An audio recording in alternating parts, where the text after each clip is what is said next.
Good morning. Can we please rise for the Pledge of Allegiance?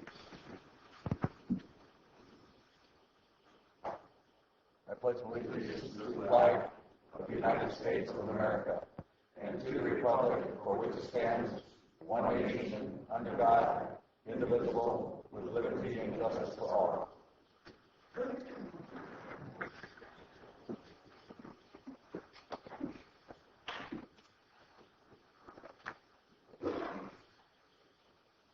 So I want to report out on our closed session this morning. So pursuant to Government Code Section 54957.6, Personnel Matter, conference with Labor Negotiator Judy Hawkins, Debbie County Administrative Officer, Human Resources and Risk Management, Deputy Sheriff Association, DSA, Sheriff's Management Unit, SMU, and Calaveras County Public Safety Employees Association, CCPSEA, and Service Employees International Union, SEIU, Negotiations Human Resources Director, Board Action. And there's nothing to report out. So at this time, if you don't mind, I'd like to have a moment of silence for our Sheriff Kuntz, please.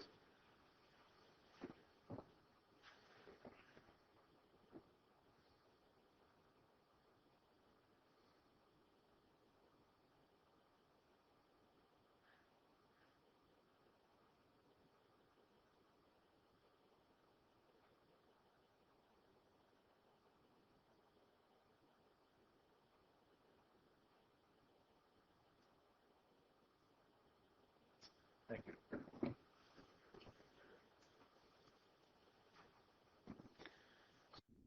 So I have a little change this morning, if you don't mind. Instead of starting off with public comment, we have a presentation by our FEMA folks here. And the reason I want to do this is because I think that the public comment will be more interesting after we see the FEMA presentation. And after the presentation, we'll go into public comments, and from there, we'll follow our agenda.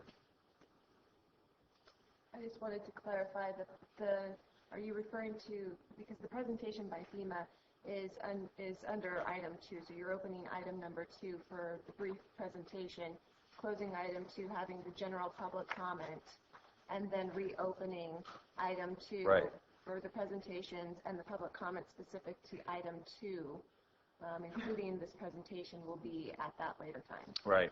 That clarifies it right there. So, so again, on this presentation that we're going to get here, since it's on the agenda, then that's when we'll be able to make public comments on it once it comes up on the agenda. Okay. We're doing this because these folks have to head out to the Valley Fire and do the same thing, and they're on a very short time schedule. So, thank you. You want to introduce yourselves? Yes, I will. My name is Dennis McKeown. I'm with the Joint Field Office in Sacramento, supporting this fire, this Calaveras County and Lake County for the fire sports. Mr. Sheriff, can we have you use the microphone for television recording? Yeah, if you want to stand, you could stand at the podium. There we go. Stand up, mic. We have options here. All righty. Yes, my name is Dennis McKeown. I'm with FEMA, and we're at the Joint Field Office in Sacramento supporting Calaveras County for the county, for the fires. We've established a clearinghouse, basically, where we're collecting the various data, scientific analysis that's been done relative to the watershed impacts and the debris flow potentials that might be experienced in this post-fire environment. It's really basically a clearinghouse where we've brought together some of the analysis that's been done primarily from the U.S. Geological Survey, and we've provided map layers that show this threat. Also provided layers with infrastructure damage impacts, residential structures that were destroyed, and different data layers so it can help The operators, the staff level folks make decisions relative to the disaster recovery, including specifically the manufactured housing unit or this temporary transitional housing that FEMA is supporting in coordination with the state for Calaveras County. So basically that's what we've done. We have a clearinghouse that's available. There's a public website for the information to be available to the community and provide that support. In support of this effort, we have Julia Grimm from the National Resource Conservation Service. She's a geologist. She's one of our subject matter experts supporting this effort, and she's prepared a presentation that will speak specifically to the debris flow threat and what that might mean and how that could be characterized and how that could inform some of the decisions, specifically citing of these units in the county. So with that, I turn it over to Julia. Thank you. And I guess there may be a reason to stick close to the computer, at least on the first few slides. So if this works and the microphone is on, here, I'll start here. Thanks. And yeah, it's thank you for your time and letting us kind of describe kind of some of the tools that we all have in our tool bag, thanks to the scientists at U.S. Geological Survey, or USGS, to help characterize this debris flow hazard. I know in other emergencies, maybe not so much in the uplands, the hazards are always very clear. You're either in the flood zone or you're not. It's a yes or no thing. But the debris flow hazard, the state of the science is such that there are a couple of interim steps that need to be decided. And I'm just going to go ahead and describe that tool and empower all of us, and in particular the decision makers, about those interim steps that will lead to on-the-ground decisions and get this thing moving, I think. So anyway, thanks also for accommodating the schedule. Lake County is also in the midst of a lot, and I think we're all in for a very busy year.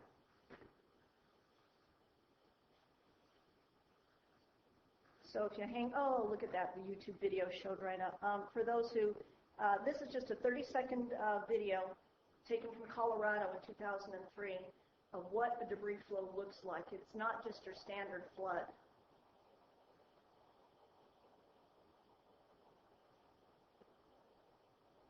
There's so much power to these.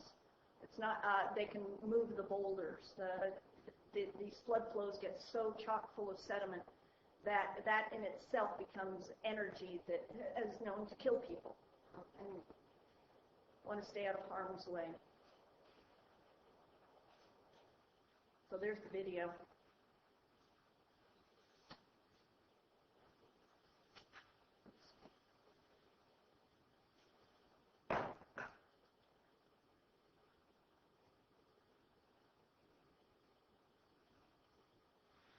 There we go.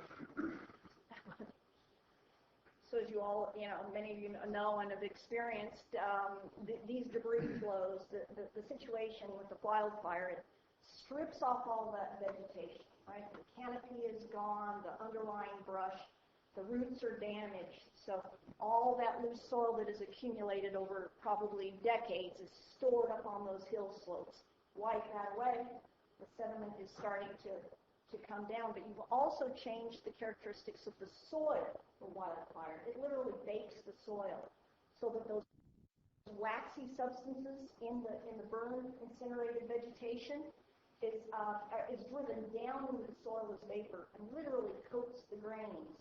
So you might as well have put wax paper on that slope. They're called hydrophobic soils. Hates the water, so instead of infiltrating, that water just runs off. And that adds to that debris flow hazard, that much more water to mobilize the sediment.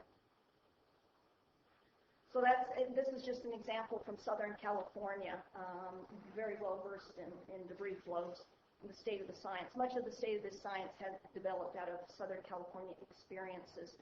But that loose sediment, okay, get away from the microphone, just creates this dry gravel, just pouring into the stream channels, just waiting for that one rainfall event. And it doesn't take much to mobilize that sediment and have it come down through the stream channels where it can do damage. And of course, nobody wants this to happen. Debris flows just coming in with enough power to just bash through walls and do inflict quite a bit of damage. So the challenge in the science of risk assessment, it would be so nice if it was black and white. You're protected or you're not. No, unfortunately, hazard risk assessment is necessarily probabilistic. Choices has to be made, and it's all based on, well, how much chance do I want to take? How conservative is the approach? Or are we going to hedge our bet? It's like buying insurance, right? And even the state of the science acknowledges that probability. It says there are areas of greater risk and there are areas of less risk. So that's as far as the science will meet decision makers on the bridge. And then they say, okay, this is what we have. The risk tolerance of the decision makers becomes an integral part of the process. How much risk are decision makers willing to take? So that's the purpose of the meeting. And we've shown this to different groups up here, and to the point of culminating here in today's meeting, where the reason we're up here, it's originally intended to specifically to help decision makers locate, identify areas where the debris flow risk is unacceptably high, that we know none of these these housing units, manufactured housing units, should be placed within that zone of unacceptably high risk. But then who makes the decision? Well, the way it's set up is it's to empower local decision makers who know the landscape, who know the climate, and are willing to make that decision. This is the risk that we are willing to go with. And so and hopefully this tool that we're going to present today kind of arms everyone with better decisions that are scientifically based. So this is just a quick listing. I was part of the CAL FIRE team on the Valley Fire in Lake County. And honestly, I have not even been to the Butte Fire, so I'm certainly not one, even as a geologist, to stand up here and advise as the situation that meets the needs up here. But we did have, as part of our Phase 1 team, and I know the Phase 1 team down here utilized these same tools, including this first one, those burn severity maps. FEMA maps become a good decision-making tool to help the teams, when they're on the reconnaissance, determine, well, is there a risk to life or property at this particular location? And if so, do we think it's low, medium, or high? So we used all these tools, including that last on that list, the debris flow hazard assessment, again by USGS. And that's going to be the rest of the focus on today's presentation, just to explain this one particular tool. USGS was very responsive. They've been working on this science of debris flow prediction and risk assessment for decades, putting out equivalent reports for Southern California fires, I know, ones in Colorado and throughout the western United States. And as they've been doing that, they have been collecting data and refining their model as they go.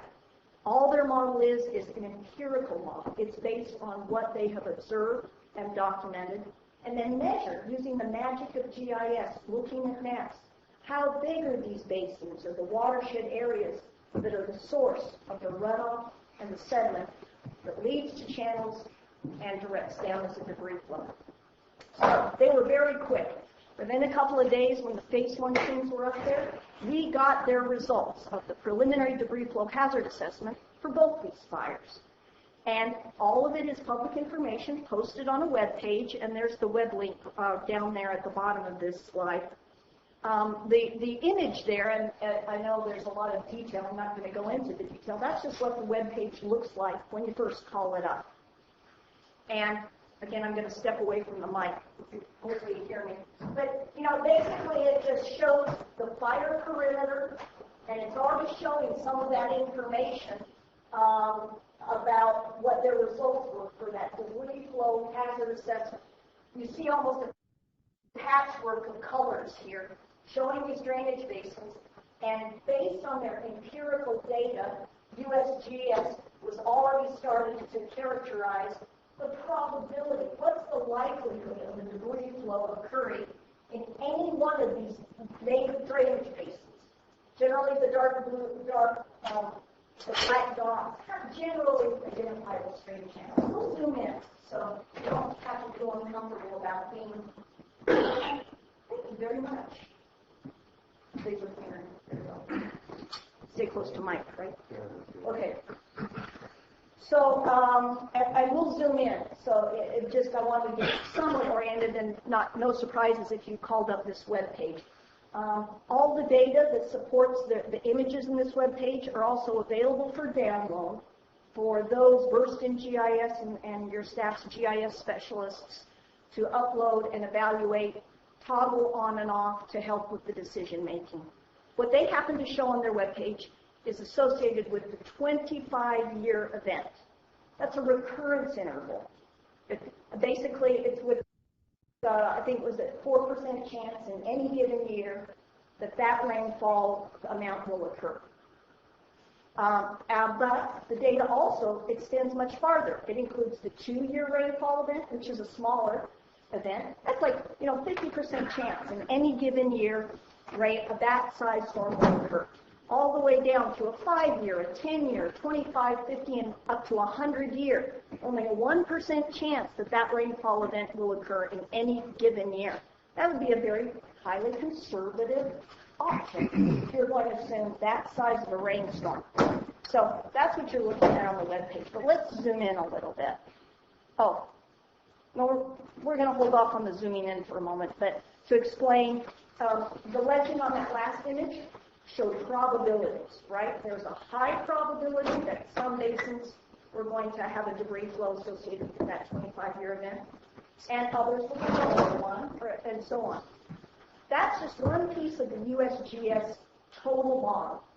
And there are actually, I'd say, 2 primary models that got combined into a combined debris flow hazard. The first model shows up on that first web page. It's the probability that a debris flow will occur. Again, we're thinking probabilistically, right? They can't put their finger on it and say, absolutely yes, absolutely no. They broke it up into 5 categories, everything from less than 20% chance that a debris flow will occur in that basin, that watershed area, all the way up to 20 to 40 and so on, up to more than 80% chance that a debris flow could issue from this basin with that amount of rainfall, that 25-year rainfall. So they went ahead and ran their empirical model, come up with probability, ranked them 1 through 5, simple ranking, acknowledging the limitations of the state of the science. It can only go so far. They combined it with a second equation, an empirical equation to estimate the volume of material. Now we think in terms of cubic yards. USGS reports it metrics, that's cubic meters. But generally, their equation, they categorized it into 4 categories or ranks of volume, all the way from less than 1,000 cubic meters to more than 100,000 cubic meters of material. And so less risk all the way up to greater risk when it comes to volume of material that could be unleashed. And there's a certain logic you can already see. A larger basin has more area from which the sediment and the rainfall can collect, so it's probably going to generate a higher volume than a smaller. Excuse me. Yes. I got a question on the basin volume. Yes. So is that the volume of like the watershed or the river, the creek basin that it's in overall without, just a normal, that's how much water they could collect theoretically, or, how do they measure that? No, that's a very good question. Generally, these basin volume estimates derive from an empirical equation to estimate, and I'll read the text down here. It's kind of, did copy well, but it's the predicted volume in cubic meters of a debris flow the bulked up combination of water, sediment, and some of that coarser debris, logs and that sort of thing, the boulders, that in combination represent a given volume of a debris flow. Did that answer your question? It represents, if you remember the YouTube video. Right. So, give me an example, like what would the size of so the 1,000, that'd be a small creek that was burned over. Is that, Yeah, for example, you're saying, okay, where would I expect a smaller right, volume is to it occur? Colorado River, basin, is that the 100,000, or is it, what's the... Yeah, and when we zoom into the fire area, you'll start to see that pattern that we saw at a very small scale of yellow basin. You can use the GIS data to show that, but yeah, 1,000 cubic meters, I wish I had the conversions in my head. Engineers are much better at that than I am, to say how many cubic yards that represents. It's not necessarily a lot, and typically, and I'm sure it is reflected in the USGS model, that the basin size shows a strong relationship to the volume that is estimated. Okay. So that's going to be probably the smaller drainages in some areas that feed into the larger tributary channels, the McCollum and the... So would the McCollum be something like the 100,000 potential, or 10 to 100,000, or It's, you'll see, no. Even the 100,000 cubic meters, all these basins, which are the source areas, that this is how much contributes to the amount of the volume of debris in a given stream channel, is not basin scale. And again, once you study the map a little, and I might be able to better answer that question by showing graphically. Here is a drainage area. One point I was going to bring up, because of the way the science is and how the computer interprets it, you will see that the basins that are delineated as a part of this process are relatively small, because of and it documents their observation that debris flows don't issue from really, really large basins. Typically, they issue from the smaller side basins that come in and then get into a main channel and are transported a limited distance downstream. So to say the McCollum River Basin has a debris flow hazard, if observations to date suggest that's not the dynamics. These are smaller drainages. Thanks, that helps clarify. Okay, great. Thanks for your patience figuring that out. So here, ranked 1 through 4, just as basin probability was ranked 1 through 5. So we have kind of two parts to a debris flow hazard. We have the likelihood, maybe high likelihood that a debris flow is going to happen, or low, combined with the volume. Small volumes, not so risky. Larger volumes, definitely more at stake. Literally, USGS combined the ranks 1 through 5 for probability with the ranks for volume 1 through 4 to come up with a combined hazard that takes into account, in a very general way, that probability and that volume to generate a combined hazard. Now, when you look at the data, you will be able to actually, your GIS folks will be able to toggle on and off. I want to look just at volume. I just want to look at probability. But the combined hazard assessment takes into account both. And both are critical components to define that hazard. So you have all that data available, but to start to move in the direction of accepting, I'm going to go with the combined hazard here to capture both of those. That almost becomes a decision unto itself to use the science properly. So this should look very familiar. This is just the same fire perimeter with those basin hazards, the combined debris flow hazard for each of these basins. They may not show up really well from where all are sitting, but the USGS carved out all these drainage areas and to run the calculations, and then assigned in orange the moderate hazards, and in yellow the low hazards. For, in this case, this is the probably the 25-year recurrence. And the colors will change depending on the size of the storm event that you're running these calculations through. So these are the basins that create that kind of stained glass window effect of low yellow, moderate orange, and high debris flow hazard from the basins. But more critically, remember that YouTube video, those debris flows? The debris flows occur in the channels. The hazard is associated with proximity to the channels. How close are you to the channel where a debris flow could come barreling down towards homes and businesses and roads and culverts? So there's a second component to the USGS model called the stream segment component. And as a decision maker, stream segments and the results that show up on their database get more to the heart of where the debris flow hazard is. The basins describe the source area. Where is the sediment coming from? It helps them characterize the volume. But it's the stream channels. That's where the hazard is. So I would say, you almost start to toggle off that basin. And if you want to get to the heart of the matter, start looking at these stream segments. So the legend here describes the low segments. It looks more like a spider's nest if you could focus in better, or a network of lines. It's not a solid color yellow. So where the yellow segments represent low combined debris flow hazard, up through moderate, which is in the orange, and then the red is the high debris flow hazard there. I'll get more into blue as we zoom in. That's kind of a separate segment that looks into those larger drainages where debris flows indeed are still a recognized hazard. So the key is, look at the stream segments. That's where the debris flows occur. So FEMA, as part of the clearinghouse that Dennis and the team are putting together right now, has downloaded this information into their clearinghouse website.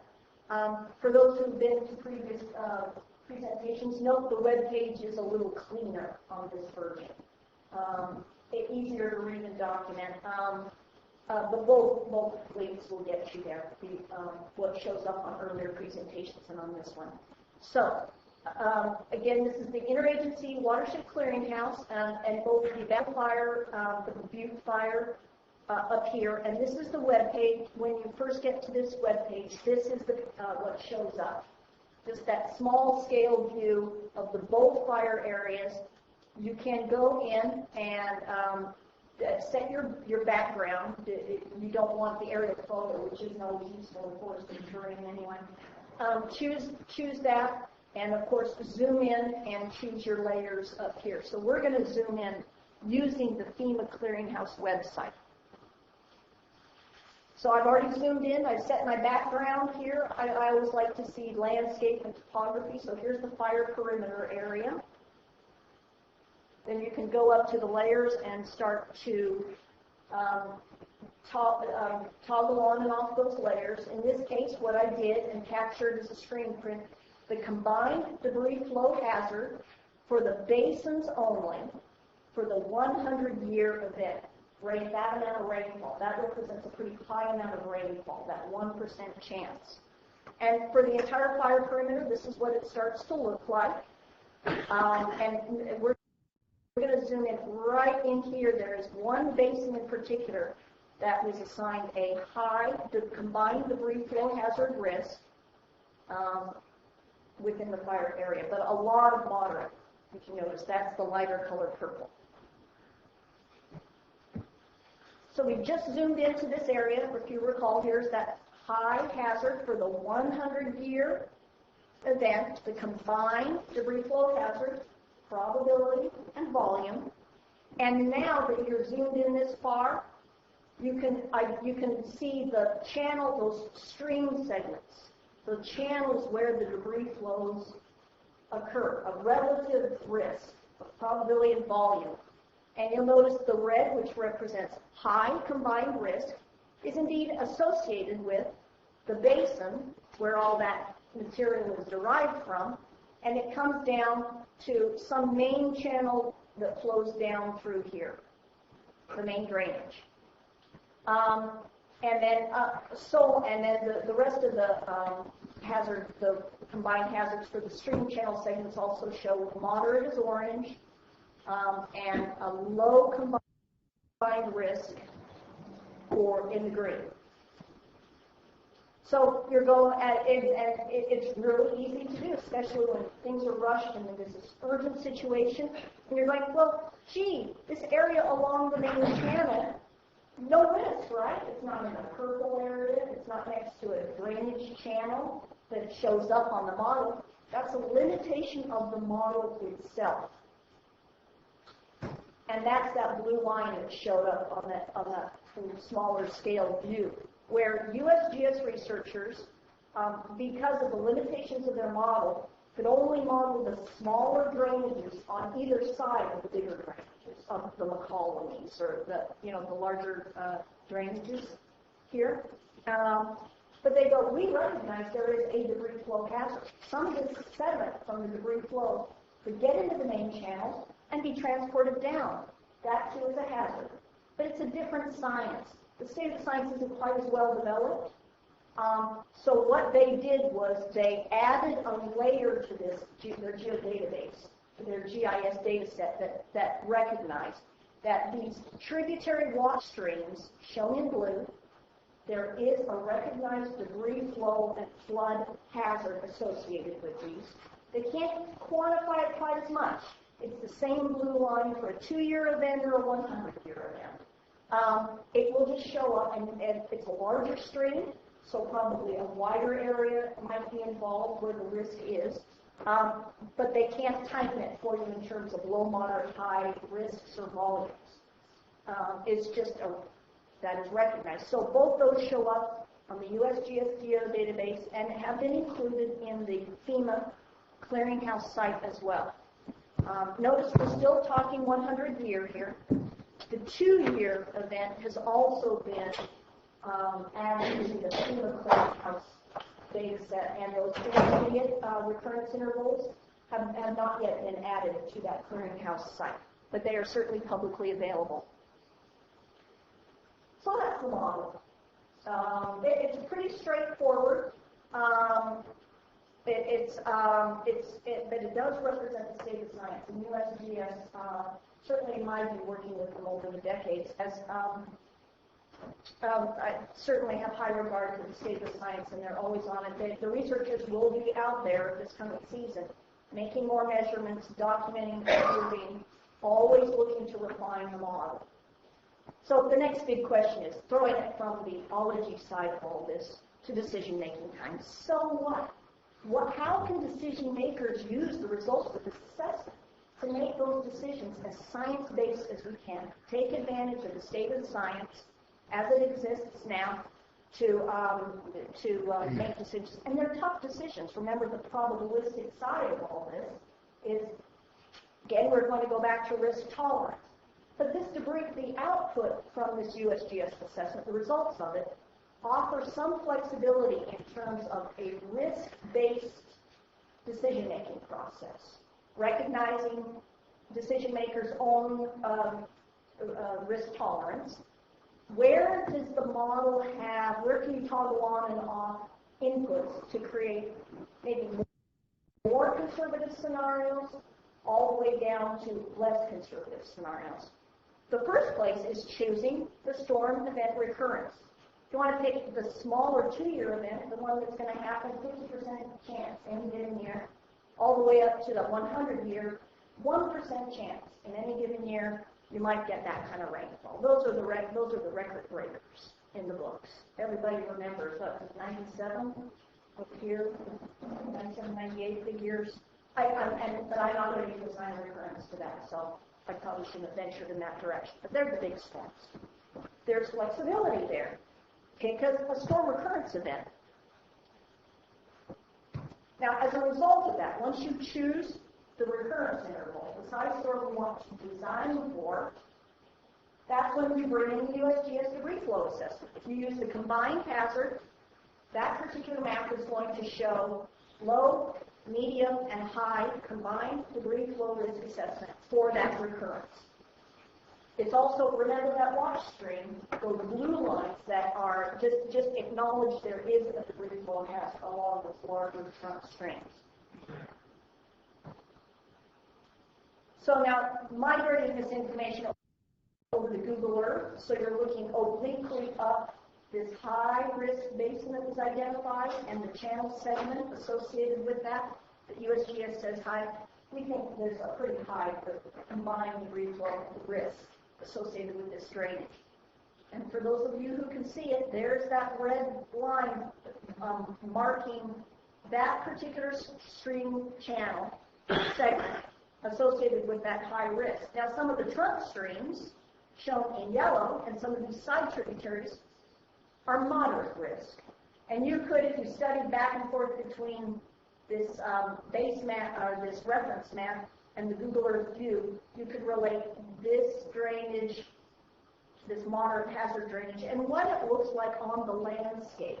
They're starting to get honed in and seeing those locations. And then with the main, again, that watch stream, the main channel here passing through. So that's for the 100-year event, combined debris flow hazard. The next one is going to look very similar, but it's going to be for the 2-year event. So watch this red segment and watch this moderate debris flow hazard segment as you move to the 2-year. For a 2-year, it's just a moderate, there's a moderate debris flow hazard or risk associated with that 2-year rainfall. And you get an increase, what was moderate for the 100-year up in these drainages is now considered a low risk for that amount of rainfall. Less rainfall, correspondingly lower risk. So great data to work with, and you can already see the differences. And you assign that design flow, and you're already starting to kind of gauge higher risk, lower risk. So you carried it to these steps by considering the storm event, the results of the USGS model. The next step that is, okay, we understand that the debris flows occur in the channels. So the closer you are to the channels, the greater the risk. The farther away from those stream channels, the less the risk. So again, where decision makers have some flexibility is, what's your setback? How far on either side of the channel should decision makers draw a line and say within this zone, that represents an unacceptable risk to the community and to the constituents. And we just have to make a decision that's going to guide things like placement of these temporary housing units and building permits and those sort of decisions that are confronted by the county. So these are very arbitrarily proffered. It's just an example. What if you did just a 10-foot setback? Just take that stream line, that channel bottom, go 10 feet on either side, or you want to go 100 feet, 500 feet. And what does that mean? What does that look like on the landscape? There's some GIS can do this too, and I'll show some examples of what that represents on the landscape. So by combining these, okay, now this is a qualification. Every good ology presentation has qualifications on the state of the science. The setback that's offered, it's not totally a desk exercise. You can get to some point with the magic of GIS, but at some point, someone needs to know the landscape. What's the shape of that channel? A setback in a narrow V-shaped channel is going to look a lot different from a main channel with a broad floodplain and gently slopes on the side.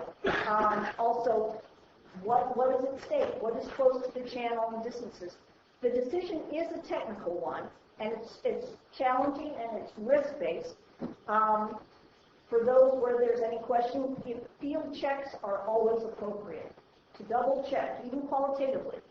Obviously, this is a good site. Obviously, this is a bad site. There will be outliers if the group decides to go with the setback way of thinking of things. that need to be checked in the field and run through a different process. But it's a good start, and hopefully the goal is with the GIS and the results of the debris flow, you can carve out portions of the landscape where it is clear, there is consensus. The debris flow risk in these areas outside the setback zone, everyone can agree on is acceptably low. Get moving on those sites, and let the program roll forward while you deal with the more problematic sites. So, based on these moving through that matrix of kind of a process-based approach to risk-based decision, ultimately you might come up with some scenarios to consider. So, for example, you might go with a less conservative scenario where the group decides we're just going to go with 2 years again. We think that lower rainfall amount, we're comfortable with that, and they might lump all the debris flow risks the USGS output has and say 10 feet on either side of the stream. We're comfortable with that. That represents our risk tolerance. That might be one scenario, risk level one scenario. Or at the other extreme, we might go more conservative. Let's go, no, we want to consider the 100-year. Come on, El Nino's coming. We know there might be more storms or whatever the decision makers come to agree to. And then it's always possible to take advantage, more fully advantage of the USGS modeling to recognize that maybe low, maybe even medium debris flow risk gives us room, latitude to assign a smaller setback. But yet we want to acknowledge the high risk of watch streams. Really, we need to keep those setbacks more conservative. And then assign, another risk-based scenario. So you come up with these series of scenarios that then decision makers have worked through the science and evaluate that risk tolerance and make a call for what scenario best suits the local needs. So here are some examples of what those setbacks might look. These are the 100-year results. USGS, they just show up as fine lines, not always clear, but again, there's that red, that high debris flow hazard basin showing up. First, we just overlaid a 10-foot setback, and here's what it looks like. Very narrow ribbons associated with the channels. Increase the buffer width, just a couple of GIS button pushes, and this is what 100 feet on either side looks like in terms of where that zone might, where it fits on the landscape. And goes almost, a much more conservative estimate of, okay, we want to go set back 250 feet, 500 foot total buffer width on either side of that channel where we just don't feel comfortable moving forward with decisions that are in that zone. So go from less conservative, intermediate to more conservative. Just scenarios, again, totally conceptual, these do not represent recommendations by any stretch. Just to give you a sense of what it looks like. And actually, someone who understands landscape can look at those and go, oh, that's way off, or that's way too narrow. And Google Earth is a great tool to do that. So now I just went from, there was the 100. I don't want to see that. The last one is the 100-year. This is just the 2-year. It almost looks exactly the same. It's just the color of those segments. What used to be a red high hazard debris flow segment now drops to a moderate debris flow hazard. So those are the options that decision makers have to kind of flex through the results of this USGS hazard assessment. So now we revisit the purpose of this, and this whole briefing in these meetings is to get closer to the answer of so what. Here's a decision-making tool. Here's where the flexibility is.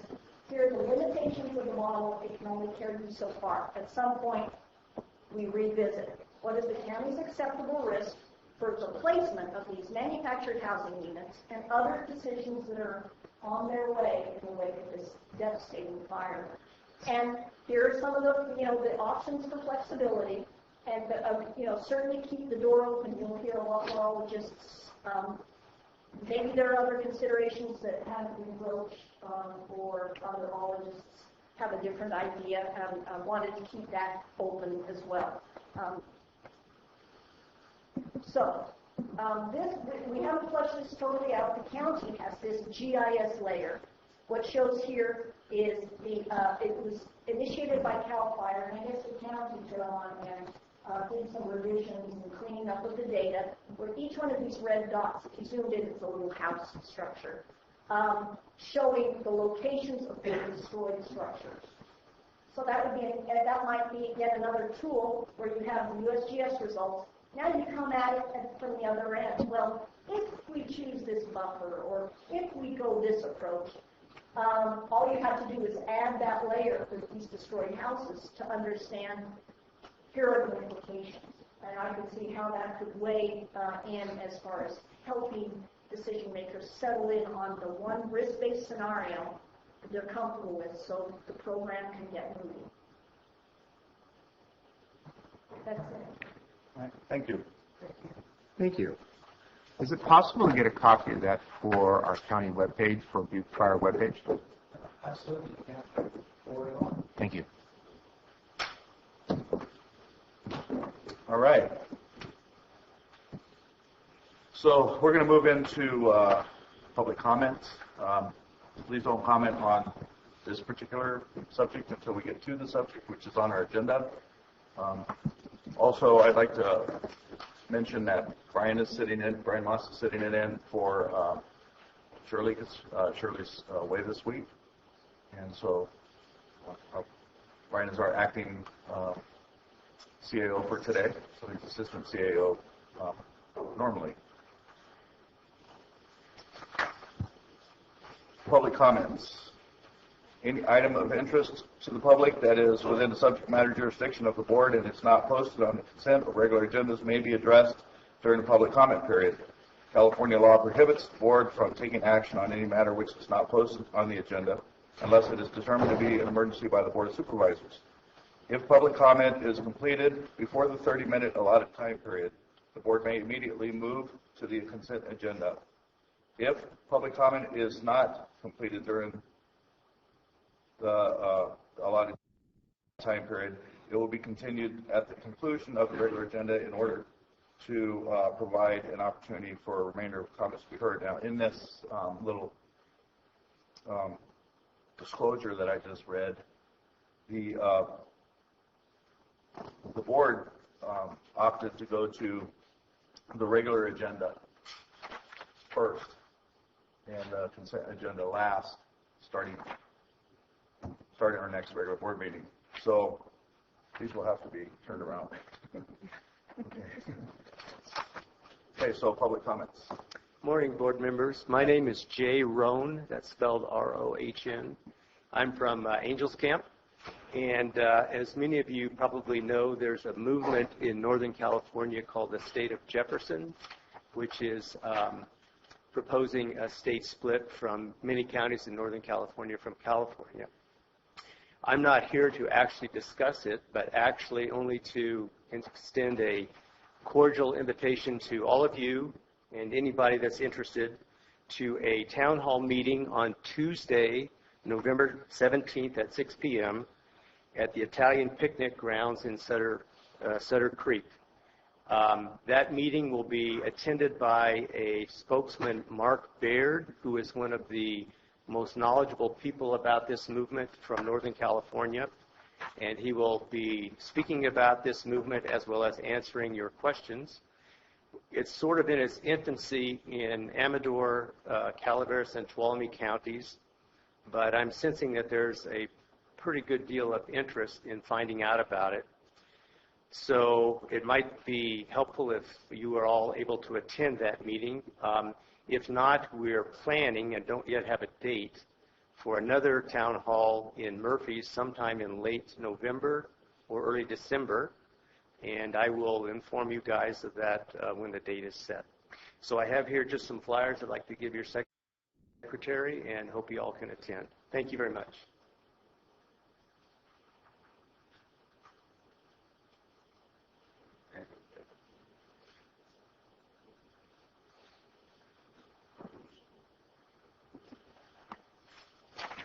I am Deborah Mullen from Public Works, Calaveras Transit, and this is Jamie Hayward from the Resource Connection Food Bank. And we're here to talk about the Stuff the Bus events. And hopefully this is something that you will be able to attend and maybe even volunteer at. This is Calaveras Transit support for the Resource Connection Food Bank. As you know, always does incredible work and lately has stepped up off the charts with their work. But this effort is to help ensure that all Calaveras County families have nice holiday meals this year. The whole grocery stores give us space in their parking lots to park a Calaveras Transit bus and for us all to crowd around their entrance and talk to the shoppers as they go in and ask them to purchase items to help stuff the bus and benefit the food bank. The stores are Save Mart in Angels Camp, Treats General Store here in San Andreas, Sierra Hills Market in Murphy's, and Marvell Food Store in Valley Springs. Events are going to take place for the next 3 Saturdays from 10 to 3. And the Calaveras Transit drivers volunteer their time at these events, and many of us do as well. So anybody wants to volunteer? Supervisor Edson, what day? So not this Saturday, coming up next Saturday? The 14th, okay. Yeah. So I'll do treats from, say, 10 to noon, and then Marvell from noon to 3. Oh, on the 14th, it's Save Mart and Marvell. Okay. Yeah, Marvell. Okay. And then treats, I can come on this Saturday. From, say, Perfect. for a couple hours. And you might want to mention to the supervisor that it really is fun. Yeah, Get to I've done talk to the people. I've done it for the past 3 or 4 years. I've had a blast every single time. It's really actually fun. So I just want to give you guys an update also about Santa's Express. Obviously, we're a little bit behind. I don't know why, maybe. I have a few other things going on. But the plan is this year to serve about 1,200 families. And that's an increase over last year, knowing that there may be families that have been affected by the fire this year that need help more than ever. We are looking at December 21st as our distribution day for toys. We have the Reams Toys for Tots have partnered with us this year. Pat Garahan has headed that up, and he is mobilizing to get toys as well. Know that in the past, this Santa's Express has been an income qualified event so that we look at serving the low income. This year we're making an exception that if you've lost your home, regardless if it was rent or owned, there's no income qualifiers for those folks, and we want to make sure you all are able to tell constituents that they can come in and sign up because we do want to serve those folks as well. So we're very excited. We're getting ready. We're going to march into Santa's Express time. These 3 Saturdays are so important to get volunteers out. It really makes a difference if we have a lot of volunteers in the community. So if you know of any community groups that might be interested in joining us, 4-H or church groups or whatever, please help us solicit families to come. It's a fun, fun day. So thank you very much, and we appreciate your support. Thanks. And I have some flyers for you. I emailed them out. Leave some up here. And then I have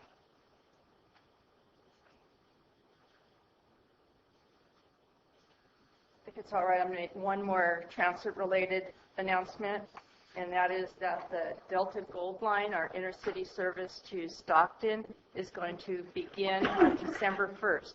That's a Tuesday. We'll have a soft opening and be followed later on by a grand opening with quite a bit of hoopla.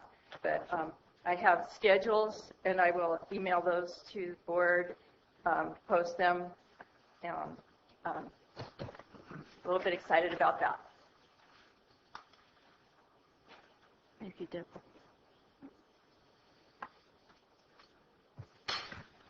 you. Thank you.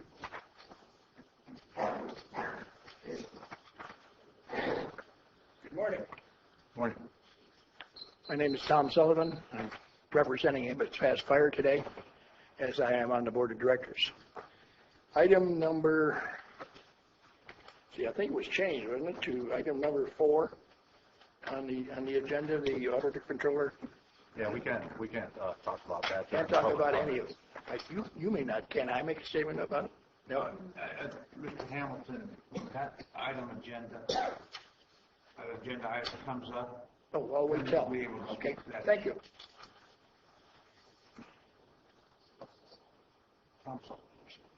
Mr. Sullivan. Okay, any other public comments?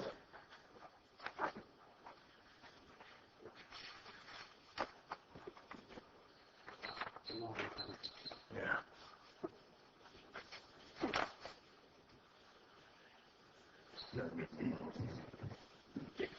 Good morning, Bonnie Newman from Double Springs.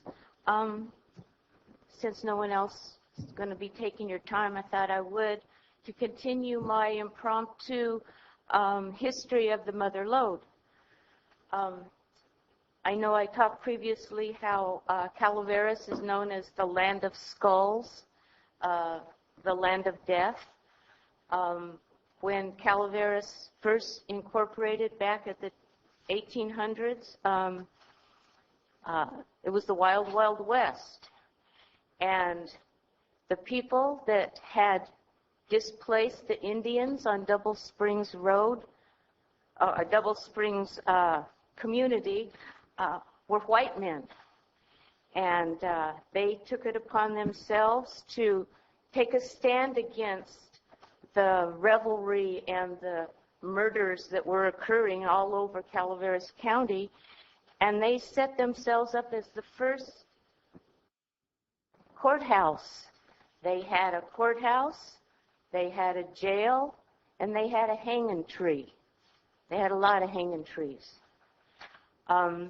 They decided they were going to start a little bit of law and order in the mother lode, and they existed for about a year until those thieving scoundrels from Moke Hill come over to the hill, took our archives, and run off with them.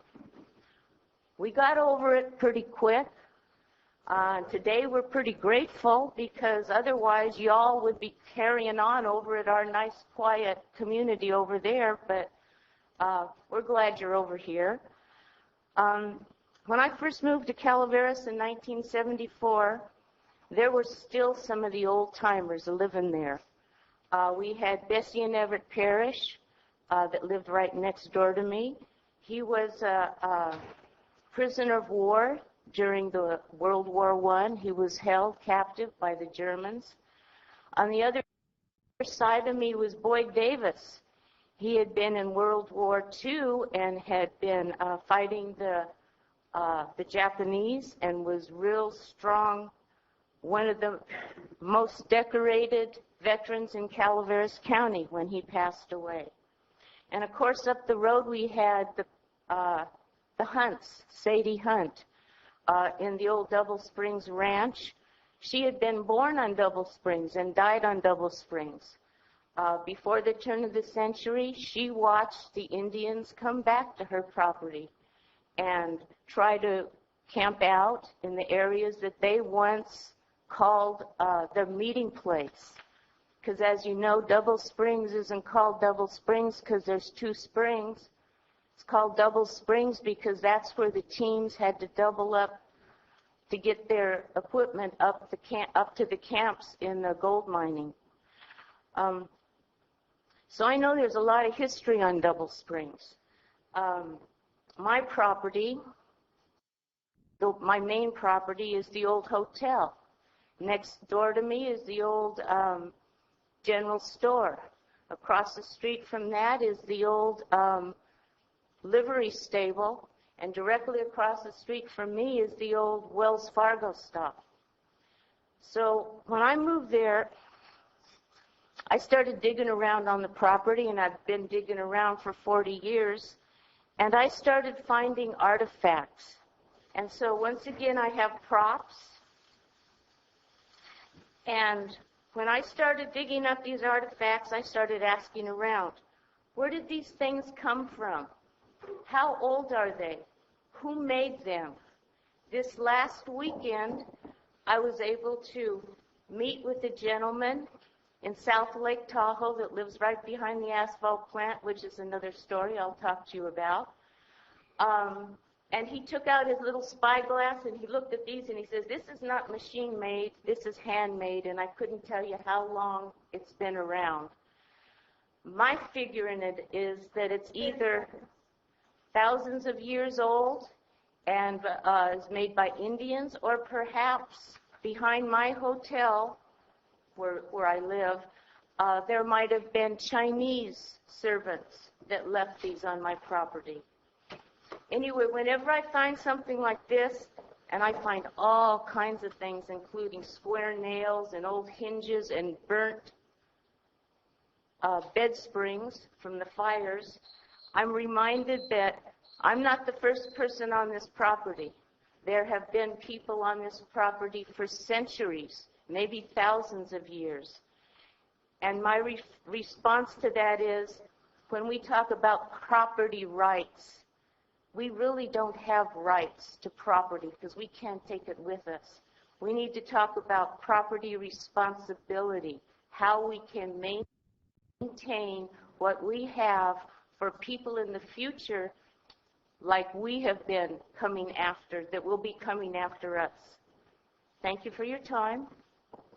More later.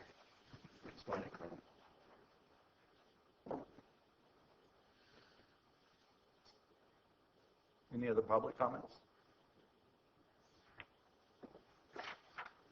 Okay, we'll move on to our regular agenda. Any item of interest to the public that is within the subject matter jurisdiction of the board and is not posted on the consent or regular agendas may be addressed during the public comment. Yeah. Where is it? Oh, yeah. I'm not used to doing it this way. So we'll just move straight on to the regular agenda. So the administrative office, board chair, and department heads update on Butte Fire recovery. I would like to ask the team to come up and do your recommendation presentation. Thank you.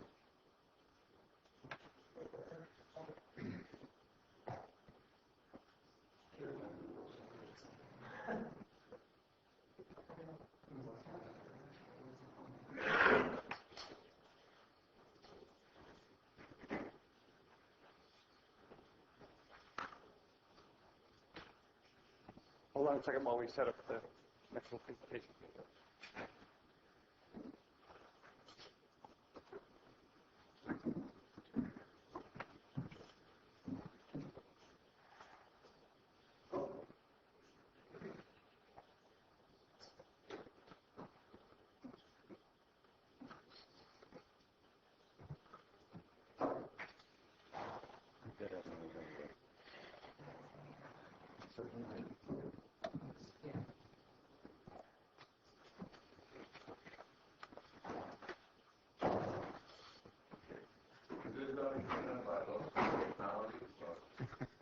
Bunch of them.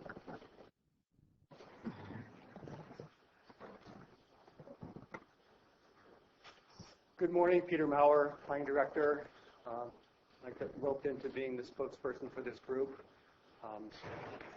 We're here because FEMA has requested, you might say demanded, that the county establish a risk threshold for the placement of their manufactured housing units, MHUs, on properties that were damaged by the fire. It's with some hesitation and maybe even trepidation that we make a recommendation to you. We don't really have the resources available to come up with a scientifically based analysis. I say with some frustration because FEMA has all the resources of USGS and all the other agencies of the federal government, yet they have punted to us to make that determination. So with that in mind, we have a short PowerPoint that goes over some of the highlights of what we saw earlier, so focus our attention back on what you are willing, we as a county are willing to establish as a threshold for the placement of the FEMA modular units. So again, this is for their placement of their units, and we are to establish where those are to be. So again, what's the likelihood that there would be a flood or debris flow that would occur in any given location this winter? Something to keep in mind is that the level of risk will diminish over time. This year will be our worst year as plants reestablish, the area recovers slowly. The risk of flooding and debris flow will diminish over time. Typically, it's in a range of about 3 to 5 years that the risk is at its greatest. After 5 years, the possibility of debris flow is reduced to the point where we're sort of more or less under normal circumstances. But this first year, obviously, is going to be the highest potential risk. Everything is essentially sterilized. It's hydrophobic, as Julia pointed out. There is a high degree of risk this year dropping off as time goes on. There are multiple variables, as Julia pointed out. Depends on the slope, depends on the narrowness of the canyon, depends on the size of the basin, depends on what type of soil, rock structure, the depth of soil. All those kinds of factors go into making a determination of how risky is it to place a structure at any location. Every site is unique, and you really can't extrapolate from a qualitative type of analysis, which is what they did on the 70,000 acres of burned area into is it good here or is it better over there? So we don't really have the basis to make a scientific determination that, it's good here, 20 feet further away, it's safe, without looking at each individual site. And again, the basic risk factors that we're looking at are the debris flow hazard determination and the storm event. How much rain are we expecting this year? We know that there is an El Nino forming out there. Whether it hits us as hard as it hits Southern California, anyone's guess. But I think we have to take into consideration that the likelihood of severe rains is probably as high as any other year, potentially higher because of the El Nino developing. So we have a series of maps here that show sort of simplified form of the fire perimeter and the different debris flow hazard assessments based on various storm recurrence. This is the worst case scenario, the 100-year flood. The yellow is the low area, the orange is moderate, and there's one little drainage basin that Julia pointed out, which is red, which is the high hazard. The 50-year, not a whole lot different. It's moderate's shrunk down a little bit more low. Go to the 25. Again, very little change from that. And then the 2. Again, reduced risk because of the potential for the torrential downpour from the higher level storm hazard.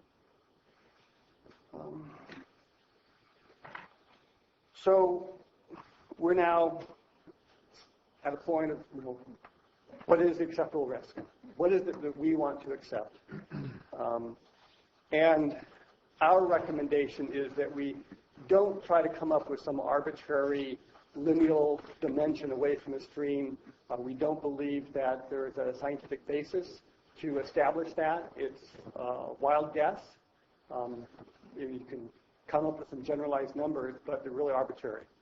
So our recommendation is that we use the 100-year recurrence interval storm, the low-risk debris flow, and if there is a location that is potentially suitable within those areas, a site-specific analysis from a qualified specialist, and engineering geologist or someone like that can make the determination based on the site-specific criteria that the USGS and FEMA had identified as what's really necessary.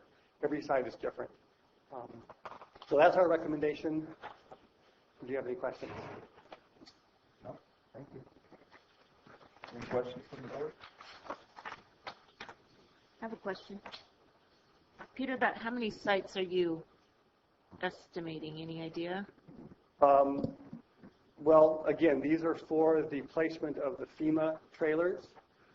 We believe that the maximum amount is going to be somewhere in the range of 25 to 50 of those trailers. I think we have 3 or 4 applications pending right now that are waiting for immediate placement. Sure, but I think Debbie was probably trying to ask, in these areas, how many? I don't know.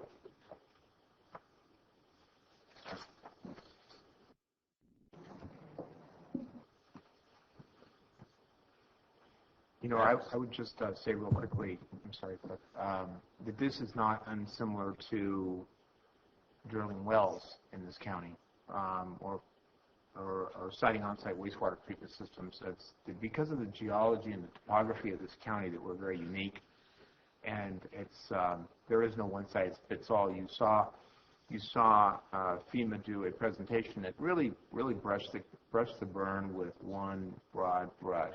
And then, of course, there's that one site that Peter brought up again in his presentation that is certainly on the 100-year is a high probability. But it's very difficult to enumerate or put a scientific factor in place that we can stand on. And again, it's based upon geology and topography of the county. So just reinforcing what Peter was stating. Any other comments, guys? Questions? Next. Is that it? That's the whole presentation right there? Is that like the 5-minute version? I'll add a few things, if I may. Is this on? Yeah. Choosing a 100-year recurrence interval storm is the most conservative choice of storm events. The least likely to occur, essentially a 1% chance this year. Choosing the low risk of debris flow is, again, the most conservative choice. But then we mitigate that with a recommendation for site-specific analysis for all other sites, which gives us both a requirement to put together the specifics of how to approve site-specific requirements on specific locations, as well as adds time, a little bit of time in terms of the review when we're approving these locations, these site locations. So specifically concerning these temporary housing units, this recommendation takes the most conservative approach possible, yet also allows for the deployment of a quick method of mitigating. So, for example, if someone comes to us with a location near the top of a watershed, we know that that portion of land will not be contributing a lot of debris, and therefore it's a much safer location. It's a little more problematic when you look at access to that site and how does that site connect to existing utilities such as public power or well water or septic. But at least it gives us the ability to identify those places that are obviously out of harm's way. We can send those through fairly quickly.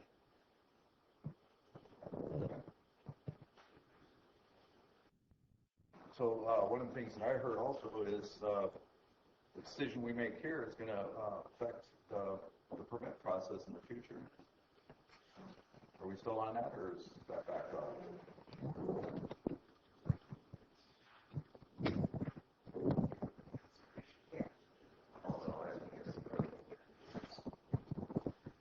First of all, I'd like to make sure that we stay on track for the FEMA part of this.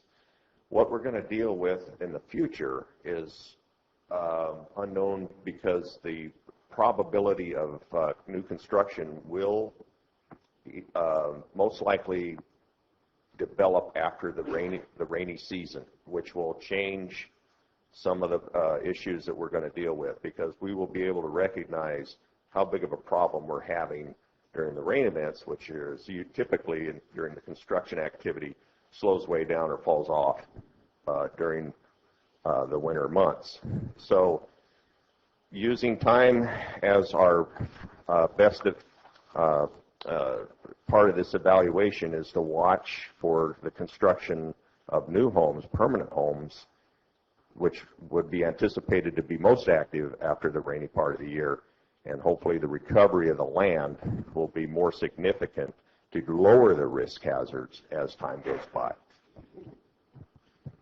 So this is a real dynamic situation. I don't know what the last couple inches of rain did out there, but we have no reason to think that we won't have a pretty active rain year, and that's what we're hedging our speculation on, is how to be prepared for what we're going to hopefully not have any more problems.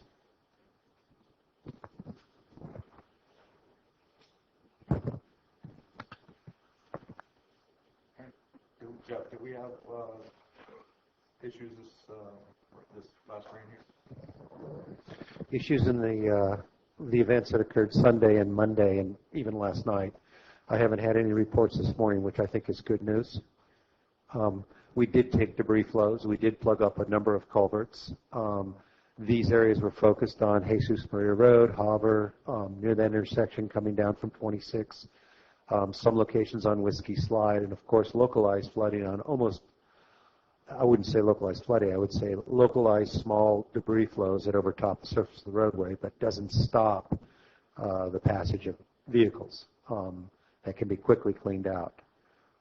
We were able to stay up with it because we have rented a piece of equipment that's in process of being purchased that was approved in the current budget for a Vector truck, which is like a truck-mounted vacuum cleaner that sucks debris out of a culvert. Works very well, and it speeds up our process of being able to clean the culverts so they can receive new storm flows. So we got away with this particular event. And I don't mean that it's good in that it did not cause any major flooding that we know of. It did not cause any major debris flows that we know of. It didn't cause any subsequent damage that we currently know of. Now, of course, my focus is on on public roads, not on private lands. I don't know what's happened on private lands. I'm sure there's a lot of evidence of what's called rill, that would be R-I-L-L, rill erosion, which is the beginning of debris flows. And I anticipate that as we get more and more into this winter, we will see larger and larger events with higher and higher intensities. This event was great because it was low intensity over a long period of time. We couldn't ask for a better rain for a post-fire event. Questions for the board? Public comments?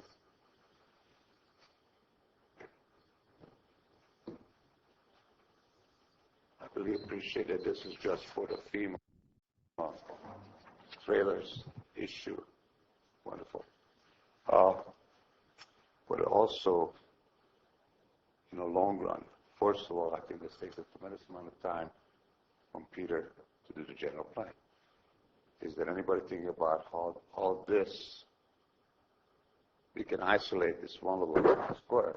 I said, hey, you got to deal with it. But it will affect the minor details like the general plan. And I haven't heard anything from the fishing game, Army Corps of Engineers. Because if we try to do anything with those little creeks, it's going to change paths. In the past, they did come in and cause a little problems here and there. So I just wonder when that's going to be looked at. Because everybody has a little turf and they all want a piece of pint of blood out of this misfortune. And we can look forward to, if nothing else, we can take a look down in Arizona, big flooding problem. Down by LA, we're having some big flooding problem. And we can just say, hey, this is going to be the worst. Hopefully, God, this is the worst. I haven't heard anything. What is the plans for all that polluting material that's being washed downward? Nobody said anything about that yet. How's that success going? Because of all the no vegetation up there, the water is going to cut its own path. And it's taking down all the pollutant and dangerous chemicals. Is anybody keeping track of it? Is there some, could this also affect the FEMA trailers, the wells, the drinking water? Is there any thoughts about that? Or just strictly, hey, we want to make sure the FEMA trailers go back to its previous owners in good shape? I mean, I could say something about FEMA from previous experience. It's not going to be complimentary. But let's make sure that if we just focus on one item, it's great. And I want to compliment and thank them, all the great minds that's sitting at the table. But it's going to have side effects that correlate with everything else we're doing in this county. We just look at one little item and ignore everything else around it. We're going to have to redo everything else again, all over again.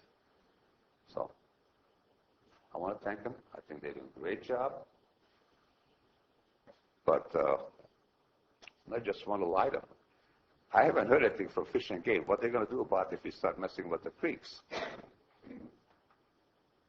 Army Corps of Engineers, they don't want nothing to do with this? Is it going to be out of their jurisdiction? So it would be nice to know how they feel about it. Thank you.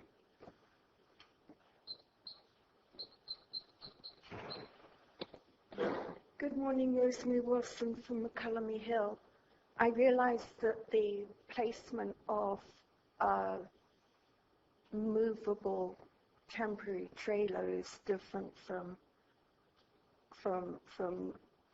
building a secure property on a foundation, i.e. a regular house. I'm just wondering, though, in the previous weeks, a lot of people have been waiting for the site to be cleaned up, and I've sort of thought that after the site had been cleared up, we'd be ready, if we wanted to undergo the start on the rebuilding. But now I'm hearing that there's a lot of concern about the placement of a temporary structure. Are we going to face difficulties that we haven't even thought of yet in terms of rebuilding a permanent structure? Thank you. Okay. Any other public comments? Okay, Joe? When we get around to the individual department reports after we deal with this item, many of the questions that the public has brought up can be addressed. And just because they haven't heard specifically about it, it's probably a failure on our part to communicate clearly what has been going on in the background. Yeah, so this is just a report on the presentation that we had earlier, a report out, and I'm still not clear on what the question is because that hasn't been presented really. If I may, Supervisor Edson. So FEMA's requested that the board establish a threshold that we are willing to accept, the risk levels for the placement of their units. That's a specific request that is before you. Just their units. Just their units. Well, what is the risk? I mean, obviously, human life that we're concerned with, but if one of their trailers gets damaged and it gets billed back to the county, I'm trying to figure out why they're assessing liability. I think the real risk is to human life. If someone's sleeping in a unit and a debris flow comes down and takes it out, there could be possibly death, and we certainly do not want that to happen. There are obviously property costs associated with the loss of a unit, but the real issue is the life and safety. Is that confirmed with FEMA, Mr. Maurer? That's why we have FEMA representatives sitting right back of the audience here. We asked them. Certainly.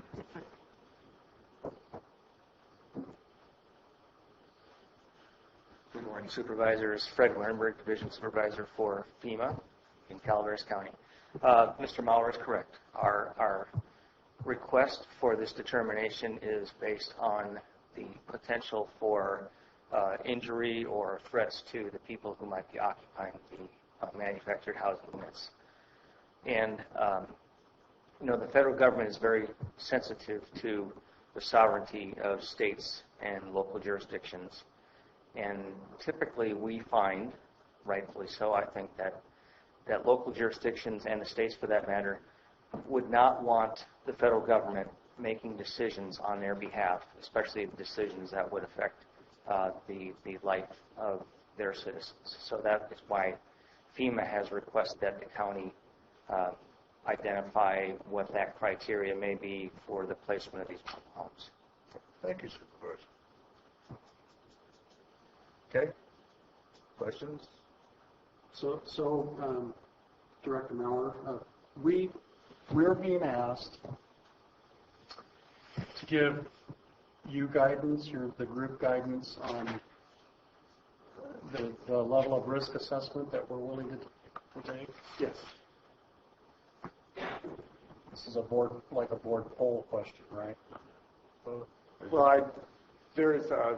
the agenda allows for possible actions that we would want an action taken by the board to accept one level of risk or another. I don't know if you want to put the maps back up to show some of the different criteria that we look at. Also might be good to go to the last page, the staff recommendation, so that we know what we're... Storm with the low risk of debris flow, and if there are parcels that fall outside of that, then there would be a site-specific analysis done for those sites to make the determination on whether or not a FEMA MHU, manufactured home unit, is placed on that parcel. And we could choose, for instance, a different reoccurrence interval storm, so it could be a 2-year instead of 100 years. You could also choose a different debris flow risk assessment, moderate or high. Mm-hmm. So that would make us geologists. Yeah. One of the complaints I get almost daily is from someone will be the amount of time it's taking to get back on their property. The longer the higher the risk assessment, the more potential it is to take a little longer to put somebody on their property. Correct? That's accurate. So if we do that, then we're actually saying that we're willing to slow the process a little more to make sure that people are safe. Correct. Potentially safe. Because really, the map is kind of like the map that I seen at CAL FIRE. It's 10,000 feet up. Doesn't have any real detail. And it is based on, I guess, the gathering of evidence that they've gathered over so many years from different events. It has nothing really to do with our soil geography. It only has to do with a map. So, and what I've heard here is site-specific is the only way to tell if there's can be an issue or not. So you guys are asking us to do like a 10,000-foot decision? I don't think so. I don't think so, Supervisor Edson. This map that you're looking at right here, the coloration of it, where the yellow areas are what are considered low-risk areas, and the whatever color that is, orangey, browny. Goldenrod. Thank you. Is identified as moderate risk, and then we have one area there near the outlet of Murray Creek that is considered high risk. And this is for a 100-year recurrent storm. This is taking into account the severity of the burn throughout the entire area. That's been based on post-fire aerial photography and spectrometry. It's based on known soil types within the area. It's based upon the steepness of the slopes within the area, and also what we know about the thickness of the layer of soil. And so what you are looking at is a conclusion-based map, and it goes down in terms of diving into the details down to about an 8-kilometer basin as its largest area. That would be about a 4.5 to 5 mile square basin. Would be the largest basin upon which this is based. And then it's also based upon every single drainage segment that contributes to that basin. Those were mapping that was produced from, as you say, the 10,000-foot elevation in the Butte Fire initial report. So this map that you're looking at is really a conclusionary map that, from a large perspective, identifies risk based on this storm recurrence. But we do have the data. We do have the data that allows us to delve into the details on almost a parcel-by-parcel basis to see how close they are to a given drainage channel with its own percentage or potential for debris flows. And so what we are asking for from the board is the global view of what type of risk is tolerable for the placement of temporary housing. So I got a question for you. What's odd about that map? To me, what's odd about it is that when you look at the bottom of the drainages, it appears white. And that's where I would expect to have the greatest amount of debris flows and the highest level of water flows. But I have a feeling, and I don't believe that I have anybody here to confirm this, I believe that those white areas represent those areas within the 100-year firm insurance maps that are produced by FEMA. So those are excluded no matter what. Right there, yeah. And then the only thing that jumps out at me there is that, down there by the, I think, North Fork of the West Murray Creek, or North Fork of Murray Creek, that little drainage of the red, that's the only place, entire burned area where unless the soil type is different there, there's no, why? What's unique about that area is it is severely burned. Right, but there's a lot of, It has highly erodible soils. So the soil type is different? Soil type is different. It's also steep. And so what that red is saying is that with an 80 to 100% probability, that area will slide. That area will have a debris flow. Yeah, maybe that's accurate. It could be.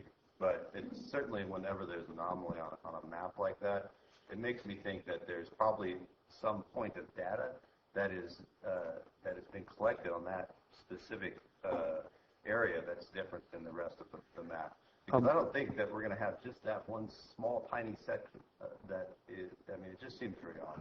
If you recall back to Julia Grimm's presentation a little bit earlier today, when she delved into that, there was 1 or 2 slides that actually showed the drainages. And there are about 12 to 15 drainages, anywhere from 1 to 3 miles in length, that all contribute into that area.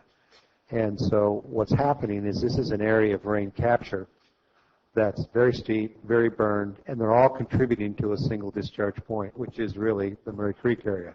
But well, my thought is that maybe there's a collection point of data that is going on there that is not like a more refined data point, like because they researched that, or there's some type of research station out there, or a collection point that wasn't done on the rest of the map. And that's just not true. If you look at the number of segments, and I wish I had the time to count it, and I can show it to you on this PFWERT report where they actually show the segments that contributed. Yeah. That just happens to be, that's the outline of a single basin. That's the outline of a single one of these basin of analysis, and we have quite a large number of these. And so it has to do with how one does the hydrologic analysis. Anyway, it's kind of an injury thing, and I can get into that if you'd like. I'd be more than willing to. It just really jumps, whenever I look at a map like that and I see that one anomaly, I think there must be something going on there, but maybe. I think the other thing to keep in mind is that that's a probability layer there. It's not like that will go before the other ones will go. It's that it's more likely to go. It might not slide, but it has a higher probability. The orange areas have a more moderate probability, but we could have massive sliding and debris flow in that area. We might not. And then less likely as you get into the lighter shades. So, for example, the basin immediately north of that could have had a 58% probability, and this basin had a 62% probability, and that would necessarily cause its color to change when it's only a 4% difference in the actual probabilistic model combining the various factors that contribute to the analysis. I'd like to add that what we have here is one tool that we're trying to use to determine what we're going to do with the risk assessment for placing of FEMA homes. I think the other practical approach to this is there's the need for a geological engineer to assess the sites.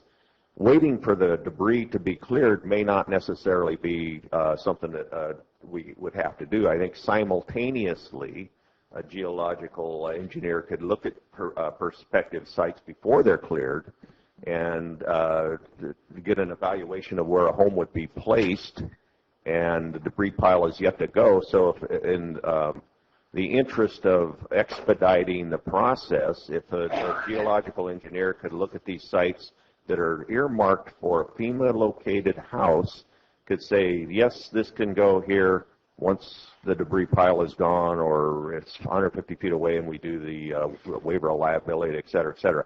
So the best thing that we can do once we decide what our risk level is going to be determined to be is plug in the geological expertise, and that could happen before the lot is clear. I don't know why it couldn't. I really don't know why it couldn't be done.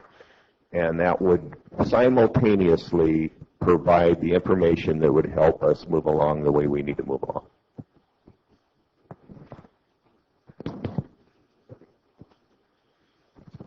Something else I'd like to bring up, and I hope this helps to clarify your decision.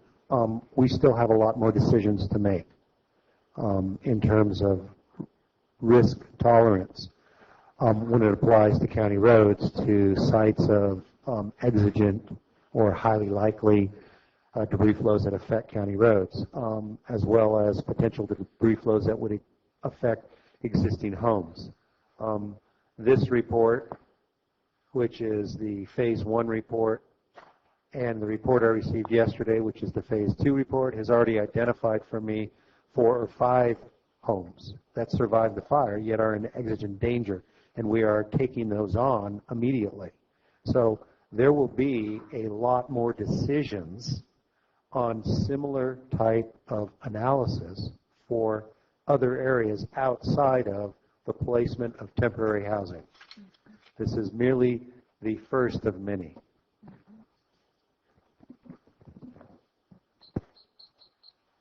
Do you know where the sites are that possibly FEMA would be putting the homes? And if so, where do they occur on the map? Wouldn't it be helpful to sort of overlay lay that as well? Yes, we would love that information. We can't have it. Well, that was the question I asked earlier, actually. I'm sorry, Cliff. Well, can I ask why you can't have it then? Well, it's just not available yet, I imagine. I don't know if they've been assigned yet. But there must be some idea of the people that have applied to FEMA and are needing permanent, semi-permanent temporary housing. I would have thought, or else we wouldn't be here discussing whether or not temporary housing could be placed on that. Anyway, just a thought, Cliff. I didn't want to. Are you asking? I absolutely agree with you. Are you asking how many have applied, or? No, I'm simply saying that you have all these overlays, and I mean, how big a problem is it? Are the FEMA trailers intended or desired to go on the dark orange, or how many are intended to go on the white or the yellow? That would give some useful information, I would think. Thank you.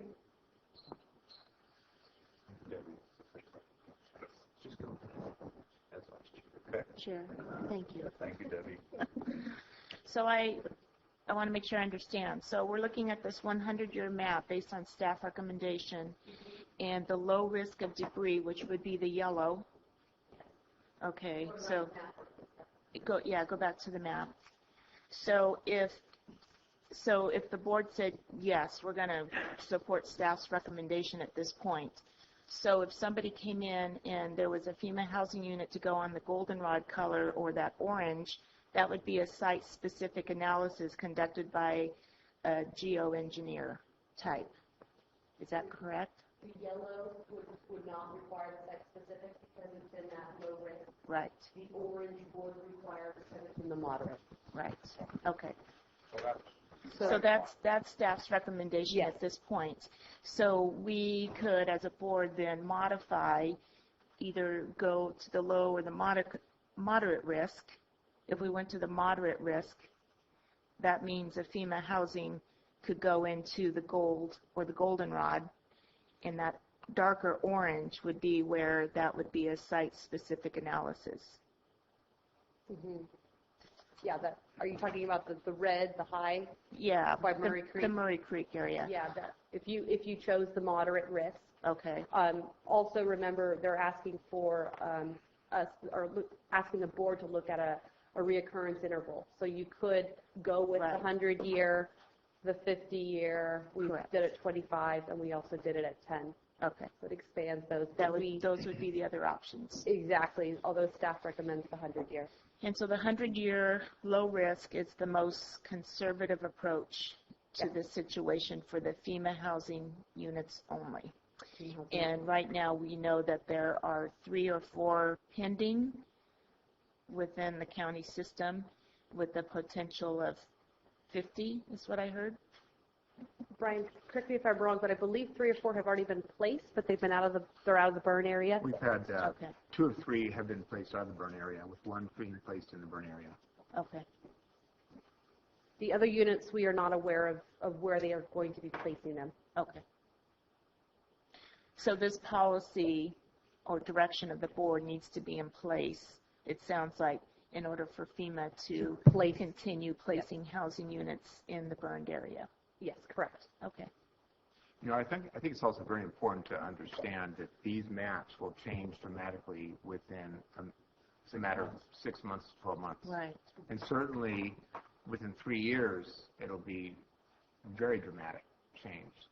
So this is a very fluid issue. And I would assume the FEMA timeline for placement of this housing is within 90 days. It's within the FEMA timeline. Okay. So I got to tell you, we've been going through this every step of the way. Right. First, it was site cleanup, couldn't place them, and then it was 150 feet, it was okay. And now it's this. And it's just constantly changing. I don't think anybody here wants anybody to get hurt. Especially, I mean, nobody.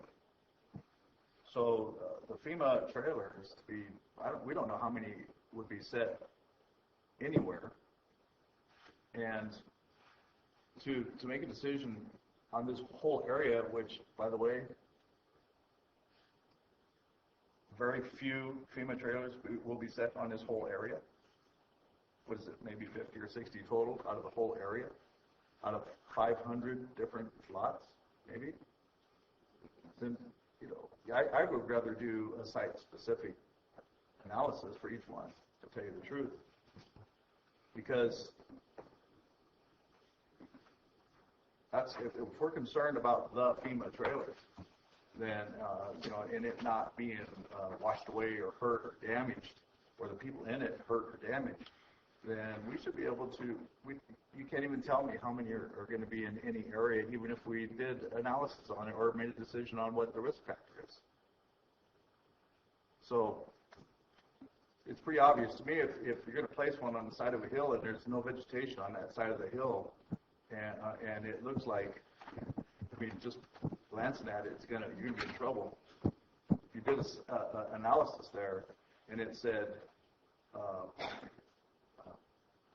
it's not going to be here with a significant rain, then who would put any structure there right now? Next year it might be different. Vegetation might make a difference. There's a lot of factors involved. But could be that we're making a decision on a FEMA trailer that isn't going to be placed in any danger anywhere because they don't know that yet. So I just don't, this risk factor thing kind of bothers me a little bit because we don't have all the information. And Cliff, I agree with you, and that's why the geotech engineering is a critical part of this whole thing. The evaluation, the map gives us an idea that we have this 112 square mile problem. Specific to each site is the real determination of where the risks lie, and those are going to change from site to site to site.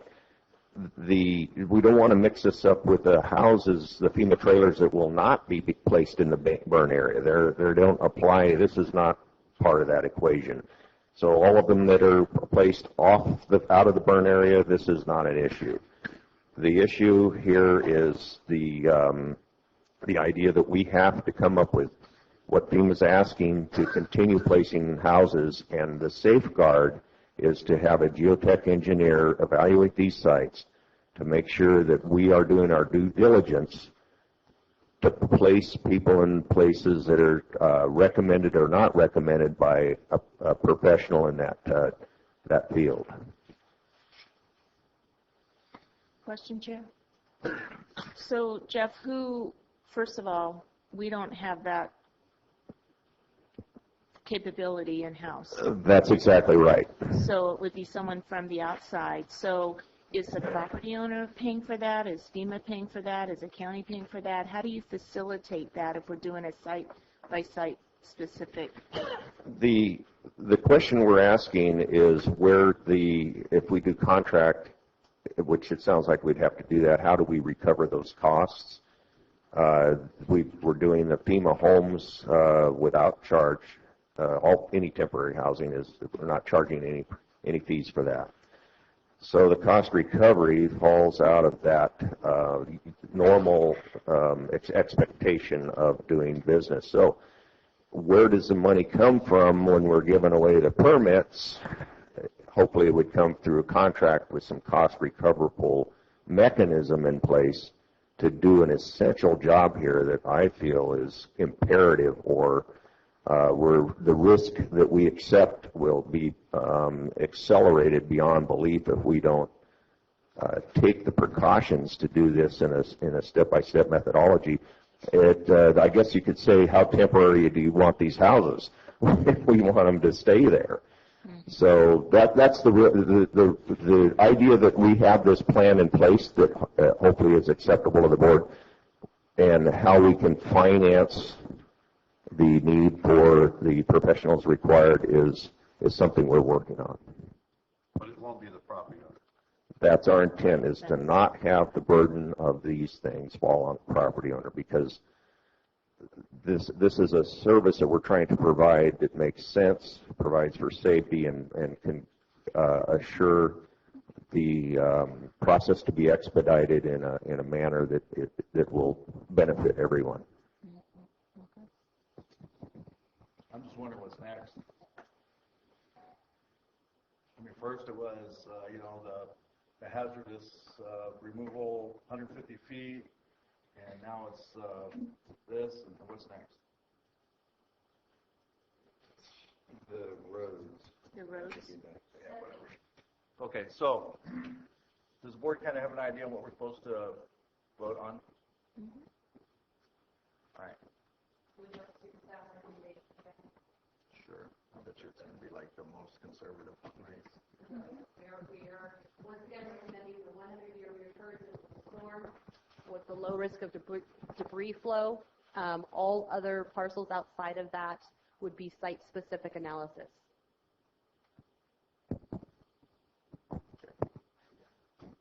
So before we go to this, I'd like to ask the public again, since maybe it's a little more clear to them if they want to make any comments on this.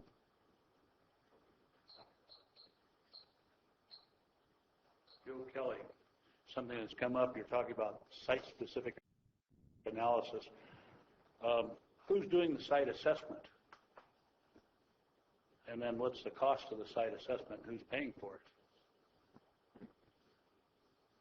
And I don't know if you've been up, but I was up last week, went up the Mountain Ranch Road, and there was already one right off the road, FEMA trailer being installed. So apparently things are going on without this in certain areas up there.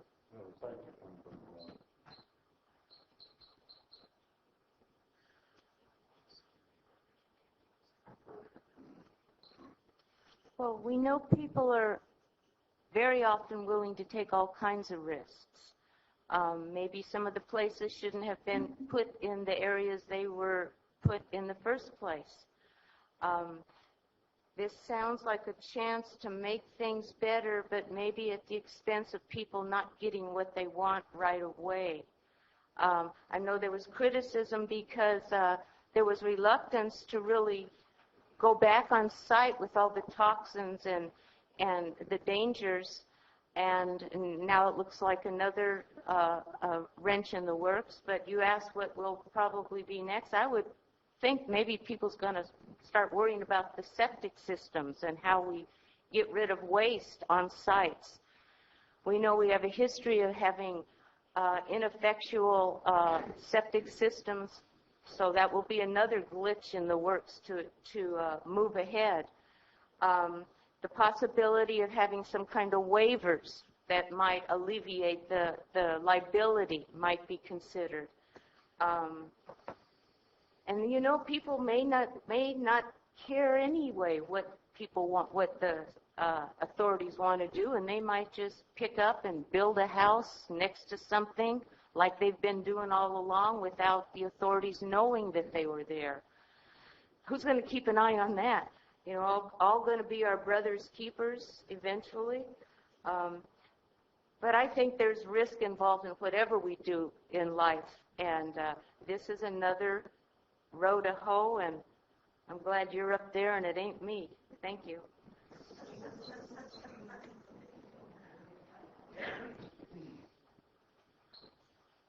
Kaz Tomaszewski, if you wouldn't mind going back to that map, the 100-year. So to make sure I understand how it was created, there was a number of variables loaded into some equations, and the variables included geological data on soil type and soil depth, steepness of slope, water catchment direction. In the initial presentation, one of the major factors in the risk of these debris flows was fire-related, in regards to ground cover being removed or the type of vegetation burning, causing particles to essentially become a wax layer. So my question is, was there any data in regards to the character of the burn loaded into this risk assessment in regards to, because it burned hotter in some places, removed more ground cover, burned different types of vegetation, which may affect the risk? Can I take that? Thank you for the question. Good question. Yes, the burn severity map, or the burn severity layer, is the layer which looked at how hot the soil got and how much was burned. A moderate burn, which is what occurred on most of the rangeland out there, is already greening up. It went so quickly, there was so little fuel, that the soil bank within the dirt is already reseeding and replanting and greening up, and it will hold everything together. That's not going to be an issue. It's those areas where we had moderate to severe burns. A moderate burn would be that you have a high number of trees that are killed, a lot of the understory burned off, but you still have some remaining trees that will survive and will regreen up and will continue to reseed. A severe burn is where there's no branches left, there's no small understory left. In fact, the only thing left standing are the toothpicks or the skeletal remains of dead trees. And there's very little left, and that's a hot burn that actually sterilizes the top layer of soil, and it will burn and kill whatever seed bank was stored within the soil itself. So that is not likely to come back quickly. That would take under or without applying seed or mulch or whatever will take a long time, because the soil, the seed bank will come, and the organics will come from time, from wind, from the presence of birds, and that kind of stuff. And they don't tend to populate areas that have nothing living, because it doesn't support insects. It doesn't support other things. Okay. So I hope that answered your question. So yes, your burn severity was a very critical layer, and it's a weighted layer. Don't forget.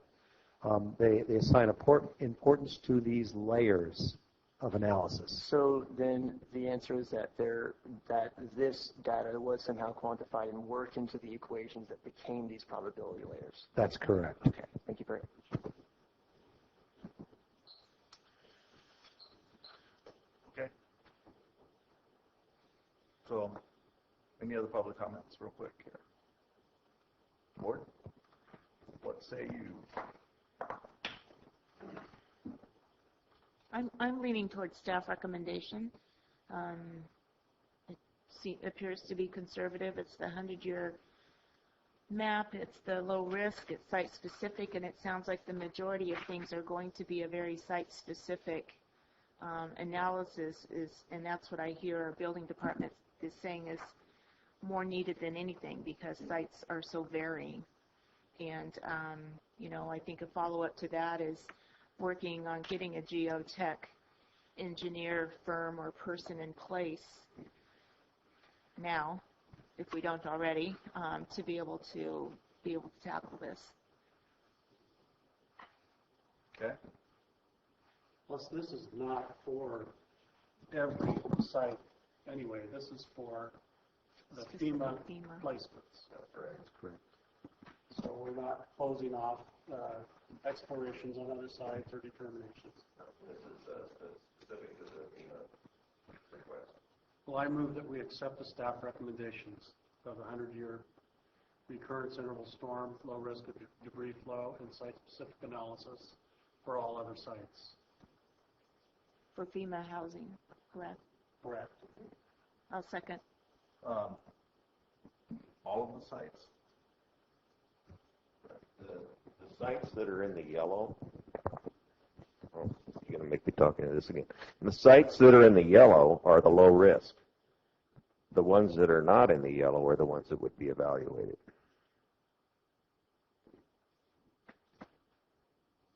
I have a question, Chairman. What is the actual mechanics of this site inspection for those goldenrod locations? Are we talking days, reports, what?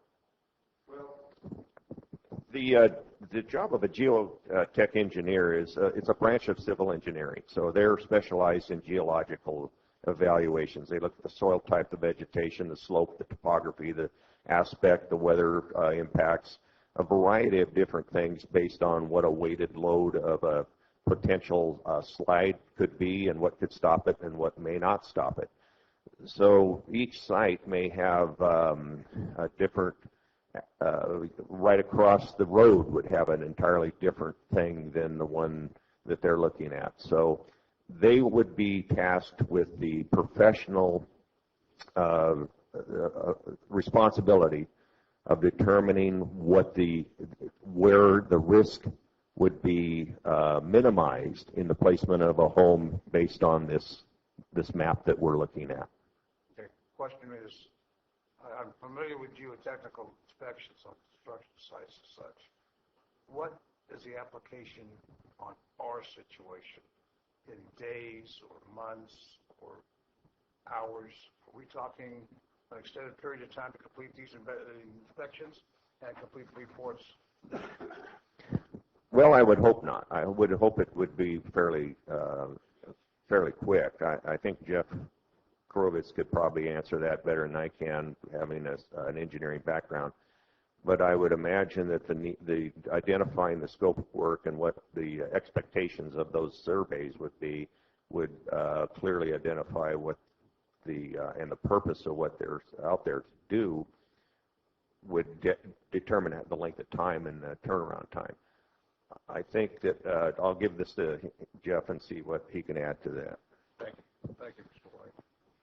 I would assume that it would follow a pathway similar to work that I did back in the Big Bear Landers quake, where I was asked to assess homes for their stability post-earthquake.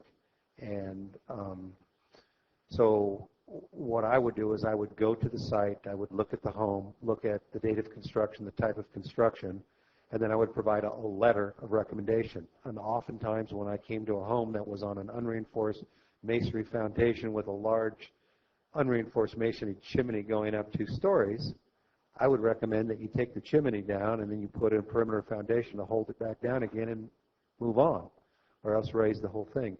I think that the site inspections would be similar.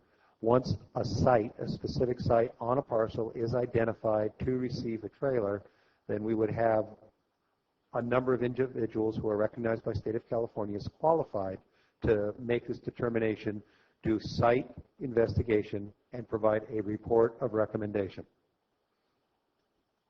And the report is usually a 1-page or a 2-page report. Days, weeks, months, hours? Well, what I would assume is that we would have a list of individuals who are available, and I'm also assuming that when FEMA comes with an application, they will have marked it in the field, and these individuals we'd call down the list to the first one that could deploy. And we would have a number of these individuals on the list.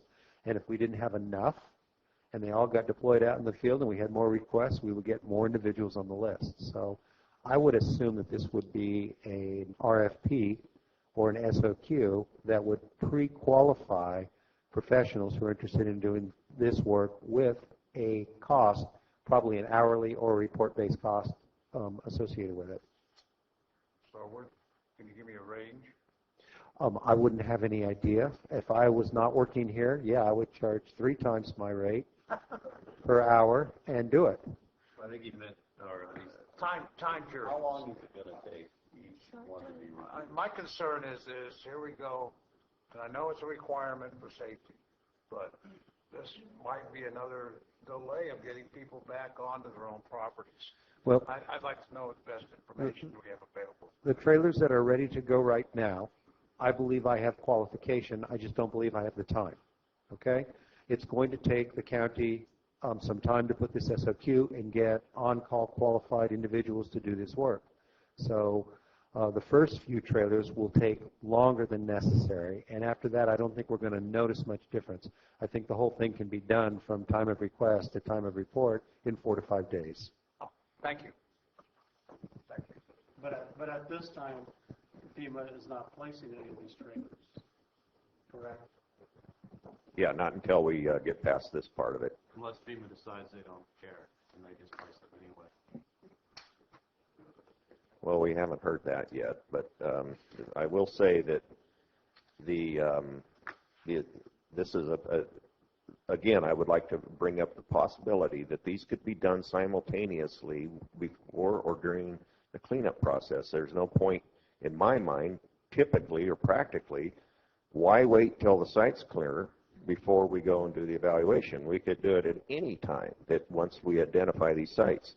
So the 4 or 5 days that it takes to get back a report, we've got that ahead of the cleanup, and conceivably. So I don't know why that couldn't happen. I do have a problem with that. That FEMA needs to tell us what the sites are going to be. And so far, we don't have that information from FEMA, correct?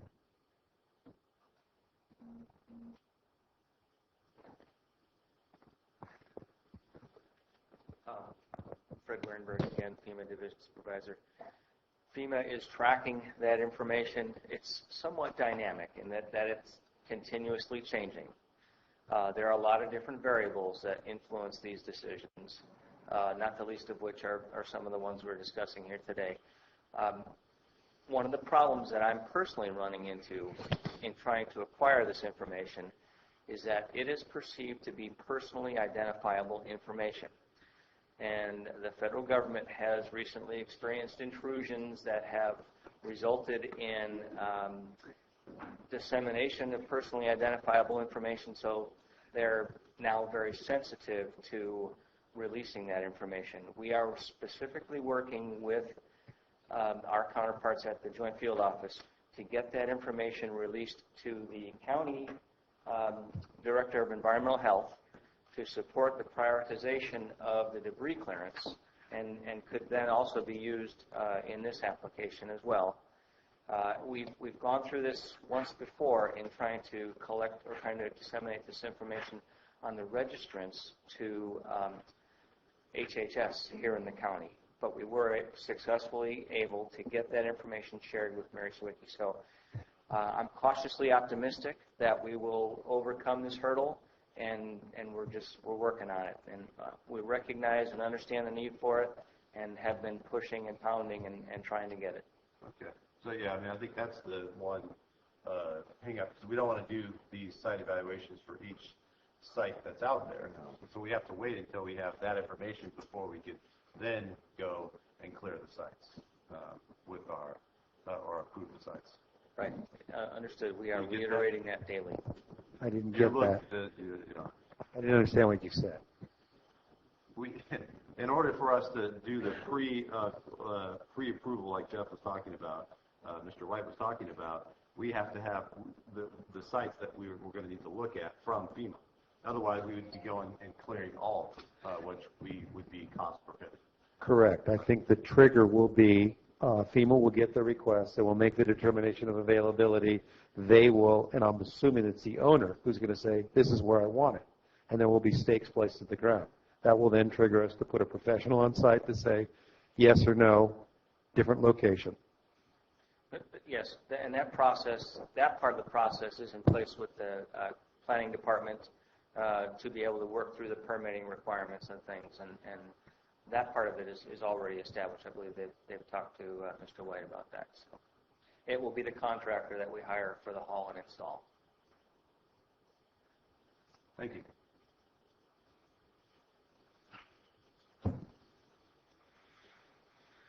So you have a motion and a second. Okay, we have a motion by Supervisor Ponte, second by Supervisor Kearney.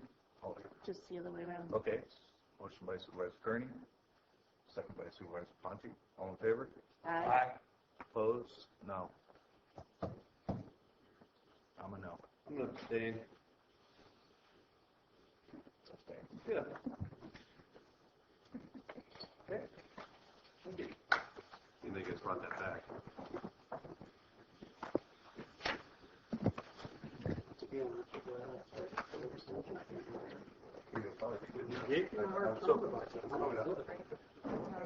You guys did the new Mr. Chair? Can I ask for a quick favor, and I apologize. I spoke to the auditor and asked if the sheriff's issue could be brought before the Teeter issue. It's obviously up to the pleasure of the board. But yeah, and we still do have the individual staff reports for the fire. We haven't even Okay. Unfortunately, I'm going to have to take off at 11:30. I have a plane flight. That's why I was Chair, can we hold the board for a change because this is a travel arrangement that can't be modified. I understand. Sure. What do you guys think? I would accept that allowance at this time to accommodate Captain Macedo and his requirements. Debbie? All right. So we're going to put everything on hold for the staff reports on the police fire And go straight to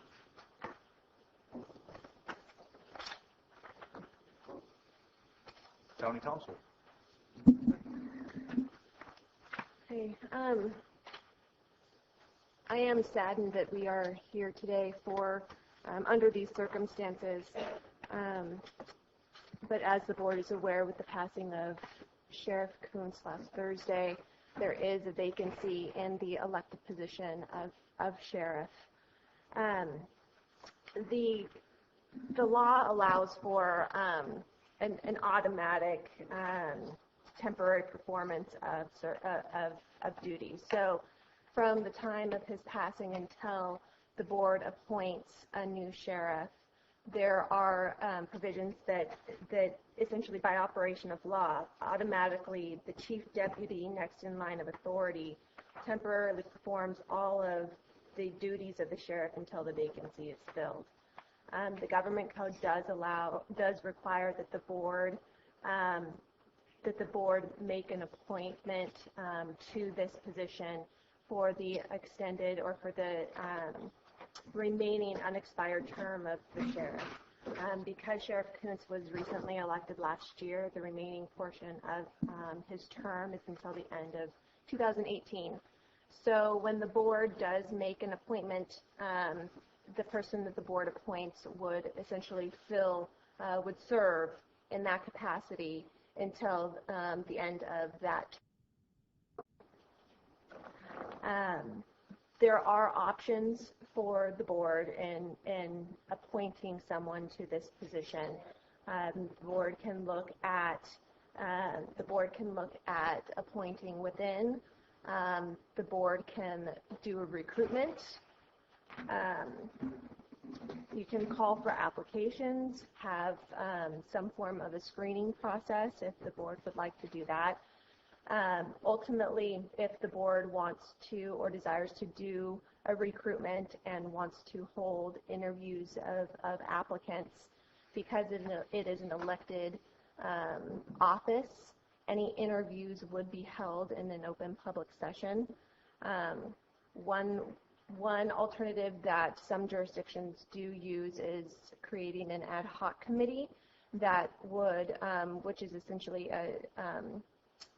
two board members would screen the applications, and the board could choose, for instance, the top 3 to 5 candidates to come to the board, and then the board could interview those top candidates.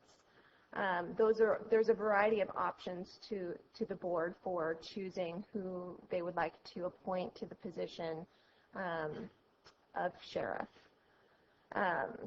The only caveat of that is that anybody who the board appoints has to also meet all of the requirements of the elected position. So anybody who is appointed sheriff has to meet the minimum qualifications of being sheriff. Those minimum qualifications are outlined in the government code. And also in the elections code. Some of the things that the primary functions or qualifications are actually quite minimal. I would just ask that if the board looks to appoint someone, that all of that person be screened at least preliminarily that they meet all of these requirements. The requirements are set out in Government Code 24004.3. I can go through those if you would like. at this point. Maybe you should do that. Okay. An applicant who is eligible for the position has to meet one of a variety of criteria.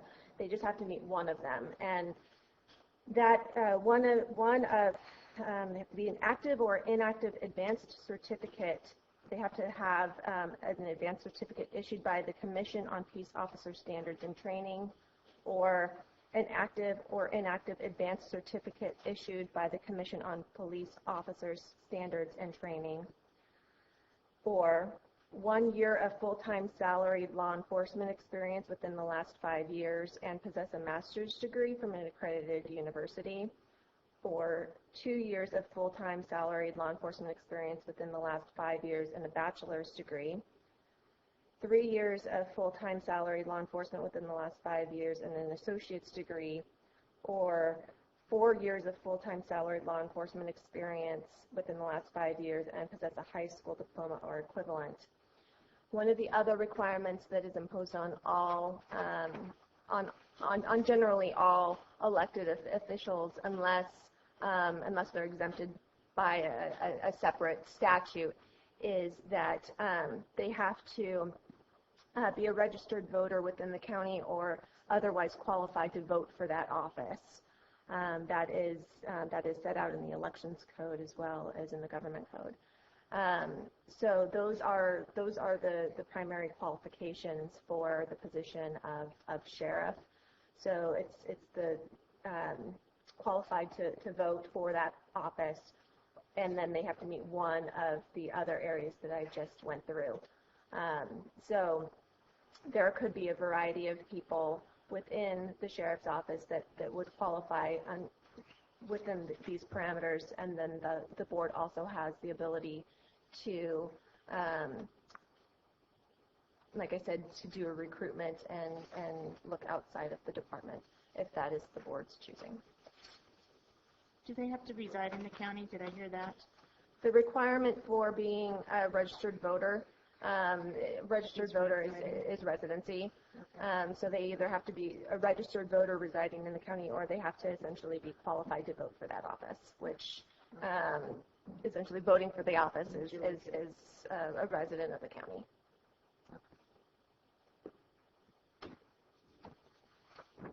Counsel, have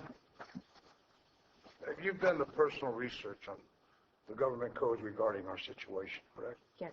Did you have the opportunity to look at code 25304.5 of the California Government Code? I've looked at all of them, yes. Okay. In that code, it does state that the Board of Supervisors may select a person to replace an elected official who has resigned or died in office. Is that correct? It's pretty specific? Right. Okay. The research you've done regarding the election, that's for the elected position of sheriff, correct? With those requirements we just talked about. Correct. Does it address in your research anything where the acting sheriff's position can be actually filled by an appointee from that department? In other words, a person not to be filling the elected position, but as a command officer acting as a sheriff for that period of time. Right. That's what I had discussed at the beginning, where there's the temporary performance of the duties, where it automatically, by operation of law, is the chief deputy next in line of authority. So we can actually appoint somebody maintaining his... for the temporary, Let me finish, Counsel, please. So we can actually appoint, as a board, someone to take that position in an acting position only that has no desire to run for that elected position. Is that correct? No, the government code section that you've referred to is specifically where the next person in line of command automatically functions as performing the duties of the sheriff. The board doesn't take any action. There is nothing that the board has to do for that to function. So when the sheriff passed, the chief deputy next in line of authority automatically executes or temporarily performs the duties of the sheriff. They don't have the new title of sheriff. They are just temporarily performing all of the duties of the sheriff until the board makes an appointment for the next sheriff. So how long is that? There is no requirements on timelines. The government code does say that the board shall make the appointment. So it doesn't say the board has to take action within, a week or a month. It says that the board shall make the appointment. And until that happens, the next chief deputy next in line of authority would perform the functions of the sheriff. I understand that theory, and I understand that section of code, but I do have a problem with the code we mentioned, 25304.5 of the California Government Code, where it says the board may instead of shall. So I think there's a conflict between the two codes. And I guess that's what the board has to decide if they desire to make an appointment at this time or go with our existing recommendation of the next ranking officer. Actually, it's not a recommendation that we would make because it already is in code 20, right? Right. 25304.5 already is in place. 24105. 24.105.5. Yeah, 104.5 it's already in place. It started when There's nothing that the board has to do for the temporary performance of the sheriff's duties. Thank you, Counselor. Thank you. One more question. I am confused, and I know that we discussed it shortly, that the vacancy should be filled by the next general election or the existing term. I know we have an election coming up in 2016 for a general election, but not for the term of the position vacated by the sheriff. Can you give me some direction on that, please? I've done further research and looking at the case law and other Attorney General opinions on point. In situations like this, it is actually clear that the appointee would serve for the full remaining term of the prior sheriff's term. So it would go through the end of 2018. Please bear with me, Counsel. So a person desiring to run for the elected position of sheriff they would have to participate in that endeavor for the end of the existing term in 2018, or can they run for that position in 2016? There isn't a position in 2016. So they could actually start campaigning and run for the election in 2016? No. They can't? No, because that position is not going to be on the ballot in the 2016 election. Thank you. Well, I'm a little confused by that because didn't Barbara Yost have to run for office? That was a different situation. There were different circumstances around the death of the incumbent district attorney, the timing of it. Because his election was coming up, I guess. Is that correct? That's why. It's my understanding that there are different provisions for when somebody passes away, either after the filing date for the election, which is my understanding is what happened, and there's nobody else to run, so he by default won the election, even though he had previously deceased. And so he essentially he passed away between the election and the starting of the new term, and there is a different government code section that applies to that situation. So in other words, he was elected in November, but didn't take the new term until January 1. Is that what happened? He passed away before he could take the new term. Okay, but he was actually elected. He was elected because there was no one else that ran against him. Oh, he ran He, unopposed. he ran unopposed, and unfortunately, he passed away before the election even happened, is my understanding. So, at the time the election occurred, there was no one that was, unfortunately, he had passed before the election happened. So, at the time he was elected, it was already vacant. If that makes sense. And so there's a different, separate government code section that governs that situation. And there's no definition what temporary means if we appoint or not appoint in this current scenario. It could go on forever. I wouldn't recommend that. I would recommend that the board take some action towards filling the vacancy, whether it's an appointment, whether it's a recruitment, taking steps towards filling it, because the government code does indicate that the board shall fill it. By at the next regularly scheduled election. No. Just reading the same code that you just told us about. So. I don't want to get into arguing the law with you, Chair Edson. I'm not arguing, I'm just reading what it says. Counsel, does case law take precedence over statute law? You look at the statute and the case law, typically will explain how statute functions. They basically explain it in further detail, giving authority for how to implement the statute. So case law does not supersede or take precedence over statute law? It explains the statute. So explains how to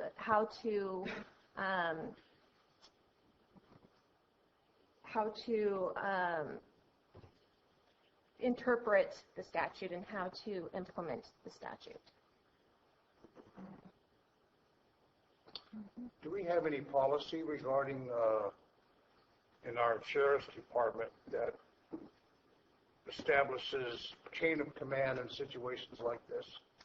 Yes, there is, and that's and in that policy, it identifies the succession plan. Could you run down that succession, please? Just Sure. the positions. So, or whatever you feel necessary. So in essence, this policy lays out the succession. So the chief deputy next in line of authority, which is the term of art used in the statute, would go by the chain of command listed in the manual. And the first chain of command is Operations Bureau Commander. From there it goes to Custody Bureau Commander. From there it goes to Operations Division Commander, Special Operations Division Commander, and then Deputy Sergeant. Thank you. Mm-hmm.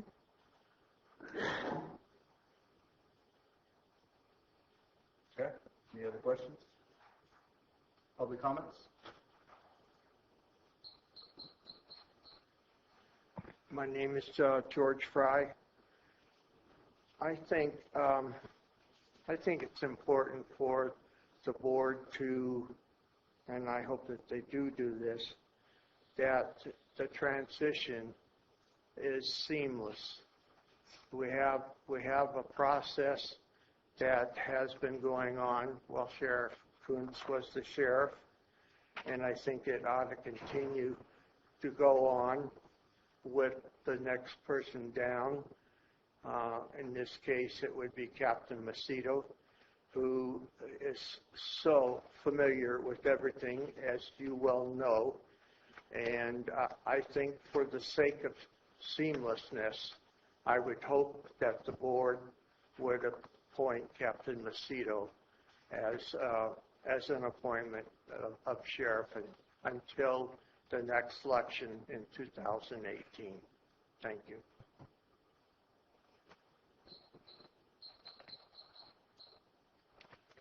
Vicki Ranke. I just wanted to make the comment too. It's obviously very sad that we've lost Gary Kuntz as our sheriff. We all voted. A lot of people in this county voted for him. He was a well-liked man. And the sheriff is an elected position for a reason. So I think we have to respect that idea of an elected official. I understand that we can't do a special election, I guess, for a new sheriff, so it has to be an appointment. So I guess I'm asking the board to make that a very committed, something that you're going to do that's very important. It is important that you're going to be able to open it up to applicants, that you do a really good process for picking that next sheriff, because you're going to be doing something for the citizens that we normally get to do. So anyway, I guess I'm just encouraging that. I'm sure there's some excellent people in line that maybe would get appointed, but I think the process has to happen so that the people that live in Calaveras County see what's going on and that we can feel good about the new sheriff that we have. Thank you.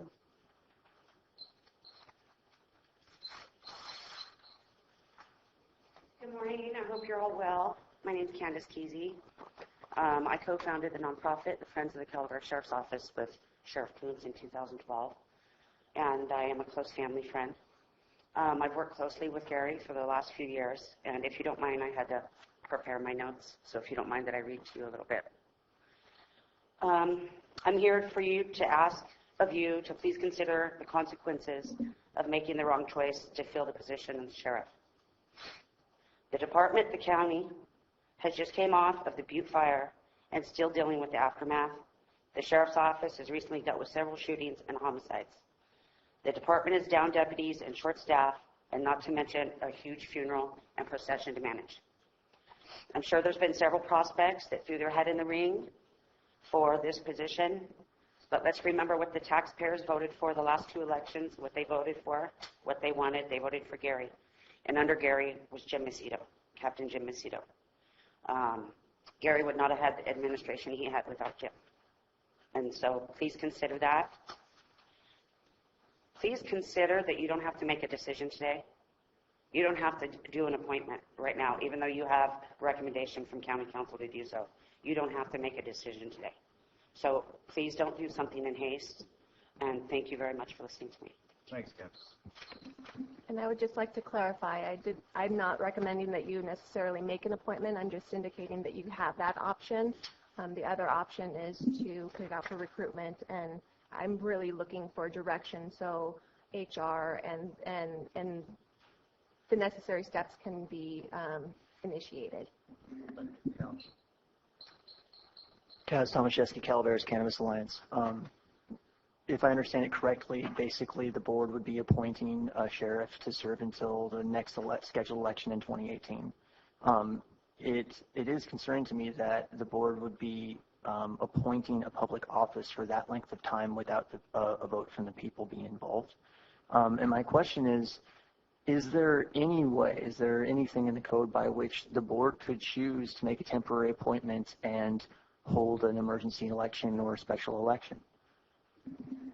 The law is very clear that a special election is not an option, and that's ultimately why the government code allows for the temporary exercise or performance of the duties, while the board does reach out, whether it's through a recruitment, whether it's to make the decision.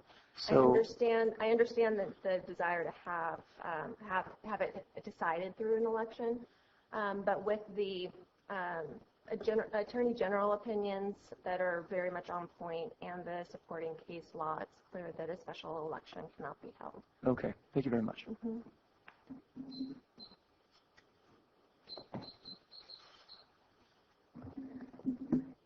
I've been very happy with the sheriff's department compared to what another police department I experienced in the Midwest. What's great legal minds we have in here. There's got to be a way that either just let the natural flow go right now, whatever is the structure right now, because there's no requirement that you have to appoint somebody today. There's no date time that you have to appoint somebody today.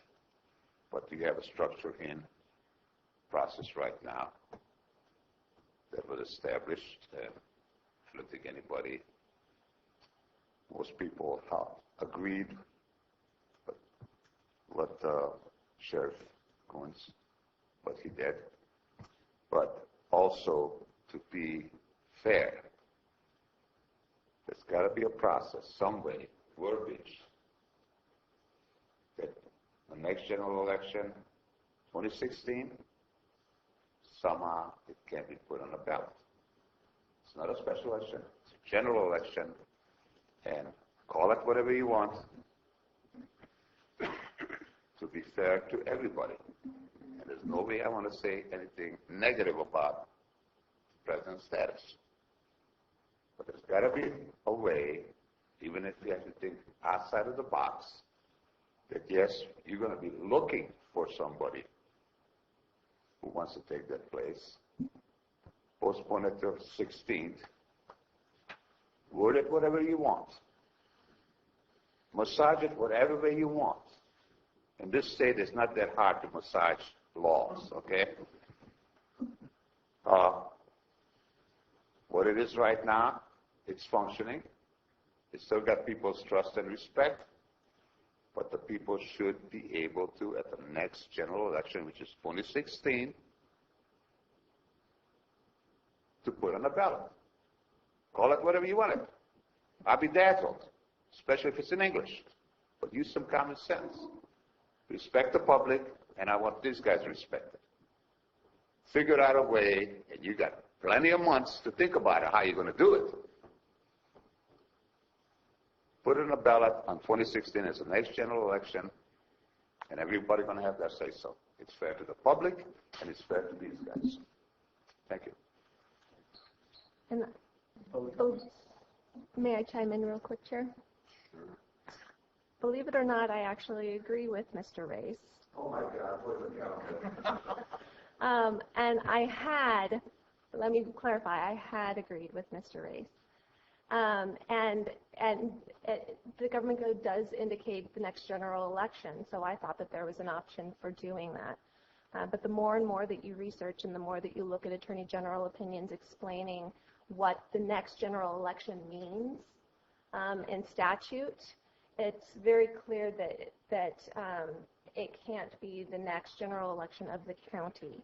It's the next general election that position is on for, or that is being considered for. And so I just want to make it clear to the board of what your authority is here. And one of the things that I found very compelling is in an Attorney General opinion. I understand that it is an Attorney General opinion, which is not as weighty as case law, but it specifically says that the supervisors only have the power to appoint a successor for the total portion of the original term remaining unexpired.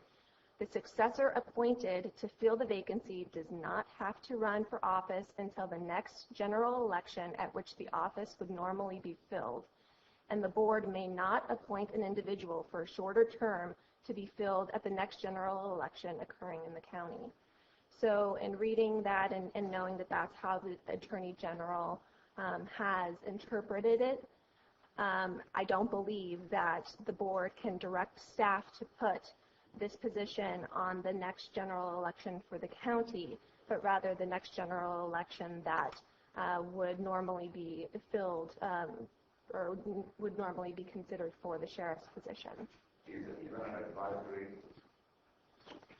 That's not, it's appointing the position.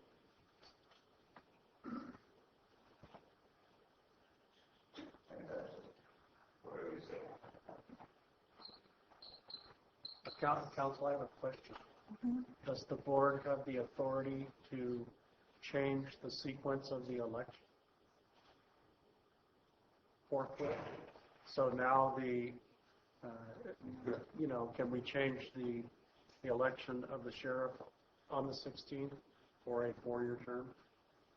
I do not believe so, because he was elected in 2014 for the term through the end of 2018, and I believe that based on what I have read, that anybody that the board appoints would serve the duration of that term, that existing term. Thank you. Mr. Kelly? Joe Kelly. the concept of succession, you went through and you said chief deputy ran it down, but you didn't put any names with it to go by the different folks in those succession areas. I'd like to hear that. And then my concern is on an appointment thing by the board, or can the succession be left the rest of the term of the past sheriff without an appointment necessarily by the board, just leave it as a succession? But if not, and if there is an appointment based on succession, would it provide security to the successor as if he were elected? In other words, he's there as if he is the sheriff-elect and not as an appointee that could be removed at any time. That's my concern. I don't want to see a shuffle by a board. Thank you. It's my understanding Operations Bureau Commander is Captain Macedo. Custody Bureau Commander is Captain Ballard. I do not know the positions, who fills the positions of Operations Division Commander, Special Operations Division Commander, or Duty Sergeants. I would defer to those of you from the Sheriff's Office that know who is in those positions beyond the top two.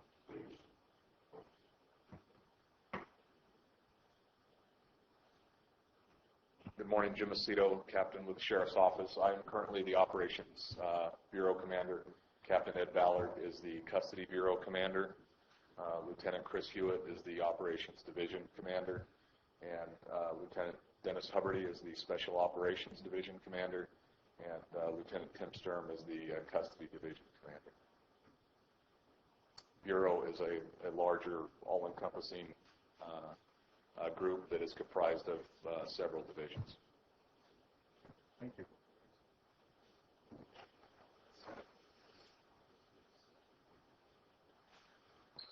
Almost good afternoon. You know, it's a sad time, and it's a pretty awesome responsibility that is put in your laps. However, this is our county, and the consequences of your decision carry some very strong long-term consequences. Unfortunately, it appears that the people's voice can't necessarily be heard in the decisions being made via an election before the end of Gary's his term. I would suggest a possibility. I think we have a lot of good candidates here. I would suggest that we default to what I believe protocol would be, which I believe would be the senior officer, which is my understanding is Ed Ballard. I think the people have certainly spoken with regard to their support for Ed Ballard, even though he did not win the election. He certainly had the support of the people. As far as Captain Macedo, gosh, I don't see any reason why he cannot continue to do what he's doing right now and continue to fill that position. So I would ask for you to just take those situations into consideration. I think that might be kind of a compromise that may make everyone happy. Not that everyone's going to be 100% happy, but we've got some good men here. But again, it's a very awesome responsibility that's being put in the hands, and I think the default protocol might be the appropriate measure. Thank you.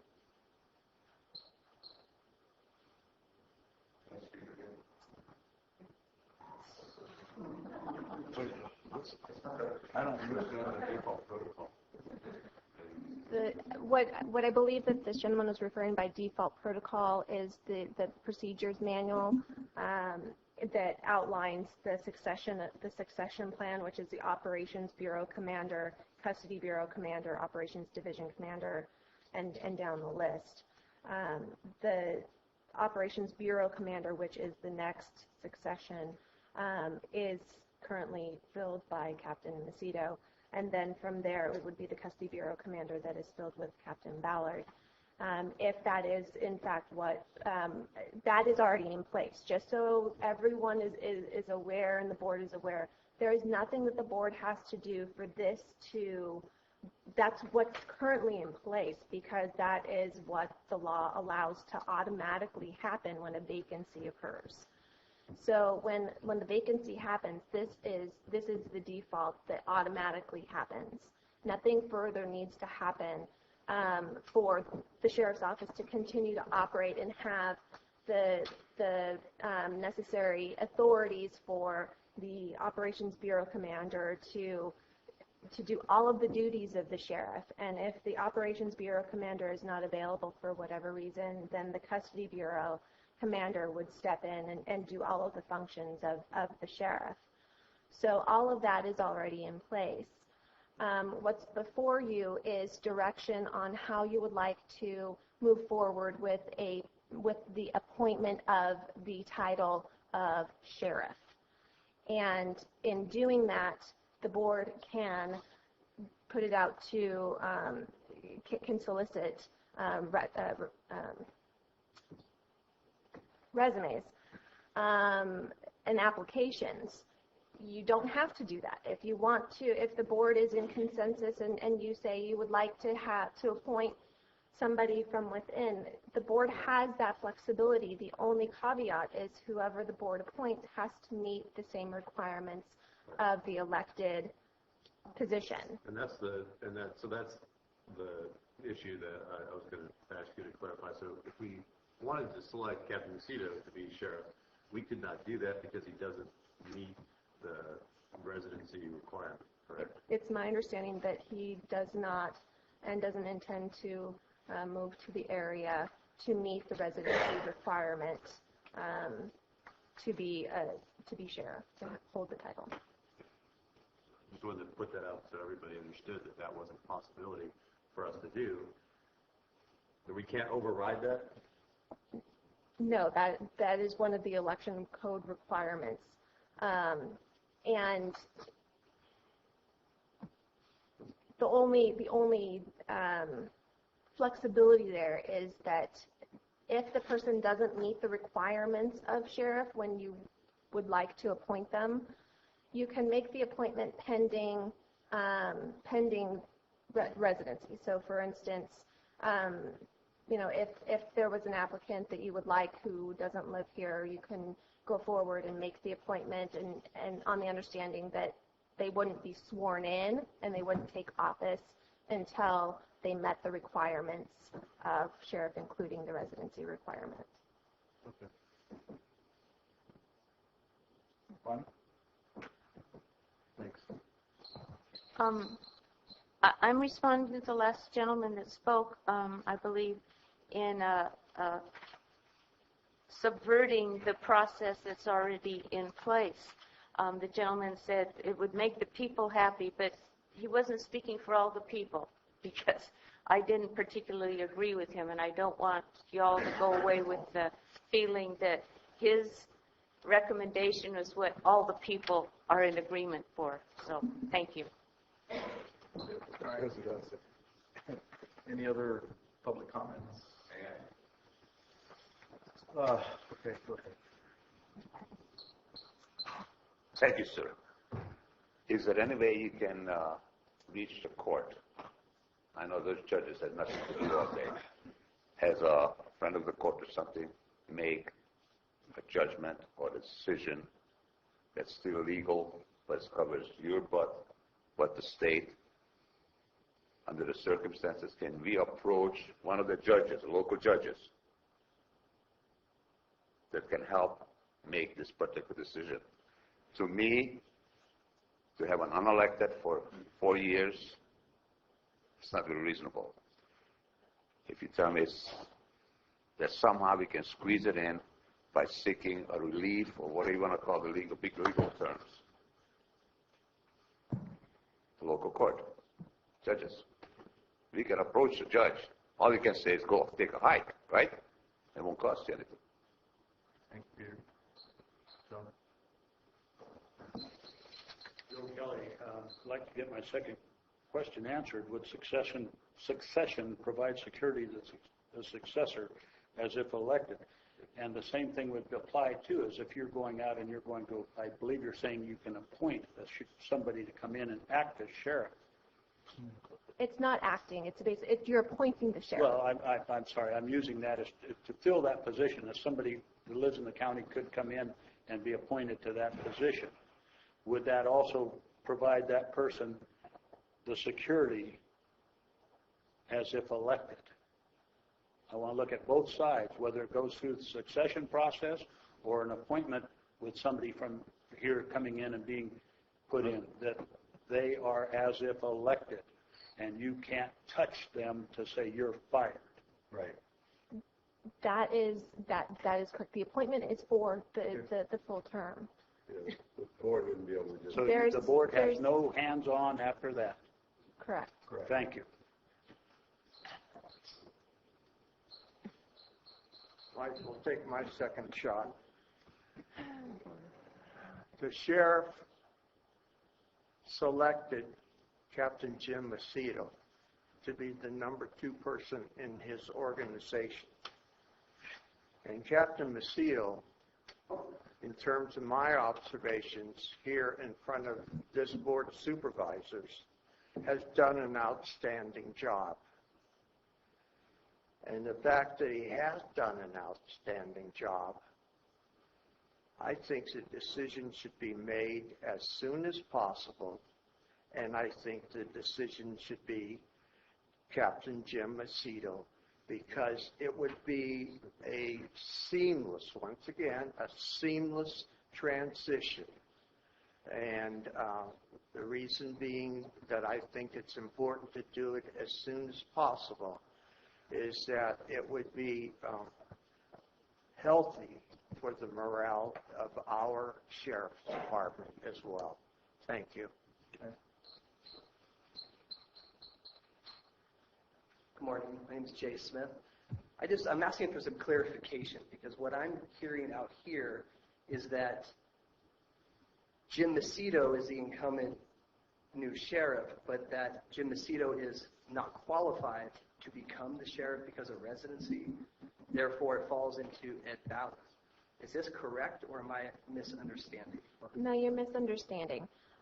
Because the incumbent sheriff is the appointed sheriff when the board takes action. Before that, all that it is the operations bureau commander temporarily fulfilling or performing the duties of the sheriff. So until an appointment is made, there is not a county sheriff per se. There's just an operations bureau commander or custody bureau commander doing the function or doing the duties of the sheriff. Does that make sense? Yes. And the temporary function, because they aren't the title of sheriff, they do not have to meet the requirements of the elected office until an appointment is made. Until the appointment is made. Right. Okay. And one other question is, excuse my ignorance on this, but I cannot believe that you guys would have the authority to, and you apparently do, to appoint a 3-year term sheriff without an election. Does not make sense. This gentleman that was right here, you got to figure out a way to get it on the election, on 2016. It just doesn't make sense that nobody here would have any say in it, and you guys would just do that. I'll think of that. Thank you. Any other public comments? All right, I'll bring it back to the board. So can I, clarification, typically sheriff departments have the sheriff and undersheriff and then the command system here. So because we did not have, and so if there was a leave of the office of sheriff, typically then the code would allow for the undersheriff to step in and carry on, and no decision of the board or the voters or anything like that. They would fulfill that term until that sheriff term was up. Because we don't have an undersheriff, this is why we have this command system or command process in place here, correct? Correct. It would automatically go to the undersheriff. If the county does not have an undersheriff, which we don't, then it would go to an assistant sheriff. If the county doesn't have one, which we do not have, then it would go to the chief deputy next line in authority. So that is where we would fall, and we would look at the succession plan in the manual, which is what we had discussed, the Operations Bureau Commander and down, for the succession plan for who is the chief deputy next in line of authority. Okay. How long have we not had an undersheriff? It's my understanding that we haven't had one for the... Okay. 5 years, right? I believe. So was that a We have an Sheriff Kuntz undersheriff. decision then, not to have an undersheriff? That was my understanding. But, Okay. but the sheriff's office can clarify more because I'm not, I don't know. I think that was Under Sheriff Mike Walker. Is that correct, Captain? Let's Captain Ed Ballard. not make this like an open discussion here. Okay, let's- Captain Ed Ballard, Sheriff's Office. Actually, our last undersheriff was Undersheriff Michael Walker. Right. He retired, leaving in order to use that money to prevent layoffs. So he retired his position to use the money to keep some of the rest of us. And then Sheriff Kuntz, when he came on board, he elected to keep that going and not have an undersheriff. So the undersheriff position was more or less eliminated under Sheriff Downham's? Yes. Okay.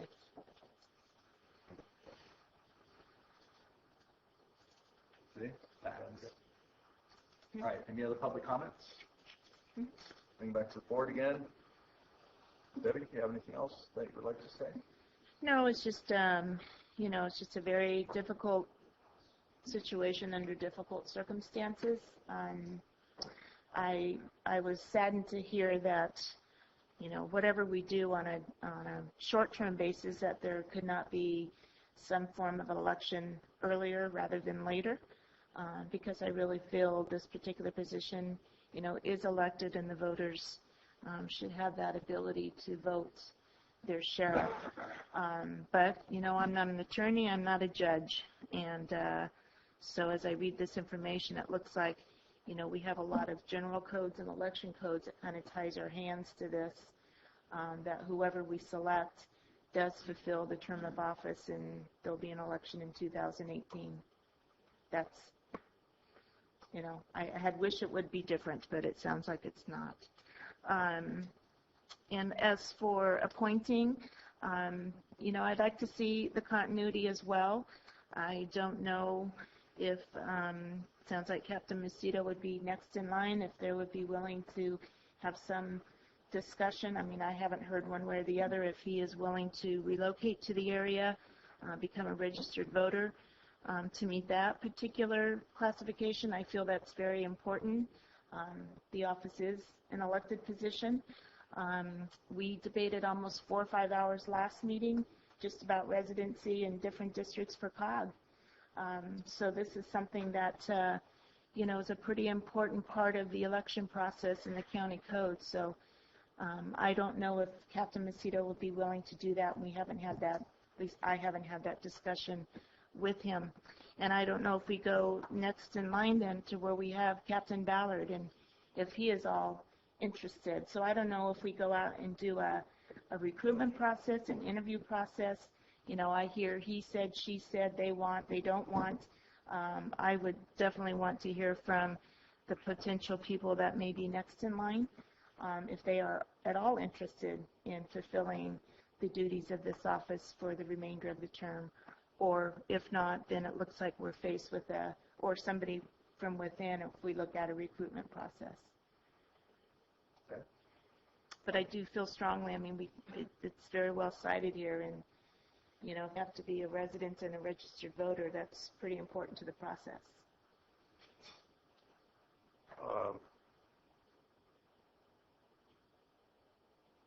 I have personal experience with the Sheriff's Department, and I know every single person that's in this room right now, and I could not respect them more. I feel that the position of sheriff should be one left to an election by the people, not by an appointment. I also know we have some very trying times in this county right now. I have all the faith in our sheriff's department and I have the faith of the people in this county and this board. It's my position that not to take any action at this time and let Captain Macedo continue to run this department until we can have an election to elect a sheriff to replace Sheriff Coontz, and that's going to be a hard job. I do know that the relationship when it comes to command people and a law enforcement agency, and I know the relationship that Sheriff Coontz had with Captain Macedo, Captain Ballard, Lieutenant Hubbity, Chris Hewitt, Lieutenant Stroh. I think right now that's the best team that we've got. I do regret that we have to wait until 2018. I will be looking into that. I also wish we could have an election in 2016. And I appreciate council's efforts to provide the information to this board. I thank you, Megan.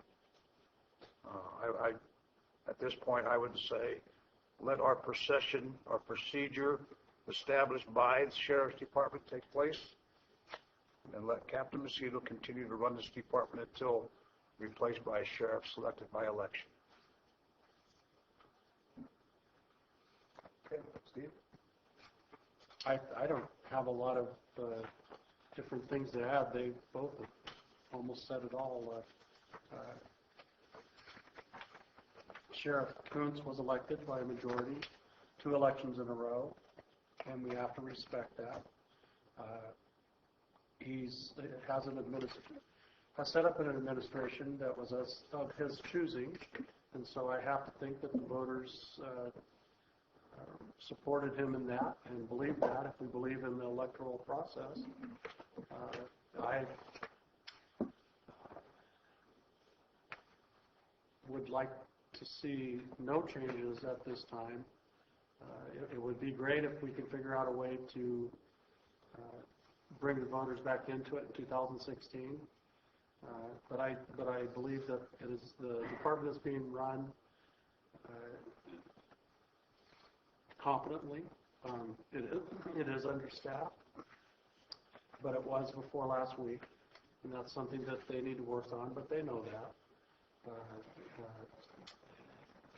So I'm going to concur with Mike and really Debbie too. At this time, I don't support any changes.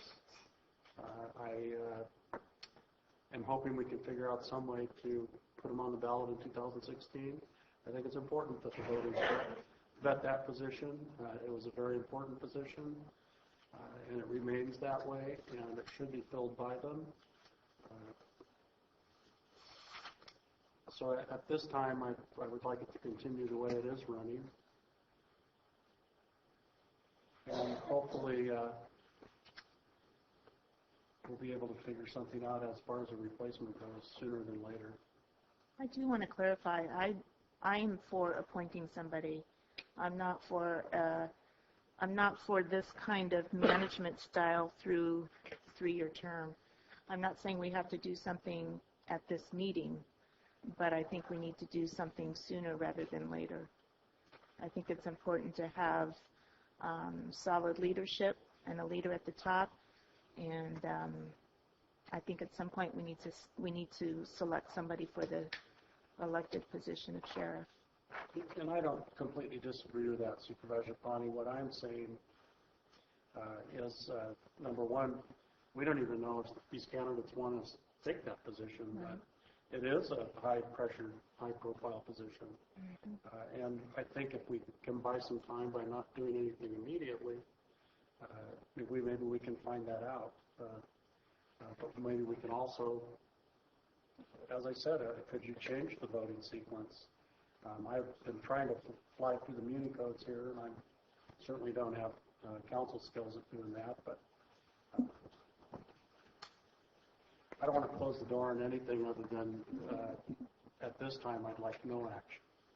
So I got a question on... And I just want to clarify just a little bit from what I'm hearing here is the section that Supervisor Oliveira had referred to earlier on about May. You had referred, it's 24105. The discretionary term may is used for typically filling elective offices. But further in that section, it talks about specific to sheriff's offices. And in that, because we're dealing with the sheriff's office, it's not discretionary language, it's mandatory language. And it says, if the vacancy occurs in the office of sheriff, the duties of such office shall be discharged by the undersheriff, or if that position is vacant, by the assistant sheriff, and then it goes on through the deputy, the line of authority. What section is that, Counsel? That is 24105. 24105. I was speaking to 25304.5. Oh, point five, that is... Of the government code. Right, that was I apologize, I thought you were referring to this No, section. I was speaking to 25304.5, the government code. Point which 5. deals with the death of an elected official. Yeah, that, I apologize, I Not a thought you problem. were referring to that. But you said 2530... 25304.5. Okay, 25304.5. That specific section was similar to what we're talking about when the prior DA passed away. That is when that section is triggered. If that section is not triggered, which it's not here, then you would look to 25304, not the .5. And in that section in 25304, that's where the board has the authority to make the appointment. And in that section, it says that the board shall fill by appointment all vacancies that occur in any office. And so that's where the board has the authority to make the appointment.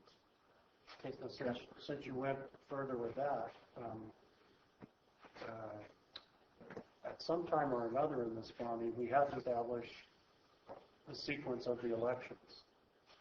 What would prevent us from changing that sequence and electing a new sheriff in 2016 for a 4-year term forthwith? I can certainly look into the process of changing the terms of elected offices. Just from the research that I have done in jurisdictions that have, or if you want to chime in. County elected offices are required to go to election for a 4-year term during the gubernatorial general. So the gubernatorial general and the presidential general are 2 separate elections, and you can't change which election they occur. Excuse me, could you identify yourself for the folks? Sorry, I'm Rebecca Turner. I'm the county clerk recorder and registrar of voters. Rebecca. And that's state law? That is government code, yes. So the constitutional officers are... The constitutional officer would be the sheriff, the DA. I think just the sheriff is the DA. What's that? And the assessor.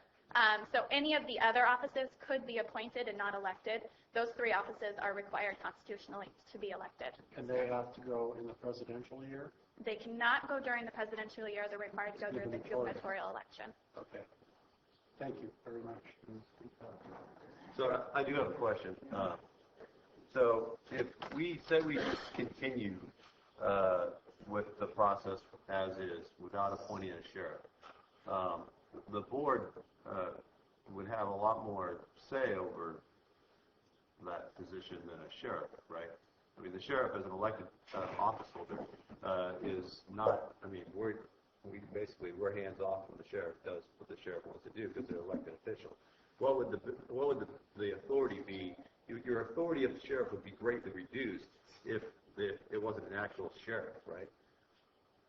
Like if it's the custom, whatever the Captain Mosquito is now, say he just kept running the show.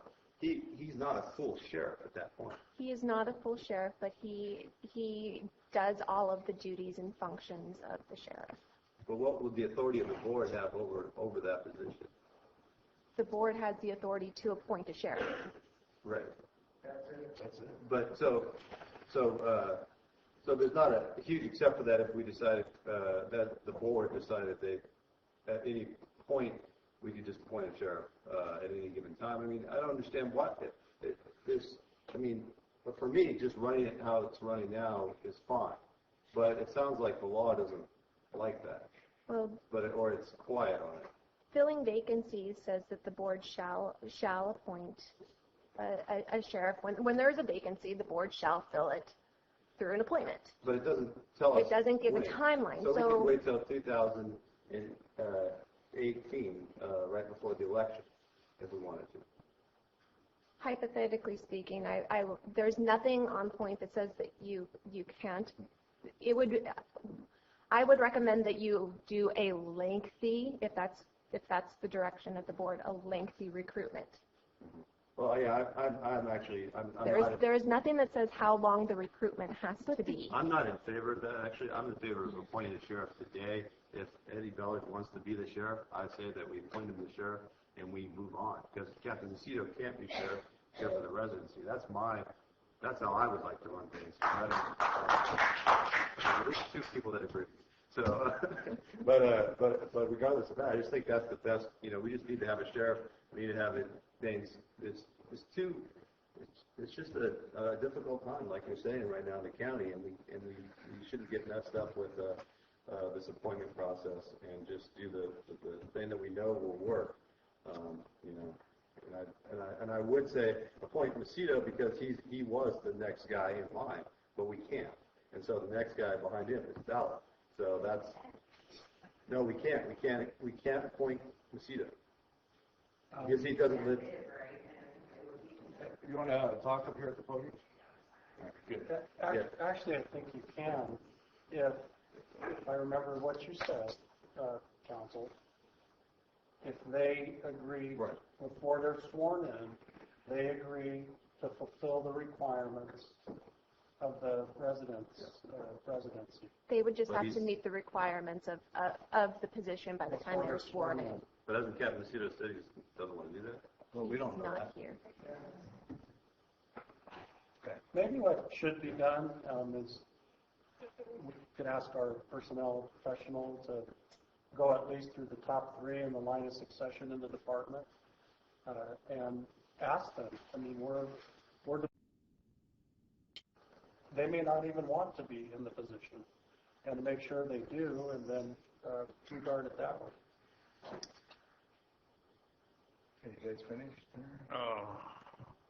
That's certainly asking an a option. lot for folks in the public forum. It's their choice. So my thought is about not only the public but the sheriff's department. We've all been through quite a bit in the past month and a half or so. Stability is extremely important, and I think that if we do nothing right now, succession is there, at least at this point. I think people are probably pretty comfortable with that. Just in the past few days, we've been going through codes, and they've changed because we're still learning. We've never been through this before. It's pretty darn. I know Megan has been working awful hard researching different codes because they're all over the place, and that's frustrating and very, very time consuming. I don't know if we're if we found all the answers yet. So I am certainly in no hurry to do this. I think that we're good. The sheriff's department is just a strong, very, very strong right now, barring the fact that they're missing, folks. But they know where they are. They know what their command structure is. They know what to expect. The public knows what to expect from them because it really hasn't changed that much. Barring, I keep saying that, but without Gary here. So I just don't want to rush into this. I happen to be a believer that sheriff's office should be an elected position. I don't want to make that decision if I don't have to. I'll tell you right now. Because to me, it's extremely important for people to speak on what that position is. And so if it comes down to where we have to, then that is not going to be something I take very lightly. But right now, I think we have to continue on working. We have a lot to do still. We still are in the middle of a crisis. I know a lot of people think because the sun's out and there's no smoke in the air that we're through with that. We're not through with it. So stability is extremely important. And I believe the Sheriff's Department, in its plan that it currently has, is stable. And until we figure out the rest of it, I believe we can just keep operating the way we are. That's my position on it.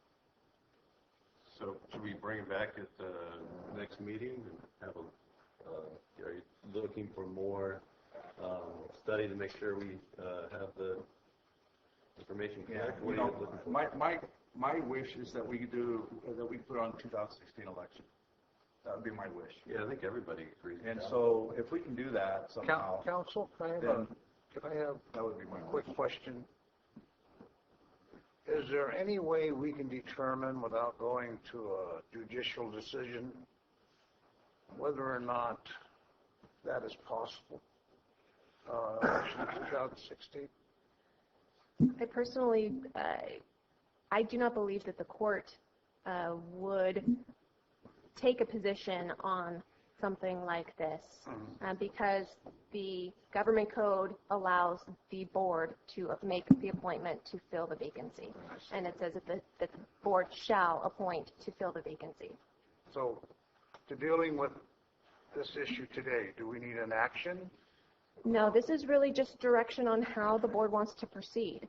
Again, the board can make an appointment today if the board wants to. You don't have to. There is a plan in place that is allowing the department to run.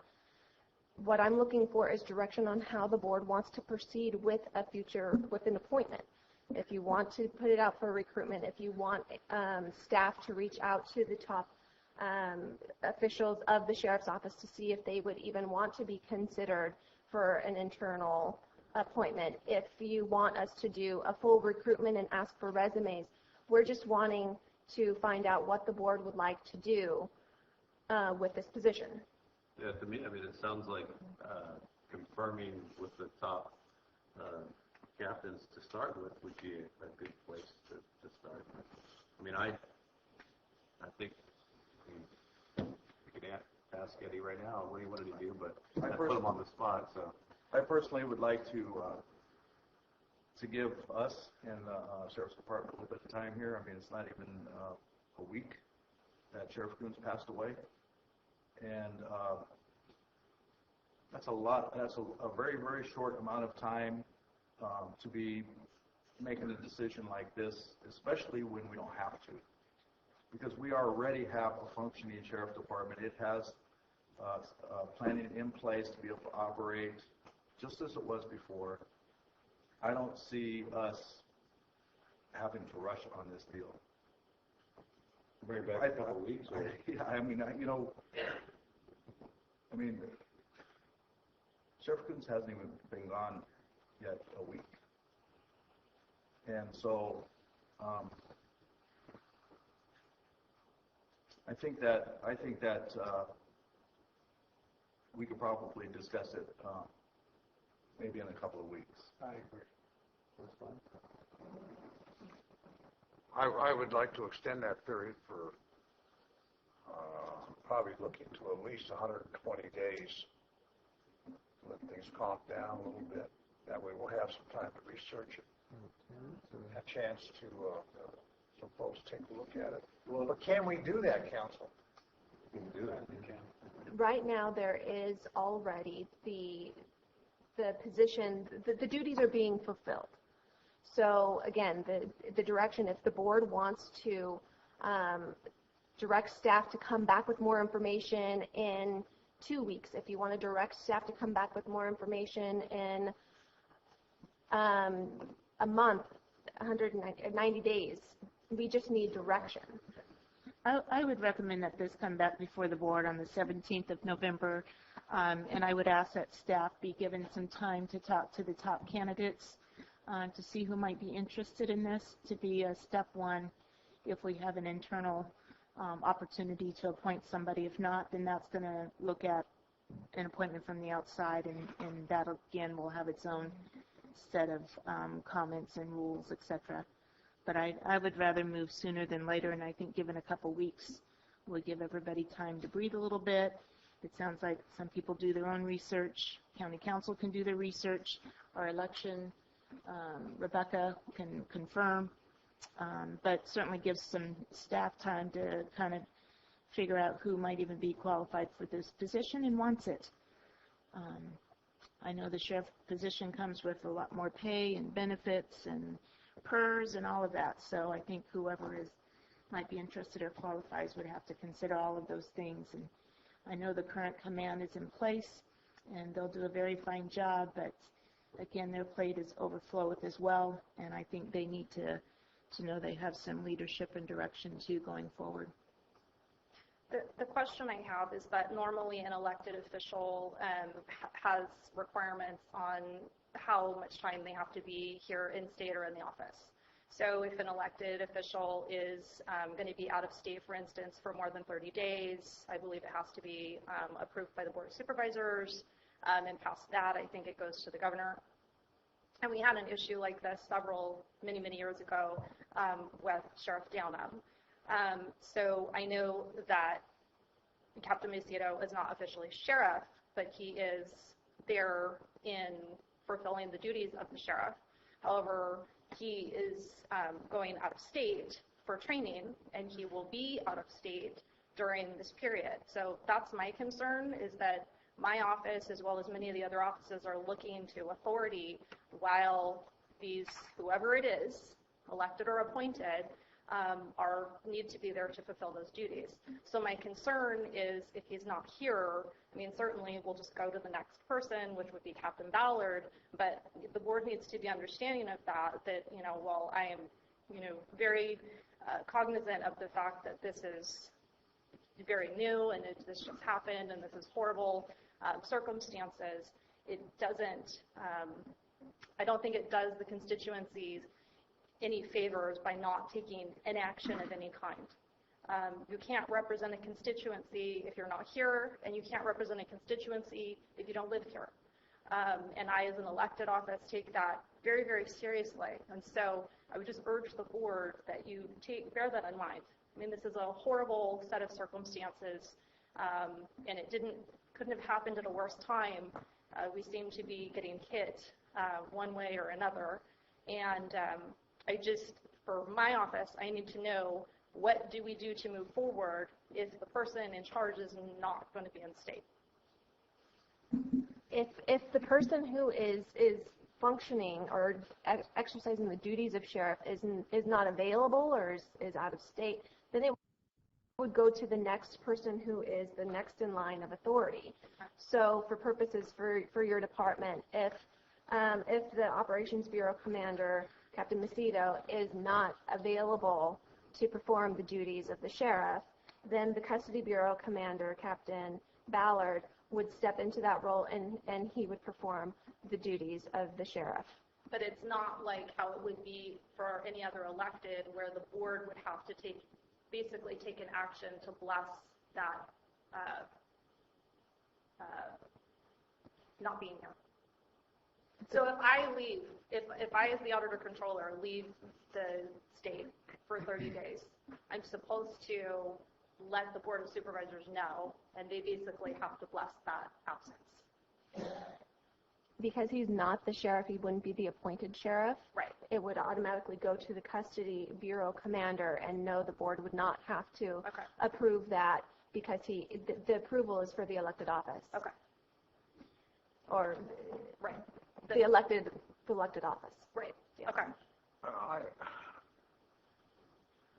Ladies and gentlemen, we need to define how come Captain Macedo is not here right now, and where he's been for the last 30 to 45 days, and where he's going to be.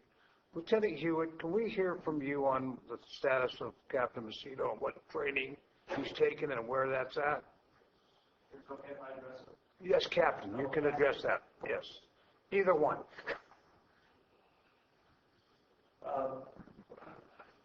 Captain Macedo he's been at an FBI academy, which is a very honored thing.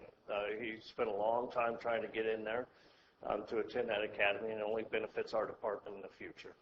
So that's what he's doing now. He would have been there had he still been there had our boss not passed away. He came out here to take care of that. He's been helping out the department, and he intends to finish that. But rest assured, between me and him, wherever he's at, we can come up with something to get everything squared away and address everybody's concerns. Captain, how long has Captain Macedo been back at the FBI Academy in Washington, D.C.? Unfortunately, he only got to be there for roughly about 3 weeks. It's a 3-month-long academy. 3 months, guys? Approximately 3 months. So he was back there attending that academy, and our boss passed away, and he came back to address that issue. So he could only be gone a maximum of 6 days, and then he gets expelled from the academy. So he's going to go back to handle that and then come back for our boss's funeral. And the department has run, with his absence for 3 weeks, by the concerned efforts of your command staff. Is that correct? Well, for his 3 weeks he was gone, our boss was still here. Oh, I'm sorry. Yes. Okay, he only came back because of what happened. And the department will continue to run, whether or not we pick a sheriff interim or whatever. Yeah, I believe so. I mean, we have an excellent administrative staff. We have an excellent department. Everybody knows their jobs, and we can take care of any issues that evolve. So it sounds like this is a 90-day class or schooling, or? Yeah, it's roughly 3 months altogether. All right. It's very prestigious, and it's Sure. good for our department that he attends. What course is it, Captain? It's the FBI Academy, Leadership Academy. Leadership course. Yes. And the selection process to attend that is quite extensive. He's been trying for 6 years. I have to go back to my position where we should extend it more than 2 weeks, and at least have the ability to have all the people that we need to talk to here. I think another 45 to 90 days might suffice that purpose. Let's see what Captain Ballard wants.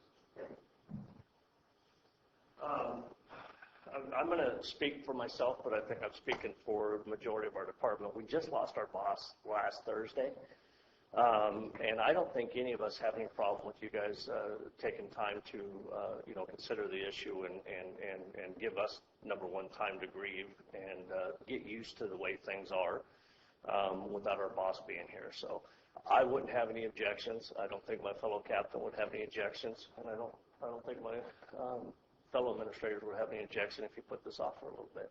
Thank you. Thank you. Okay. Rick, you still have DSA president, and I concur with what Mr. Ballard said. Thank you.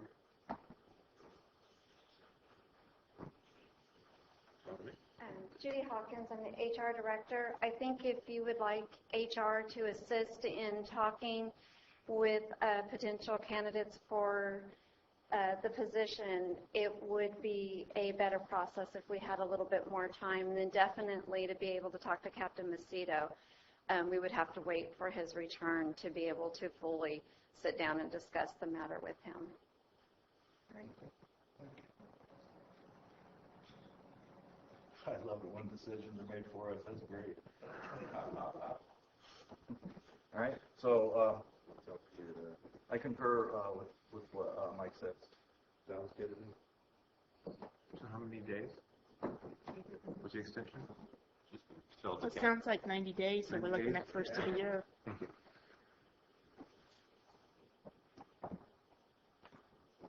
Okay.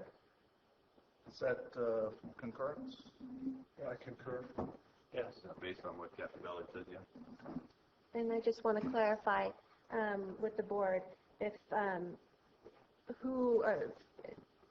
in this succession of command, is the board wanting staff and HR to reach out to all of them, or is there the top 3, 4, down to the deputy sergeant? Would you like for staff to reach out to everyone? Not at this time. I think we should table it until that 90-day period. No, I know, but I was under the impression that you were wanting information back. Well, from Vecito, I think, In- and Captain at- Valley, that just does too, right? I think we should give some time. I'm not indicating that we would go out tomorrow. I'm just wanting direction in 90 days when we come back to the board. Yes, at 90 days. I'm assuming that you would like information from staff in 90 days. So what I'm trying to solicit is information from you. If you would like HR and staff to just speak to the top 2 or the top 4 or the top 5 to get information, to present that information to you in 90 days. And in that 90 days, staff would be able to reach out to those people, whomever you would like them to solicit information. So we're in a position in 90 days to give you substantive information. I would like to talk about it in 90 days. I would prefer, I think you're right, I think we should go ahead with, at least getting an idea. And you could ask them, if you wanted to wait a little bit, ask them in 2 months, But before the 90 days comes up, at least talk to the top 2, Captain Cito and Captain Valley. That's all I was looking for, was top 2. Bob, board, may I make a suggestion? We're going to have 90 days. I would recommend that, per the policy, the positions listed in the policy, there's a desire to those folks that are holding that position, contact HR indicating their desire. That way we'll have an idea of who would be interested in the position. And then at the end of our 90 days, we'll at least know who's interested. And that would give the opportunity for Captain Macedo, Captain Ballard, I'm sorry, and Lieutenant Hubbardie, Lieutenant Strom, and Lieutenant Chris, to at least have a chance to, and you need to understand, folks, losing your boss when you're a cop is tough. These guys do their job every day. Let them grieve. Then go back to work.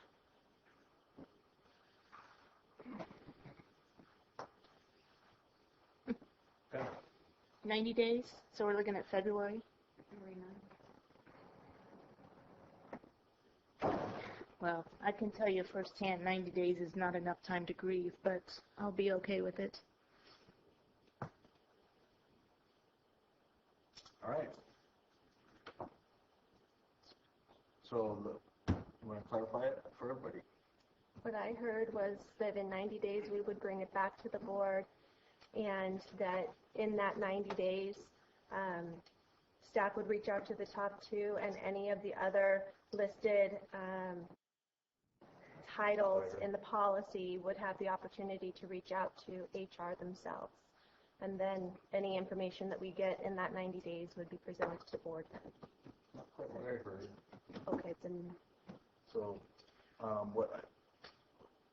what I thought Mike said was that whoever wishes to reach out to HR can do that so that in 90 days we can have a report out on that. In the command. That's what I said.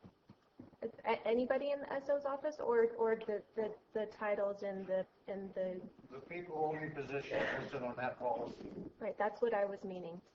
Yes, they would contact HR. Okay. I apologize, folks. Okay. Good. So what's that? Okay, so we're going to take a lunch break. Who's buying this time? You as always. But you're buying for all those folks. You're buying for all those folks. Not out there, Peter, because we can't be. Let's bring it over. Huh? When we be back? Be back at 1:35.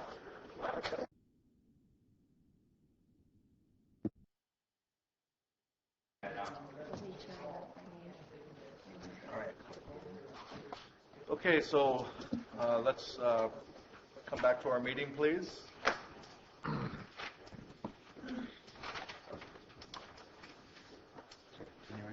Yeah, so we're going to continue with number 2 and have department heads updates on Butte Fire. I bet you Mary wants to go first. I'm shocked. You caught. We go before the boys. You caught him. You caught him over there fumbling around. Yeah, you felt bad. That'll be the day.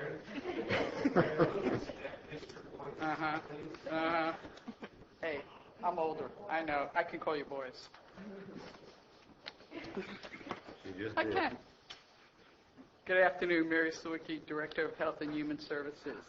I'd like to talk to you a little bit about the outreach that we have done in the last week. At the outstations, the pluses that you have on the reports, in Railroad Flat, we saw 6 people, West Point, another 49 people, and Mountain Ranch, 51. And I will give cumulative totals in the next report. What was listed here as the initials, they didn't put last week's in, so I will give the cumulative totals at the next meeting. So far to date, though, I will tell you the total number of attempted visits have been 326. So that is a good number so far to date. And I listed out in the report all the different things that we've given out, which are cleaning supplies, sleeping bags, blanket, pillow, shoes, socks, guest cards, undergarments, tools, propane, tents, PG&E tote bags, batteries, flashlights, dog and cat foods, the usual kind of thing. In response, so far we've been working on the veterans in particular, contacted 45 of them, most of them in person. In Glencoe, there were 3, Moke Hill, 14, you're welcome, Mountain Ranch, 23, and Railroad Flats, 5. In the area of the donation management program, the Resource Connection now has hired a donation manager who will take care of the warehouse so that Kelly can get back to her full-time job, which is running the crisis center, and also her other store, as well as doing the administrative work for the Resource Connection in general. Under mental health, they've contacted everyone on the FEMA list with the exception of 2 who are left to be contacted, so we consider that to be very good. On the workshops, the last workshop was in West Point. They only had 1 person there. The next workshop will be in Railroad Flats on November 9th, which is 4 to 6. And they are still trying to find and schedule for Moke Hill, as well as look at finding an office in Moke Hill. They're having some difficulty with that. This week there'll be a training of case managers by FEMA for mental health workers. It will be on the 5th and 6th. After that, they will be picking up and doing routes out in the impacted areas. They'll be taking over for human services. If you remember correctly, the 326 attempted contacts, of which we were successful on almost all of them, except for those in which the science and police did not come here, or there were locked gates. The mental health workers will now continue in those routes forward. And so that'll be a good thing. So we will continue to do that. So with that, that concludes my report. Any questions? Question, Chair. Mary, do you plan more of the classes or programs in regards to kind of that grieving process, loss, et cetera, that you have been doing? Do you plan for more of those through the holiday season and things along that line? Absolutely. Yeah, the holiday season is one of our biggest ones. Okay. So sure. The issue is that we'll probably do it in relationship to splitting time, though, because of having to do double duty right now. Okay. Mary, have you reached out to, church groups that have still got a bunch of stuff out there that's collected? I have talked to them, and I talked to them last week, and they are already working on eliminating those down themselves. I asked them if they wanted any help and assistance, and they said that they were already working on those. I also talked with them about did they want any help and assistance as well, because Kelly Figueroa does indeed have a regular plan with them, but they said that they already had some plans going forward. So as I said in my last week that I would do that, and I have. I just want to make a comment. Mary shared with me yesterday, we were talking a lot about people that were out in tents during the storm event, and so we were kind of dealing with that this weekend. But Mary also stated, we had this discussion after our meeting yesterday, that her group has actually been out there in contact with all of those people as well. So I know that you kind of stated it, but I just wanted to reinforce that because that's very important. Yes, So thank you. And when we went out and talked to people about, the realism about the weather, et cetera, people informed us that they were well aware of it and that they were determined to stay where they were at. Last night, the Red Cross opened the town hall. They only had 2 people come. One was from our local area here, was not from the impacted area. The other person did come from the impacted area, but said they actually had been staying with friends. It's going to be going back to staying with those friends. So we closed the shelter at noon today. Cross did. So. Are you going to, is there a plan to reopen one? Maybe not, in bad storm events? I talked to Red Cross about that yesterday, and they said that that is not possible for a variety of reasons, that Mountain Ranch does not meet their criteria. And so you have to do it in combination with Red Cross? The county can't operate one by itself? Just to let you know, Health and Human Services normally does not operate shelters at all. We, in the past, our agreement under the county has been to open shelters until Red Cross gets there, and then Red Cross takes over the running of them. And that's because we have other obligations under the protection side, as well as during many storms we have responsibilities. We have delivered propane during storms, water. We have the governor's office calls us about making sure that the elderly are taken care of, and we have contacts with them. About with the disabled, we have a whole lot of different other responsibilities, and you can only spread your people so far. And the Red Cross doesn't like Mountain Ranch because of... It doesn't meet their requirements. They have requirements on their buildings and the staffing of it. And so, perhaps if you'd like, I could have Debbie Calcott come and explain what those requirements are, if you'd like, at the next meeting. No, we've held meetings, and they hold meetings there all the time, so sure. And maybe they don't want to do it. I don't know. The community may not even want to do it, but it seems like it could be a good spot if they could. I will have her come and explain about their requirements, and perhaps you can take a dialogue from there. Cool. Thank you. Okay. Thank you, Mary.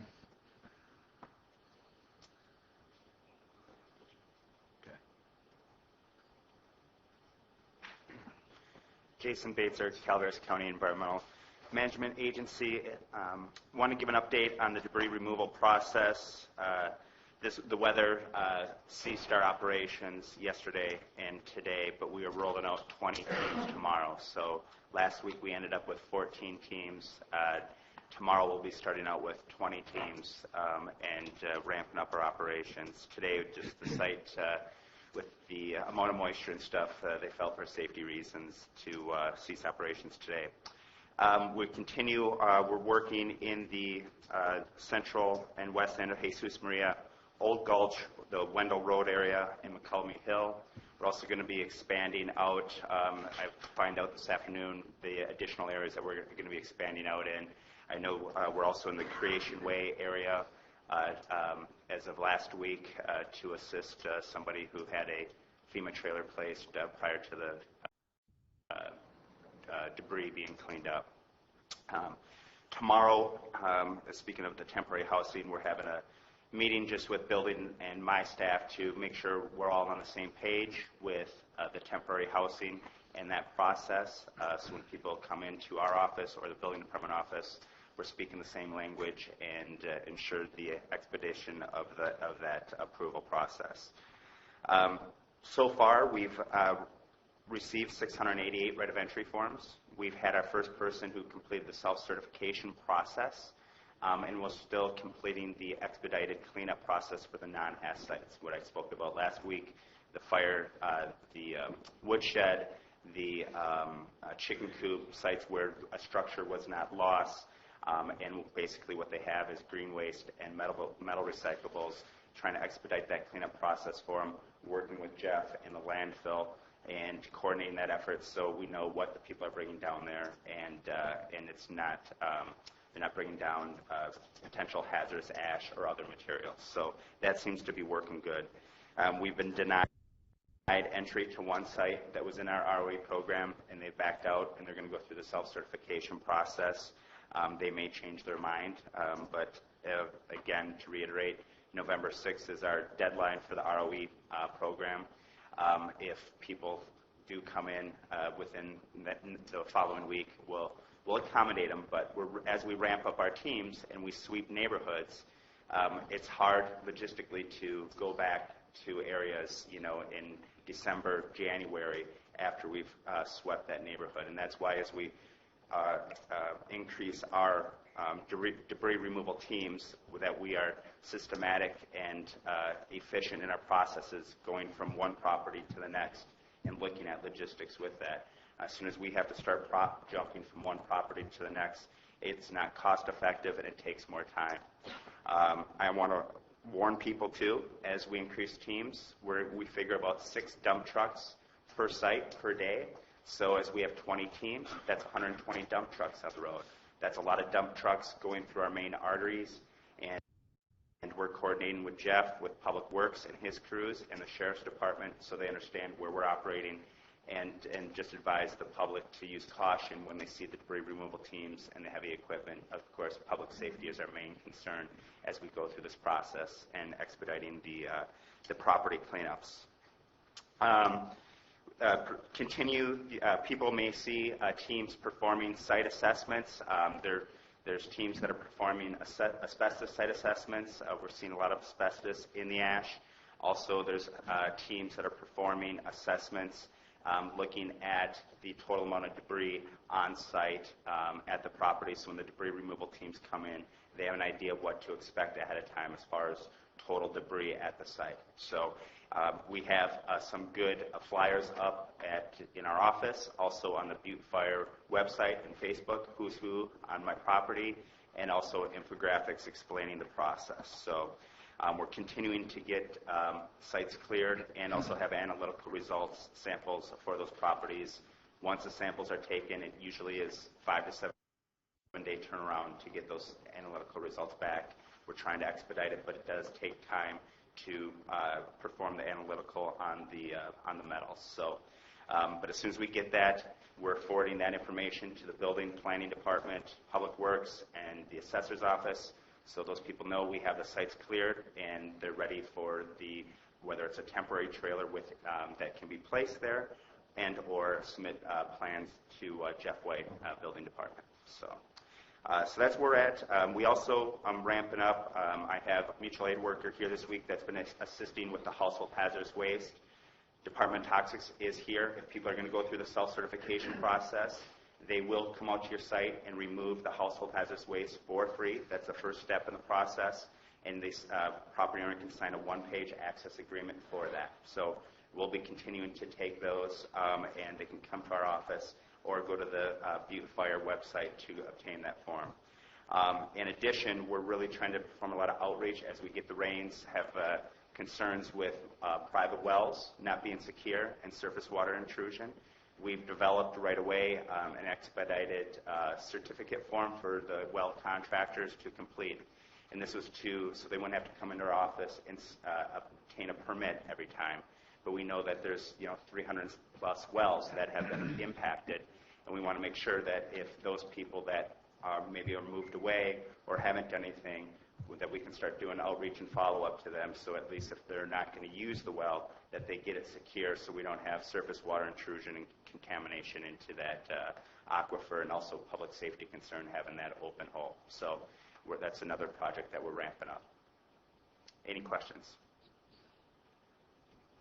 A lot of activity. How long is it taking you to do one site now? One site, I mean, it all depends. On average, I would say a couple days. Some of the sites they were at, the Golden Spur, was 5 days, depending on how much debris is at the site. There's site access issues, constraints that they're having, getting heavy equipment in, how much debris. So it all depends on the site, but say 2 to 2.5 days. So, and as we ramp up teams from meetings, it looks like as we get ramped up that we're hoping to clear 10 sites a day. So, and we're going to continue to ramp up next week. So we also have another class, November 9th, I believe, another 40-hour HAZWOPER. So this will be our third class open to the public, and we plan on having a fourth class. So those dates will be posted on the website, and we continue to train local contractors whether they're going to participate in the county state debris removal program or they want the training so they can be part of the self-certification process and remove debris for the homeowners. How many local contractors have you signed up? Oh boy, well, 50% of our crews are local contractors. So if you look at, we have 14 crews now and average of 12 people per crew. That's over 168 approximately. So we're looking at least 80 contractors. Even the local contractors that were the union contractors but didn't go through Sutton, that were maybe hired by another Sierra Mountain Construction, are still considered local, but they're union workers that maybe have been working in the Bay Area or in the Valley that are now working as part of this debris removal process. So we have local contractors that have taken the class, signed up, other local union workers that were working outside of the county that are now part of the debris removal process. Sierra who? Sierra Mountain Construction. So they're one of the subs under Sukit along with Sutton and Brad. Yeah, and local contractors have been hired under Brad Sutton. Chair, I have a question. Jason, you had told me a while ago that this class was also online, and people could take it online and they would be paying for it themselves if they could not get away to attend a class.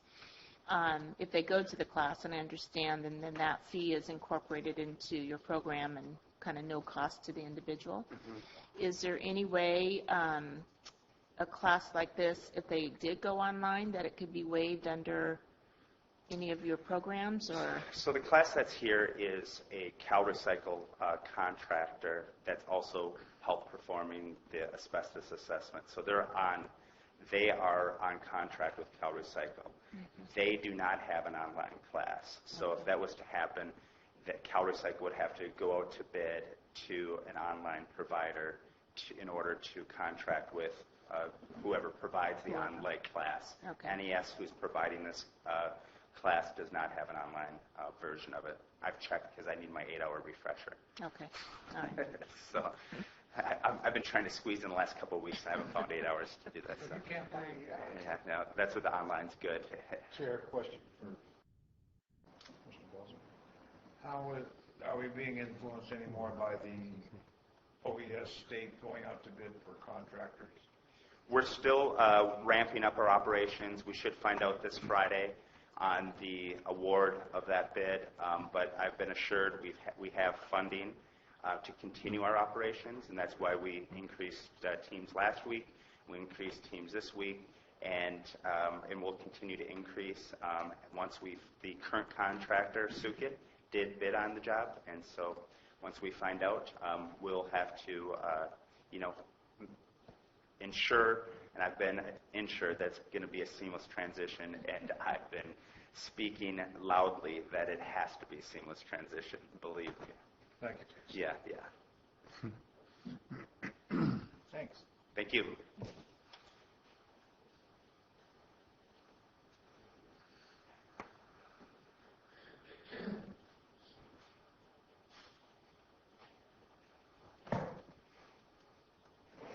Jeff Krovitz, Public Works. I'm going to start with the Butte Fire Recovery Task Force organization. The current one, I know that Supervisor Edson and Supervisor Wright have been at the area field office down in St. Charles, and they've seen this up on the board. But the major task teams, long-term recovery team task force, currently under Alan Sender, fairly new. Infrastructure task force, Jeff White for temporary housing and permanent housing. Health and Human Services under Mary Sawicki. Environmental Health Task Force under Jason Bozer. And Burn Area Recovery Task Force is under me. Under the Burn Area Recovery Task Force are two more sub-areas, one is which Watershed Recovery Program, and the second one which is Public Infrastructure Roadway Damage Recovery Program. So I'll touch on those. But we also have a wing here, a task force called Winter Storm Preparedness Task Force. That's under Sergeant Wade Whitney of the Sheriff's Department. So the last week and a half, there was a lot of work put into preparing for winter rain events coming to the county and their impacts, potential impacts on the fire area. To that, Public Works has prepared a list of 7 sites that we will be deploying sandbag stations to, 5 of which are inside the burn area, 2 of which are outside the burn area in areas of historic flooding. We deployed 1 sand station in this last event up in Mountain Ranch, and we pushed up, 4,000 or 6,000 sandbags for the use of the public and put that on the website, on the Twitter site, on the radio sites. All the outreach that we can possibly do, given the limited communication we have in the burn area.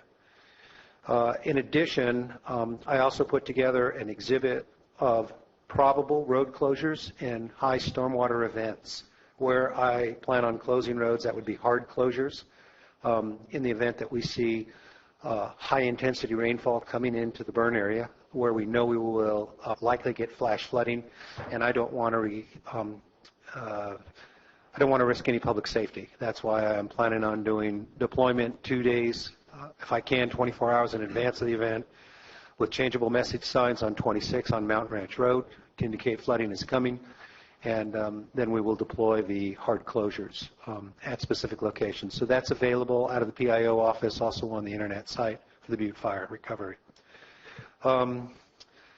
Lastly, my road crews did a lot of work last week. We are branching now out from our major corridors onto some of the minor corridors, and we are attempting to hit those that have the most or the greatest number of residences unburned in the fire, where people are still living. So that is our next priority. We know that Doster Road could potentially become an outlet to San Andreas, and so we're doing a lot of work on Doster all the way out so we can maintain at least 1 lane in all events. And so I can talk a little bit more about that if you're curious in terms of order of roadways or what I'm doing. Again, as a reminder, I have 81 miles of road within the burn area.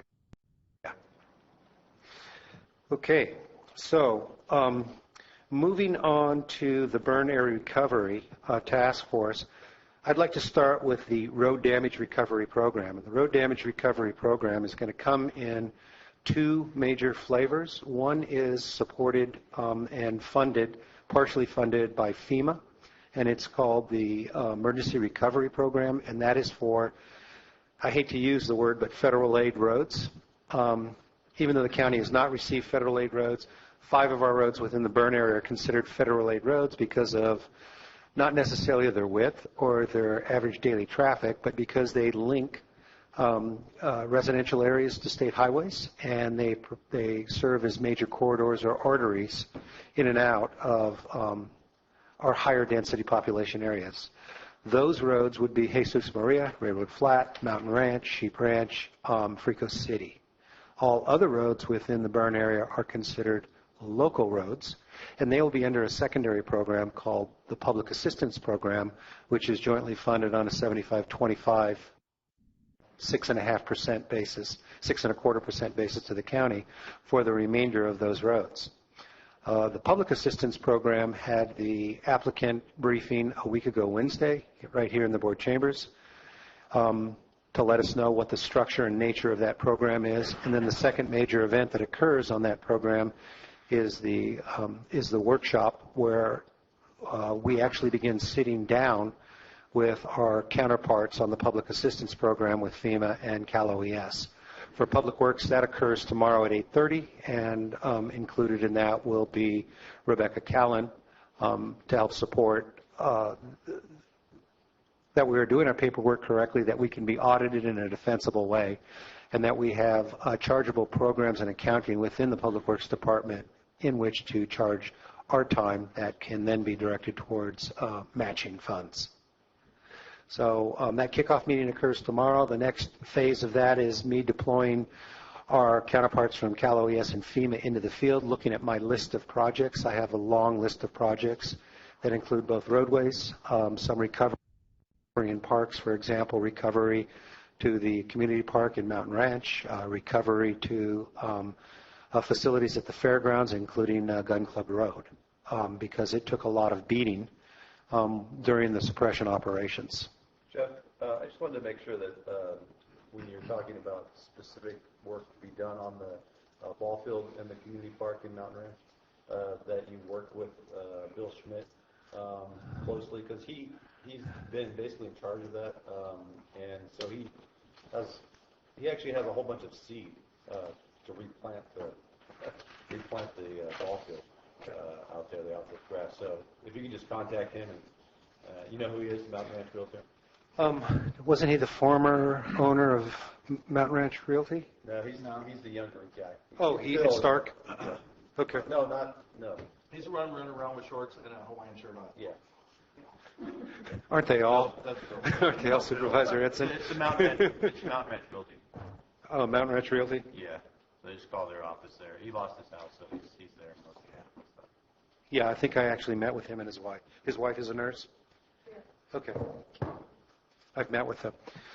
Okay. As soon as I get the project approved, I will reach out to him and make sure he puts a value on that seed as a donation and cost recovery. Next I want to talk about watershed recovery. And then I'll get into some of the resources that I now have got mobilized for some of these programs. The watershed recovery is coming in various flavors. The first flavor of watershed recovery will be that watershed recovery adjacent to the county roads. That will stabilize storm drains. It will stabilize creek beds that are close to the roadbed surface that have a potential for overtopping and blocking our use of these roads. So that is moving ahead. I have sent a right of entry through County Council's office for review.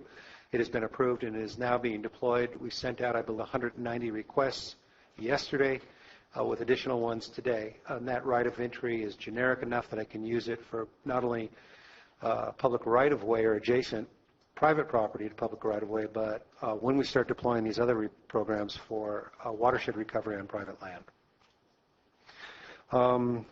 The second flavor of watershed recovery is that recovery, those recovery operations on private land, and those come in a lot of different grant funding programs that are becoming more and more clear to me, and that's helpful. I think it's more and more clear to everyone. Just to give you an idea of what these look like, USDA NRCS has an emergency watershed protection program that I have mobilized, and I'll talk about that in a little bit more, and that is that's an exigent emergency program, which is, again, a 75-25, 6.25 type of match for private property protection on private land. And I'll talk a little bit more about that because that program is rolling, and I will need to get it in front of you for approval very quickly. I'm hoping within the next week to 10 days, and I'm working with admin on that one. Another one is the USDA through NRCS, which is a program for large property owners whose properties have been damaged by the fire that were in some sort of natural resource production. So it would be trees, rangeland, grazeland, raising of farm animals, raising of crops. And there are a number of programs for those individual landowners. And NRCS has been outreaching to people ever since the beginning of the fire. And I've been talking to more and more of our larger landowners who are taking advantage of these programs, including the development of new wells for livestock, paving of roads that were damaged in the fire, logging to remove dead and burned trees, seed programs for rangeland restoration. So it's quite a wide-ranging program that is available to the public as long as they know about that. And so the contact for that, of course, is our NRCS office down in Jackson. Another program, which is brand new to this event and all events in California, is under the FMAG program called Hazard Mitigation. It's a $441,000 grant with a $147,000 match. And that program, well, it seems large. It was offered, and I thought long and hard about how I could utilize it where it would actually be effective. And after some back and forth with some of my experts that I count on for good advice, as well as regulatory agencies, as well as FEMA and OES, and then discussing these with the people offering this program, we've put together a proposal that we will bring in front of the board for approval for watershed recovery on private lands within the Mokelumne Hill Basin. And the reason that I selected that is it's about an 18,500 acre watershed that was burned. I would say 10 to 15% mildly. I would say 40% moderately, and probably the balance severely. And it is the watershed that empties into Pardee Reservoir. Because it's not overly large, there's a chance with the deployment of $500,000 with hopefully additional help in other areas from other private groups, we actually have a chance of doing something that would be lasting and noticeable. And I think that it's very important for experimental program to be successful for not only our electeds locally and at the state level, but federally to see a program be successful, so they're not afraid to target more monies of similar nature. When you're talking about a much, much larger watershed, for example, the Calaveras River watershed, which is closer to 95 square miles instead of less than a half. Okay? So I just felt that $500,000 in a 100 square mile watershed was going to do nothing for us. The money would be stretched too thin and we wouldn't be able to show anything for our efforts. And that seemed to me to do a disservice to both us and our program. But there are other programs that are available for us to move down south.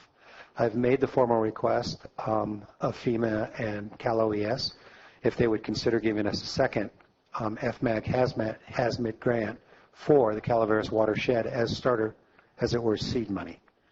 So, and I think that with $500,000 I might be able to buy enough seed to make a difference. Have you contacted the East Bay Mud about that? East Bay Mud is working with me directly, and I'll talk about this in a little bit on one of the projects. They've been a very willing, active, and outreach partner for a project that is now nearly finished, which was the stabilization of Ponderosa Way from State Route 26 to the Mokelumne River. And they are also going to be, are offering to be our partner in this, in the FMAG Has Mitigation Grant in terms of providing outreach, providing, what should I say, resident engineering, bringing staff, bringing equipment, bringing money to the table, to guarantee the part of the match that isn't made with volunteer and donation assistance. So they've been quite instrumental, and for any of you on the board who's interested, I believe that I have a tour heading down Ponderosa Way on Thursday of this week to see what was deployed before the rainstorm, what we did during the rainstorm, and how our efforts played out. It's a very, very steep watershed, severely burned, and it held very well. Let me know that what time you're meeting. Okay, Supervisor Wright's interested. Okay, and Supervisor Edson. I don't think I can make it, but Chris Swan from East Bay Mud will be there, and he will be leading our representative from the UMRA grant that we had started to do work on before the fire and then put on hold until next year to do the final rock and base rock until we know we've got some stability in the watershed. So just text us the info then? Yes, I will text you both the info on that one. Okay, another grant program was out of DWR is an emergency watershed protection program. And although they say it's an emergency, that's titled emergency, it will take a number of months for us to apply for and get approved because none of these programs come without some sort of environmental review and environmental clearance. Some have much quicker environmental clearance than others, but the FMAT, the DWR program will take a little bit longer, but it also potentially is larger in scale. And then finally, there is a fund that we can tap into with our projects across all of our programs for this event, the 4240 event, hazard mitigation, that we can utilize. It's a question of being able to sell the projects to Cal OES and FEMA as being viable and meeting the needs of the program and costing those programs and then getting the funds once we've determined where matching funds will come from. All right?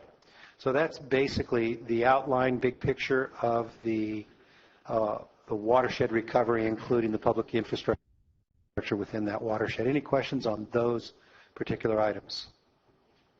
Okay. So I'll keep on going. I guess just a question on I don't know if this is the spot for it, but it sounds like it, the Calaveras Groans effort. Are you working with them or met with them? I spoke with them in detail. I had a long conversation with the young gentleman who's taking the lead on that. We talked about what his efforts were. I talked about what my efforts were. He told me where he thought I was falling a little bit short, and I took that to heart and made a couple of minor tweaks to some of the things that I'm doing. Right now, what Calaveras Grown is looking for, and they're very effective because they are immediate, and they have the ability. They don't have the overhead that Public Works does, meaning they don't have to get a right of entry. If a homeowner invites them onto the land to do work and they have materials to deploy, they can get on that land and deploy materials, and they have a lot of very, very good knowledge. That's not only recent knowledge in stormwater best management practices, but long-term knowledge in terms of how does one manage one's land within this watershed. And so they're doing very good work. And what I think their most pressing need is donations. Donations of straw, donations of seed, donations of wattles, the types of BMPs that can really be very, very effective in the work that they're doing. And I also suggested to them that if they could bring themselves to get a county business license, then there is the potential that I could then hire them for some of my programs that will be coming. But that may not be in their best interest or our best interest, because right now they are filling a need to the extent that they can.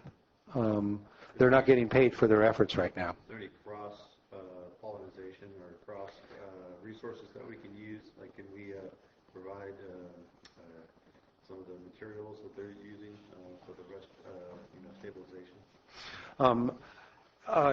That is certainly a possibility, but I have to warn you that any materials that the county makes available to them would not fall within our grant, our matching, our grant matching donations, because their programs do not qualify, whereas our programs do.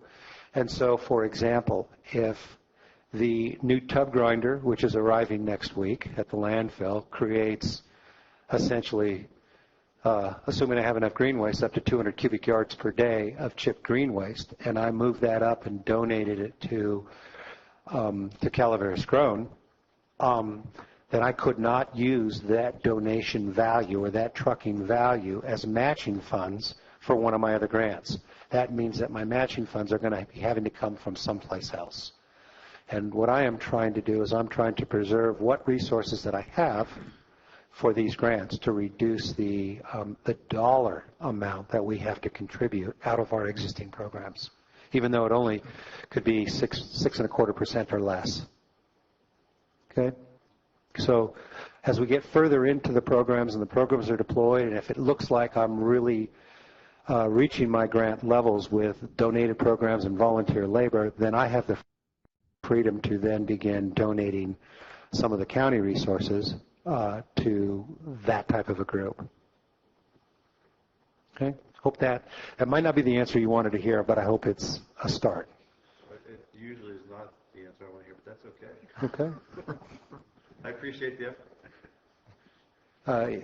Supervisor Oliveira, you look like you were brewing a good question. Yeah, a quick note, and you mentioned the tub grinder. I know we talked last meeting about tub grinder handling logs and bark beetle. Didn't think it was going to be able to do that. Do we have any further information on that? I'm sorry, I got back to Supervisor Wright and Edson. I didn't get back to you. I talked with Adam Freeze, our Calaveras Tuolumne Unit Forest Supervisor, and he indicated to me that sending the trees that are bark beetle infested through a tub grinder essentially kills them.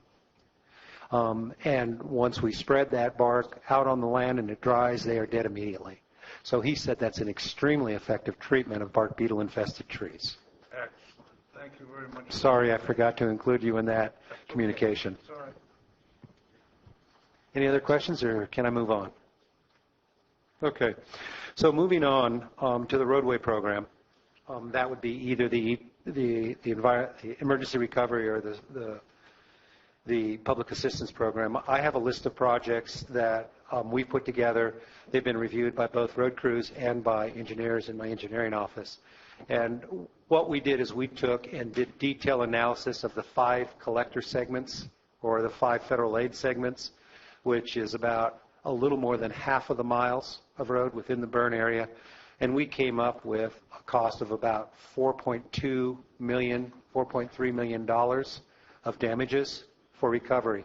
That is only road damages, signs, pavement, culverts, guardrail, that type of stuff. It does not include the other side, which is going to be the stabilization efforts, the watershed type of stabilization efforts that have to be deployed as well. And those costs in general will run about 15% of this total. So add another 15% to the 4.2, perhaps we could call it $5 million on the federal aid or the collector roads. I then took the same cost per mile and applied it to the other 30 some odd miles of county roads, and to come up with a cost on those. So in total, we're looking in the neighborhood upwards of $8.5 million of recovery repairs on county roads within the burn area. Now, that does not mean that we are going to spend all that money on these roads in immediate circumstances, because I fully expect that there's a high probability that we will lose large portions of some of our roadways within the burn area, and it will take some time to recover and get them replaced.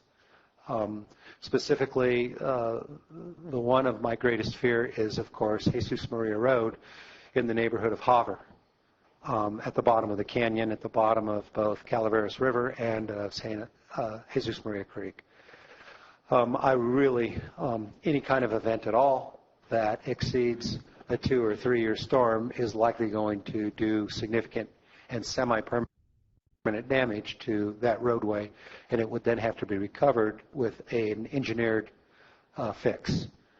As a result, I have put together the outlines of an alternative, and Cal OES and FEMA have looked at it and given me somewhat positive feedback of potentially recovering Ponderosa Way between Whiskey Slide and State Route 26, replacing the old bridge deck that had burned in this fire and regrading the road and installing drainage and protections as a parallel route that we can use if when we lose Jesus Maria as an exigent emergency repair.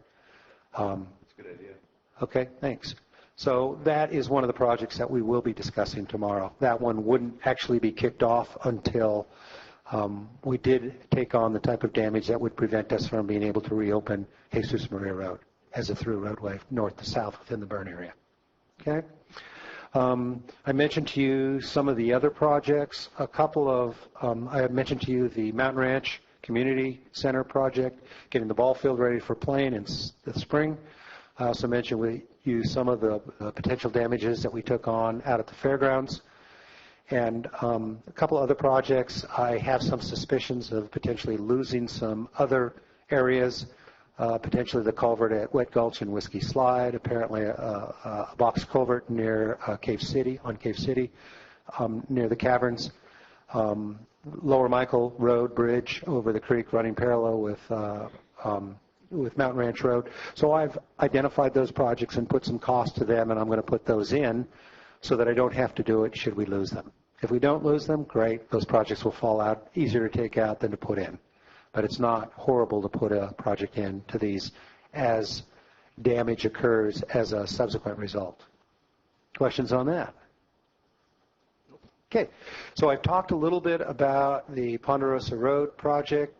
The reason I was able to deploy on that is I had a NEPA clearance document to do stabilization efforts on that roadway, and that had already been cleared prior to the fire, so I didn't feel that I was overstepping my bounds to continue those efforts responding to the fire.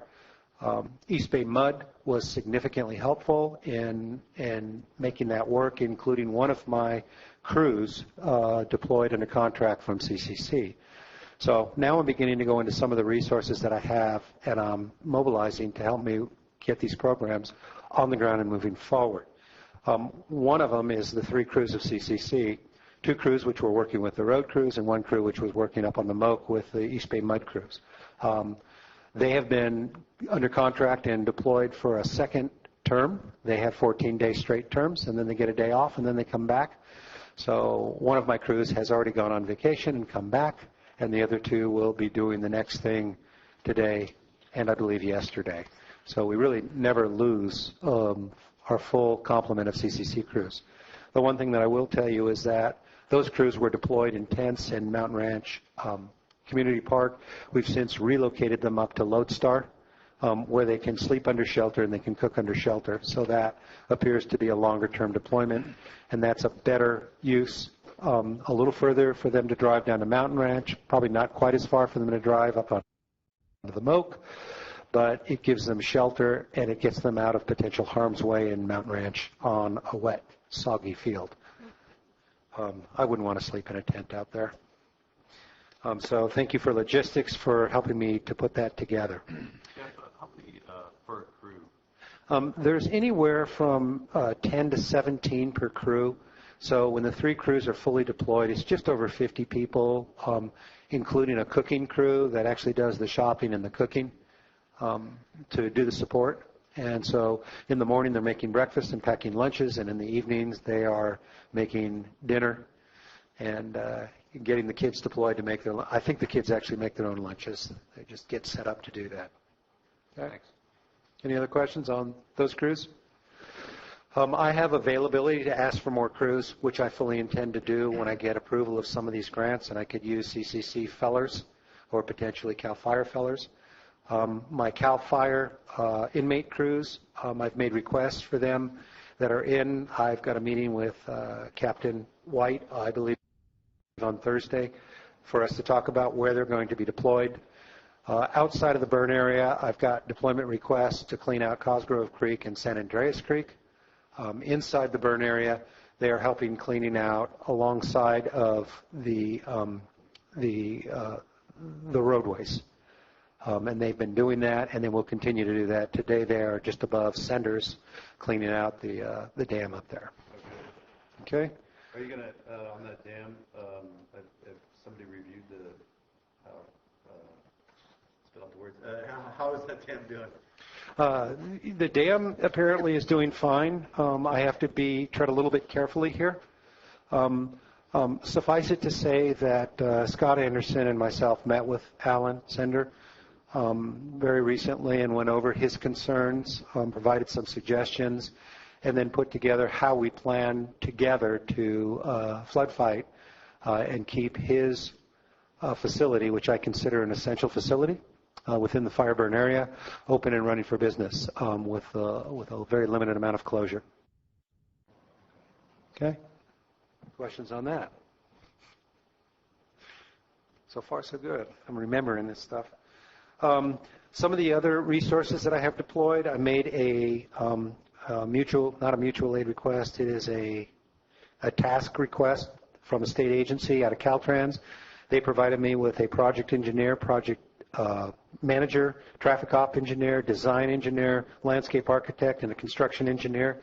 That team has gone out, inspected the federal aid roads within the burn area, and they are now putting together damage assessment forms that are required by FHWA to kick in the funding for the emergency recovery program. They are also tasked to help me put together contracts for their replacements so they can replace themselves as soon as I can get people in place to carry on this program, because it will not be possible for me to use in-house staff to do this. We're talking about deploying $10 million to $15 million worth of work over the next 1 to 2 years. That is beyond the capability and the capacity of my staff, which is currently understaffed to deliver our current program anyway.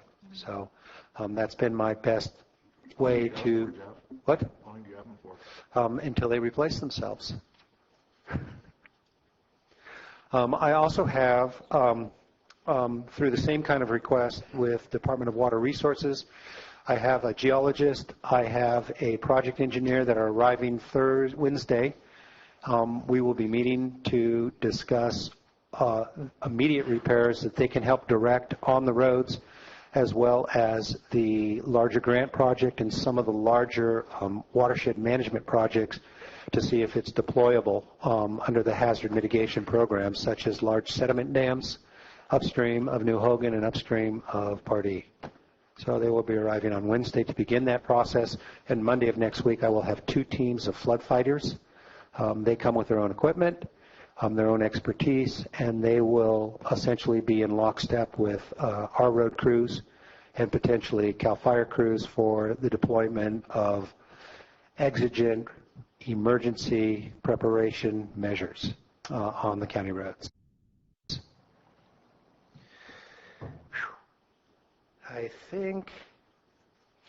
I don't know if I've run out of things to say or if I'm just getting tired. It's good therapy. What? It's good therapy to do the communications. Okay, so yeah, I do have more things to go. If I'm running out of your time or my patience or vice versa, stop me and I'll go sit down at any time. As you know, immediately following the suppression activities, a consortium of state agencies put together the Post-Fire Watershed Emergency Response Team, put together a report. That report was the basis of what you saw this morning. And the phase 1 identified the severity of the burn. It also identified the segments that would be potentially contributing sediment flows and also points of discharge for those individual basins. This report was then, the data that was developed as part of this report was then passed up to the joint, the JFO, the Joint Field Office for the Butte and the Valley Fire, taken on by a variety of people up there, including Army Corps of Engineers, National Resource Conservation District, FEMA GIS, Cal OES GIS, just a number of technical experts in the field. They then carried that analysis further to bring to us this risk-based analysis that you saw this morning. In addition to that, the initial assessment came up with 26 sites of potential threat to life and property. A second report was then picked up by a similar group, but also included the environmental overhead and constraints to those initial 26 sites. They have added an additional 2 sites to this, And I got this yesterday, I went over it last night, and then deployed of these 27 sites that they think are in need of exigent addressing or emergency addressing. 5 sites are being addressed by the threats to private property improvements. They are being addressed with NRCS and Public Works through the Emergency Watershed Protection Program. 10 sites are being addressed by County Road Department, and 2 to 4 of those sites are potentially eligible for either the ER or the PA. 10 of the sites will receive follow-up with a combination of landowner notification, Environmental Health Department, Building Department, as well as outreach to Cal Recycle, Debris Removal Program, and FEMA, so that we can make sure that these sites are being addressed and we're not putting temporary housing or permanent housing in harm's way, because that's a very important issue. One site is a Caltrans site, which I will forward it to them, and one site requires no further action because we've made outreach to the property owner and they are removing the danger from debris flow. Okay? Any questions on the Phase 2 report? Just so that you know, I have in that NRCS Emergency Watershed Protection, that's part of these 2 reports, I have 1 residence on Sadie Lane, 2 on Murraydale Lane, 1 on Highway 26, and 1 on Cave City Road. So I do have specific addresses if you would like. There is 1 more site, but I've yet to be able to reach and get an answer from an owner on, and so any help would be great. We've reached out. It hasn't worked out. It's a change of ownership. It's successors to owners who have recently died. And I have a home. I don't know if it's being lived in or not being lived in. It's on a private road. It's beyond a locked gate, and it's in harm's way on the Calaveras River, Calaveras Creek, okay, off of Frico City Road. How many of those sites are they whole sites still, or are they gone, or are they, are they burnt down? No, these are all of the sites that I just mentioned are sites that have the sites that are being addressed directly by the NRCS Emergency Watershed Program in response to the PFWRT2 reports. Those are homes that survived the fire but are now in harm's way. Okay. Of the homes that were identified, 1 is not occupied. It has not been occupied. What I've asked is I've asked Cal Recycle to get in there, do the asbestos removal, household hazardous waste removal, so that we can then back away from that site. And if it stays through the winter, great. The owner can do what they want with it. If it gets washed out, it's not washing out something that is potentially toxic or dangerous to the environment or our drinking water supply. Jeff, if you text me the address of the Calaveras one. Okay. Okay. I can ask around. Okay. I'm not sure it's your district. It might be Supervisor Ponte's district, is it? Some of it could be. Okay. How about I do it to both of you? I text the address to both of you. You can text with all of us because you never know. Yeah, we never know. Okay. In their district, but I might know them. Yeah. There you go.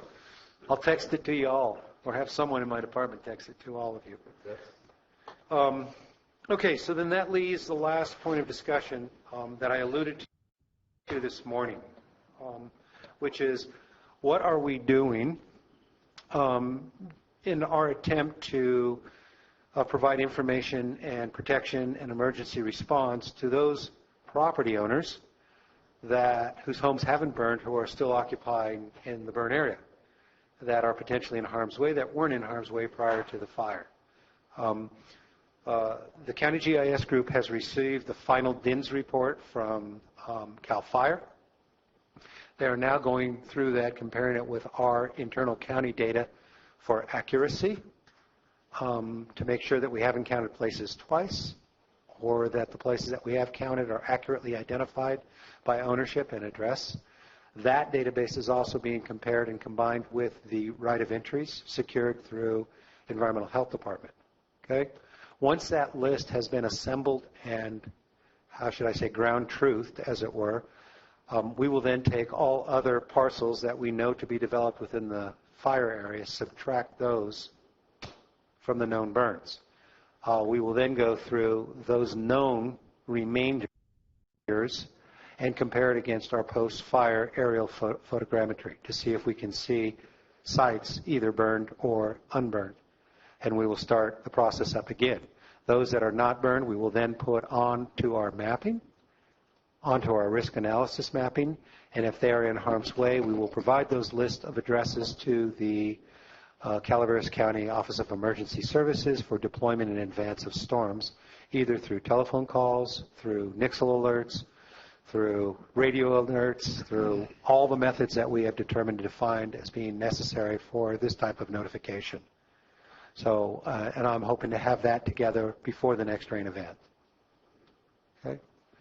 And that's stepping a little bit outside of my grounds, but it still needs to be done, so we're doing it.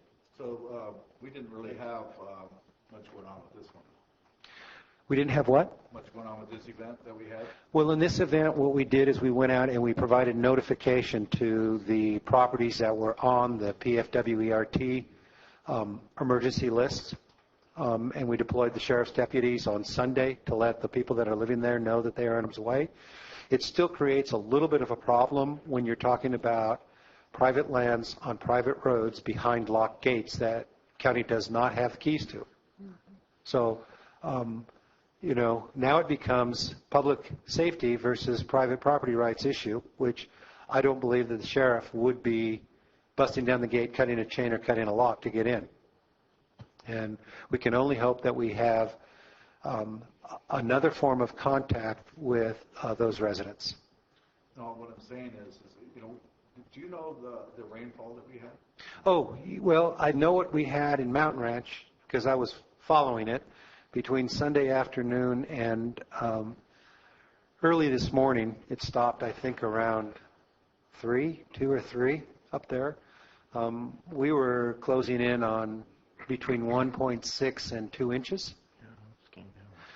It was nice because it never was heavy for any 15-minute period.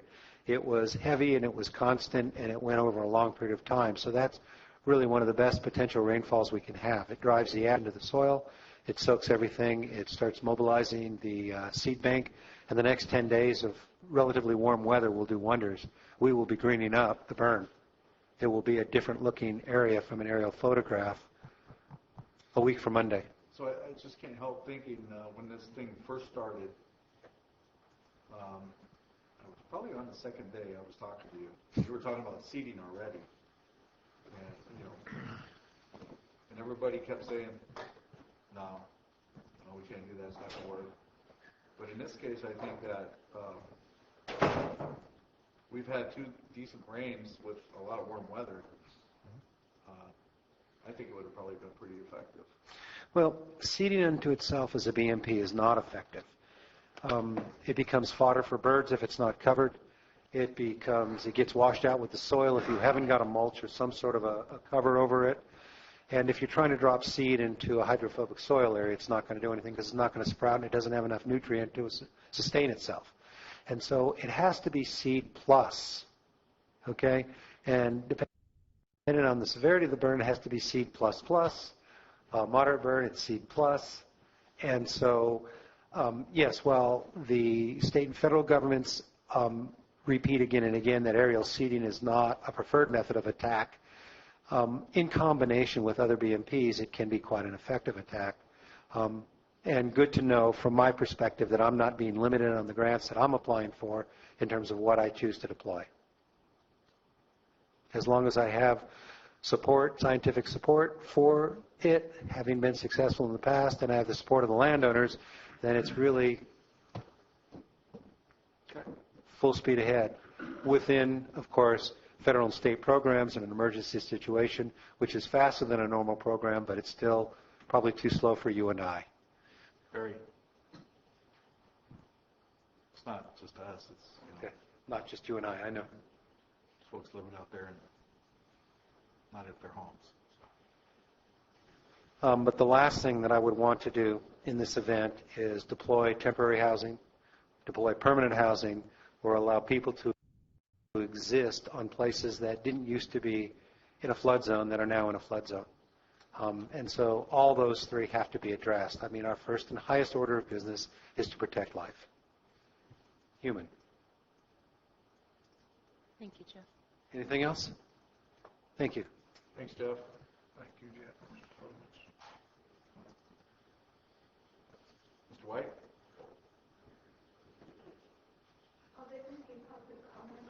Yeah, after, you forgot where you were, didn't you? Just for a minute. No, it took a while for the sound to get to the back. Oh, no. A long distance. Good morning, or no, it's afternoon. I forgot to set my clock. Jeff White, building official. Not much changing in our shop. We've issued 138 electrical permits. We have 3 FEMA houses out there now, and 1 application for reconstruction on part of a building. But that's been about it at this point in time. Any questions? Thank you. Thanks. I'd also add that following today's part of the meeting, I called HCD, let them know what to expect on the way of moving forward with the plan for the FEMA houses on properties. So we're all in the starting blocks. Get this thing going. Get it? Yep. Okay. But you have to think of stuff to ask you about. If you want me to bring, I can be creative. Go for it. I'll just send you an email. Okay. All right, any other reports about public comments?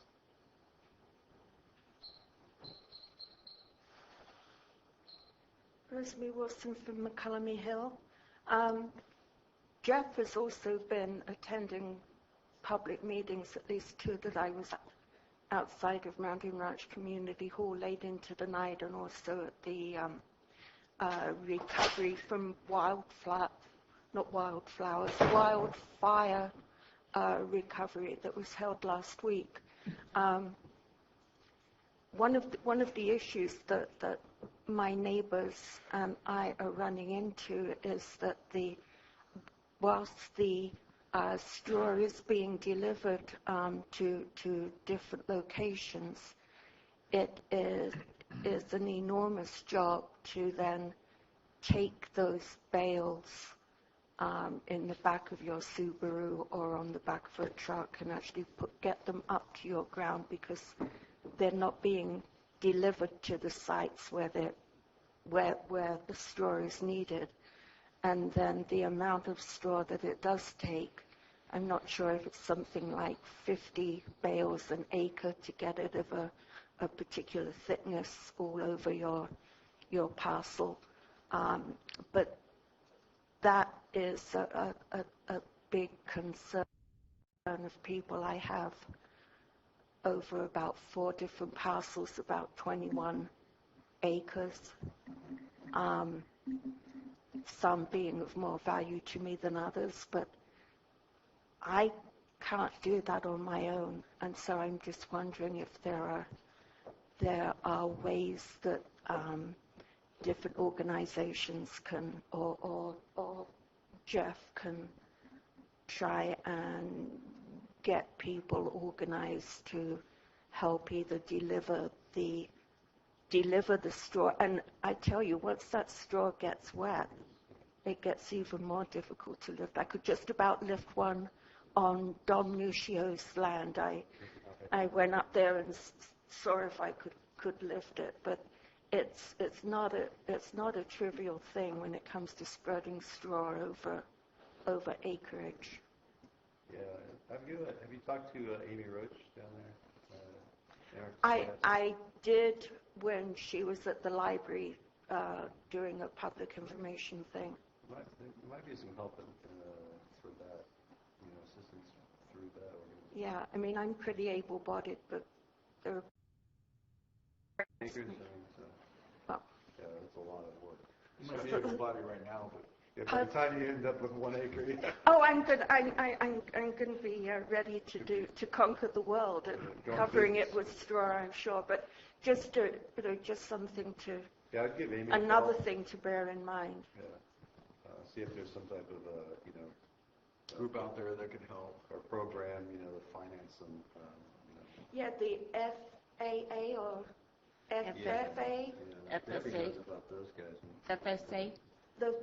the young farmers. Oh, FFA, yeah. FFA. They apparently were good at helping my neighbor in getting some straw out to his property. Yeah, have you tried Calaveras Grown? No, well, the thing was that this particular neighbor had bought a couple of truckfuls of the stuff to put up on his property, but unfortunately it wasn't delivered to his property. It was delivered to the equestrian, the horse arena in Moke Hill. And even though he had asked and arranged initially to pay for the straw, it got delivered over there. So it became sort of public, up for grabs, anybody who wanted it. And so, the straw is there, and his property is, 5 miles up the road or 3 miles up the road, as would mine be from Mountain Ranch. Bonnie, there's a program going on with schools and the resiliency program, and they're looking for ways to get students involved. So if you call Kevin Hesser, he might be able to help you out with that. Okay? Because they have a leadership program along with this whole school resiliency program, and the idea is to get the students involved in projects within their community so that they can get that experience and become a part of it. So, Kevin Hessler. He's a teacher at Toyon, but it's part of a program he's working on. So if you, afterwards, by the time we leave here, I'll make sure you get the phone number, okay? Thank you very much.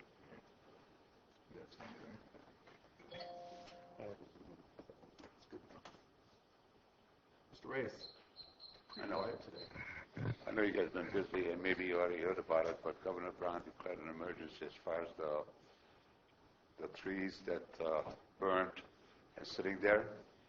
They're going to increase. Burned and sitting there, or the trees that are bug killed? Well, they've been. I don't want to read the whole thing to you, okay? I just want to save you time. If you know all about it, I don't want to waste your time. But he's also exempt from the CEQA. They want to increase burning the dead forest, dead trees, and matter of fact, they're getting a grant, giving out the grant. So if you can get money and help and speed up the pruning of those trees that are full of bugs, because you were talking about the bugs before. So that's coming available, and it's just got going Sunday, the 1st. I believe this is the 1st. So if you're something you're interested, I'd be more than happy to pass it on, or maybe you already have it. Peter? But it's your intention. Yes, sir. We're going to be bringing that to the board on the 17th. Okay. That issue. Exactly. You're way ahead of me, and I thought you were just good looking. Thank you.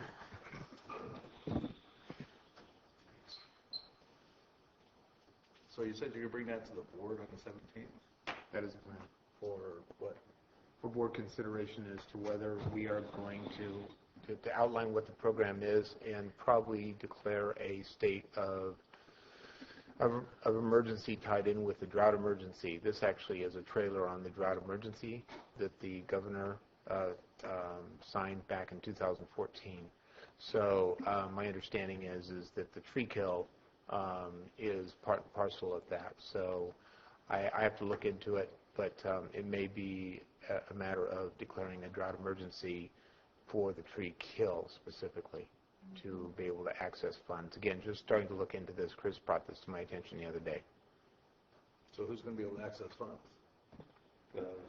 one of the questions I had is it going to help us? That, So I guess we'll find out on the 17th. Right? the little bit I've reviewed on this, my understanding is that it may be state agencies that are assisting, or there might be additional funds. But I have to do the homework on this. I just read the press release very briefly the other day. All right, thank you. Brian, I might add to that is that you could reach out to the administrator over in Sonora.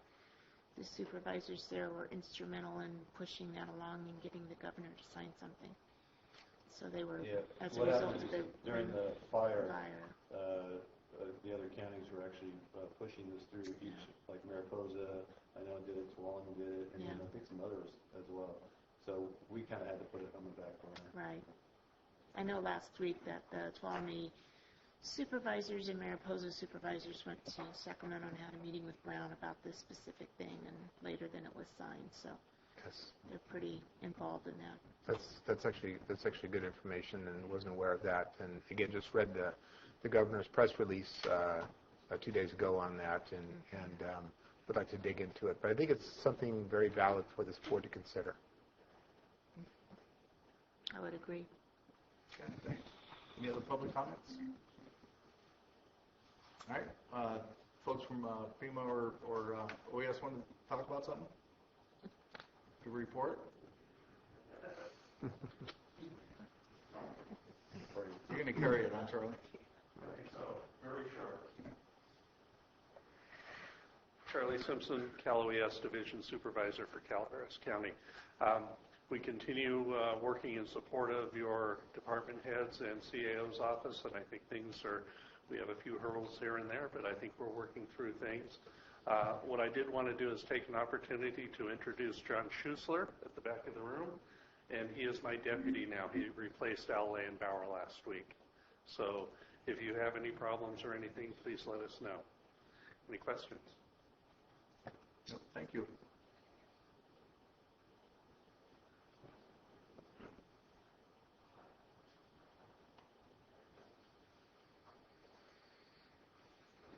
Normally they're pretty shy people, so you guys are okay then, huh? All right.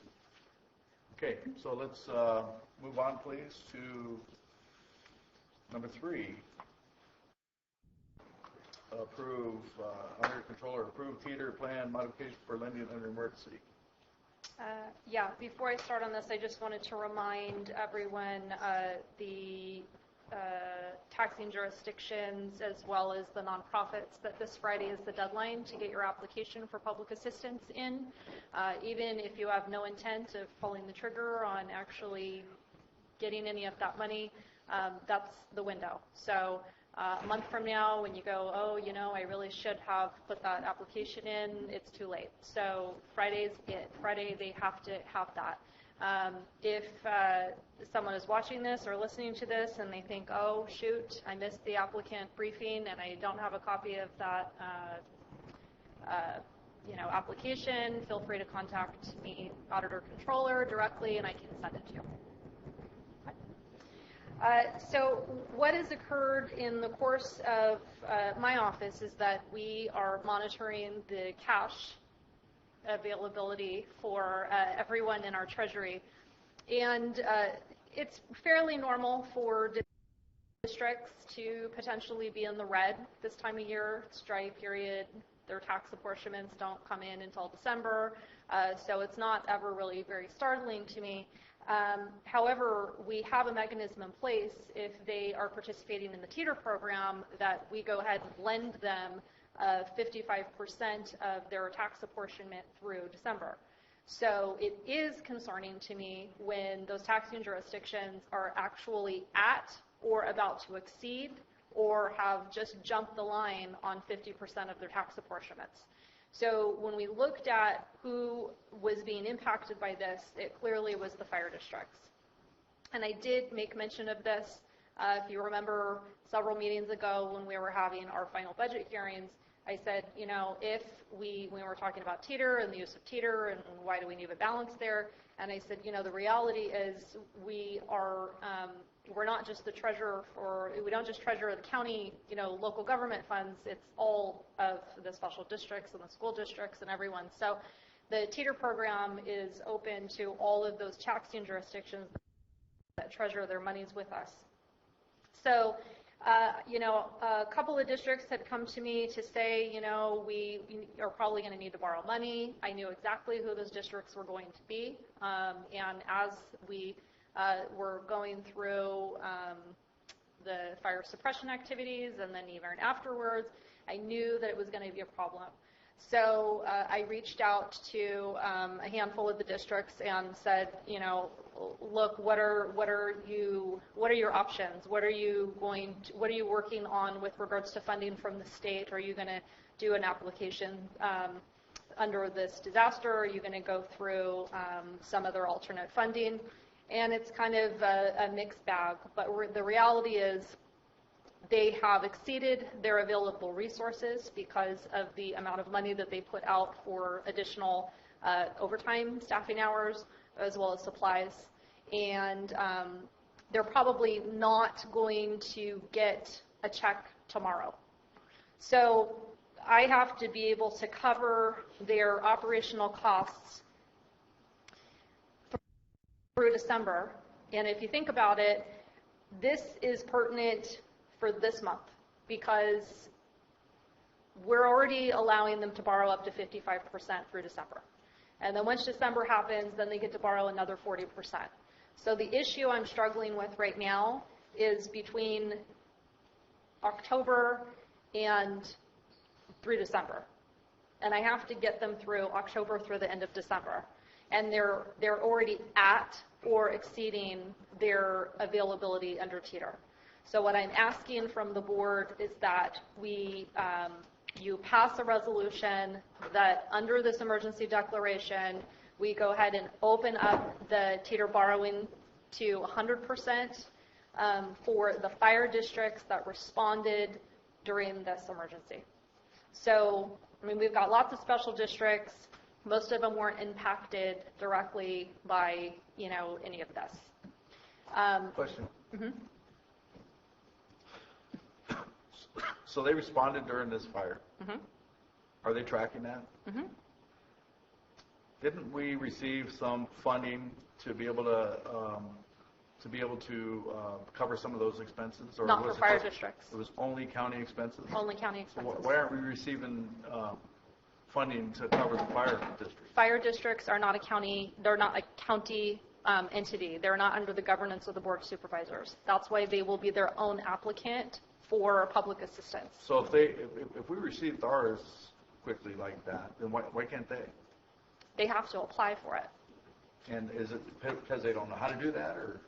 I know that they're in conversations with the state, but the difference is our potential expenses were much, much greater than what the fire districts were. We have entire road infrastructures. We have, the entire county worth of expenses over the fire response and recovery that we had to deal with. The fire districts are within their jurisdiction. So it's a much smaller piece in terms of dollars and cents. Does it mean the same to them as it means to us getting that advance? Yes, but there's a mechanism in place for us to get an advance.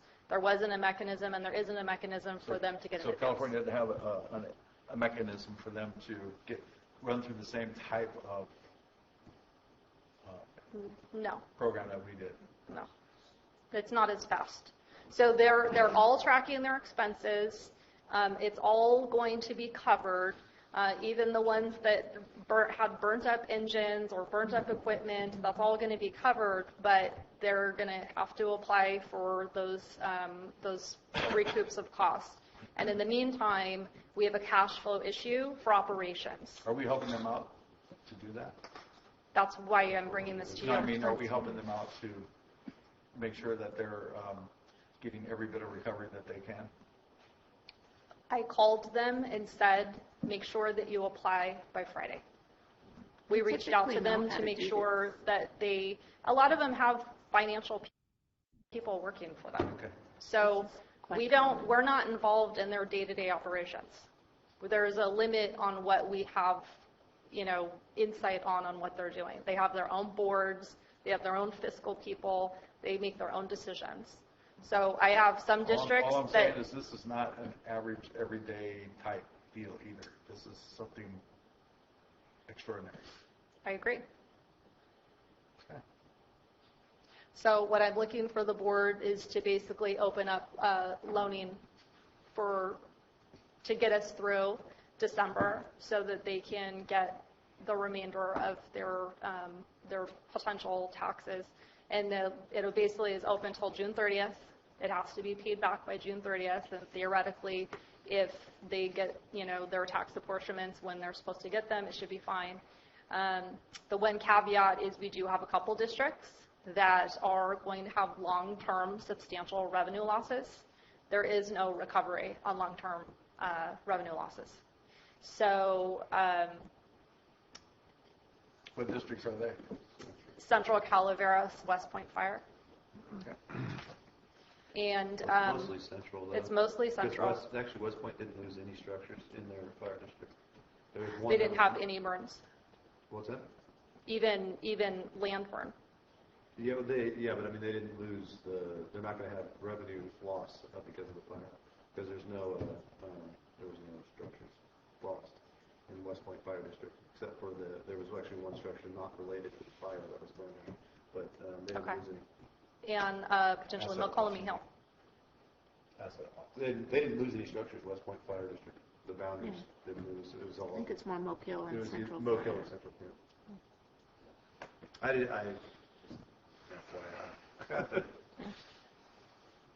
So, and it's the calamity is I know that the assessor is going through the calamities right now.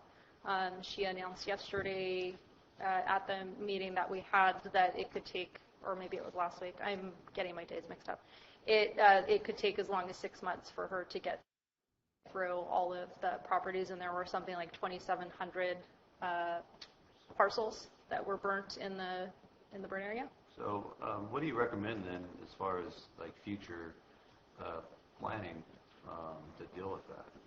Do you have a recommendation for us? I mean, 'cause obviously, even though they're a different district than our board, they're an important part of the county.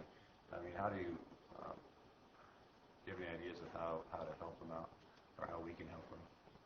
I think I can. This is how we can help them, by opening up borrowing. Oh, right. I mean, outside of that, they're their own taxing jurisdiction, and so they have the ability to pass special assessments. They have the ability to do a bond. They have the same capabilities that we do, but they also have the same constraints. They can't go out and just borrow money. So we are the only option for them to borrow money. And so that's how we can help them. And I have reached out to the CAO that there was some legislation that we might be able to piggyback off of on tax loss revenue. I'm not sure where that is, Mr. Moss, but that was something that's very important because we are also going to be exposed to that revenue loss. So if we can get that legislation, get piggybacked on top of that legislation, then there might be some relief not only for us but those fire districts. So that would be another component to helping them. What kind of tax revenue loss. What kind of legislation was it? It was... It's tied in with... it's actually very old legislation. It's been piggybacked several times, and it's something that we actually have already spoken to Lake about, because we kind of thought that both of us going in together had a better chance of that, and that would make obviously a significant difference for us. We haven't had a chance to pursue that yet, but it is on our radar, so certainly we want to look at that. And I'm sorry, maybe Rebecca already covered this, but one of the things she's talking about with these special districts is the use of the monies for TETR. Tell me if I'm speaking out of turn, Rebecca, please. Is really no more than a bridge, because one of the questions I had of Rebecca when she came and talked to me about this a couple of weeks ago was, well, that's all great. We can make them 100% for, another month. But the reality is, and it has to get them through June 30. So the reality is this gives them an opportunity to actually pursue the reimbursement through the different programs. So I just wanted to reiterate what you were stating. Yeah. So couple of different things going on there. And historically, and I'm not asking for this today, we're going to monitor it and we're going to work closely with the couple of districts that have reached out to me of potential funding issues that are going to go past June 30th. I would bring that back before the board. Historically, I've only been able to find one other time that the board actually approved a longer-term loan for for taxing jurisdictions, and I want to say that was maybe during the Darby fire, and I don't remember which districts those were for, but it came to the board and it was a longer than one fiscal year loan. So that is also a potential. Just wanted to make you aware that that is the reality, and I don't know how long it would take for us to seek out that legislation for us to piggyback on that. If it takes longer than June 30th, then the reality is I may be coming back to you to ask for a longer-term loan for these districts because operationally, I don't know what else to do for them. Thanks. I wouldn't waste your time on that. Ms. Callis, one quick note. How many districts are actually involved in the bond process? I know that Ebbets Pass Fire up in my district has gone into a program that seems to work very successful. I understand it's been tried in the past. It requires a vote from the public. For this special assessment? Bond special assessment. There's 5 out of all the fire districts we have. 5 of them have a special assessment. Ebbets Pass clearly has the best special assessment. A lot of hard work. Yeah, that seems to be quite a helpful type thing financially for those yes, districts. the last district that was able to successfully get a special assessment passed was West Point Fire. And that was, there wasn't much balking by the voters. It was an insane percentage of people. It was, I forget what it was. It was like yeah. 80% or something. Yeah. They tend to have want to educate the rest of the districts. And I have. We've been very successful. Yeah, I've talked to all of them. Fire chiefs talk about it quite a bit. They talk about it all the time. And when our county got hit from a tax assessment standpoint, the loss of revenue was unbelievable. And so there was a lot of discussion about what they could do. I mean, the first thing was, how do they get a bigger portion of the 1%? It ain't going to happen. So your other option is a special assessment. And so that's the opportunity for these districts to reach out to their constituency and sell it.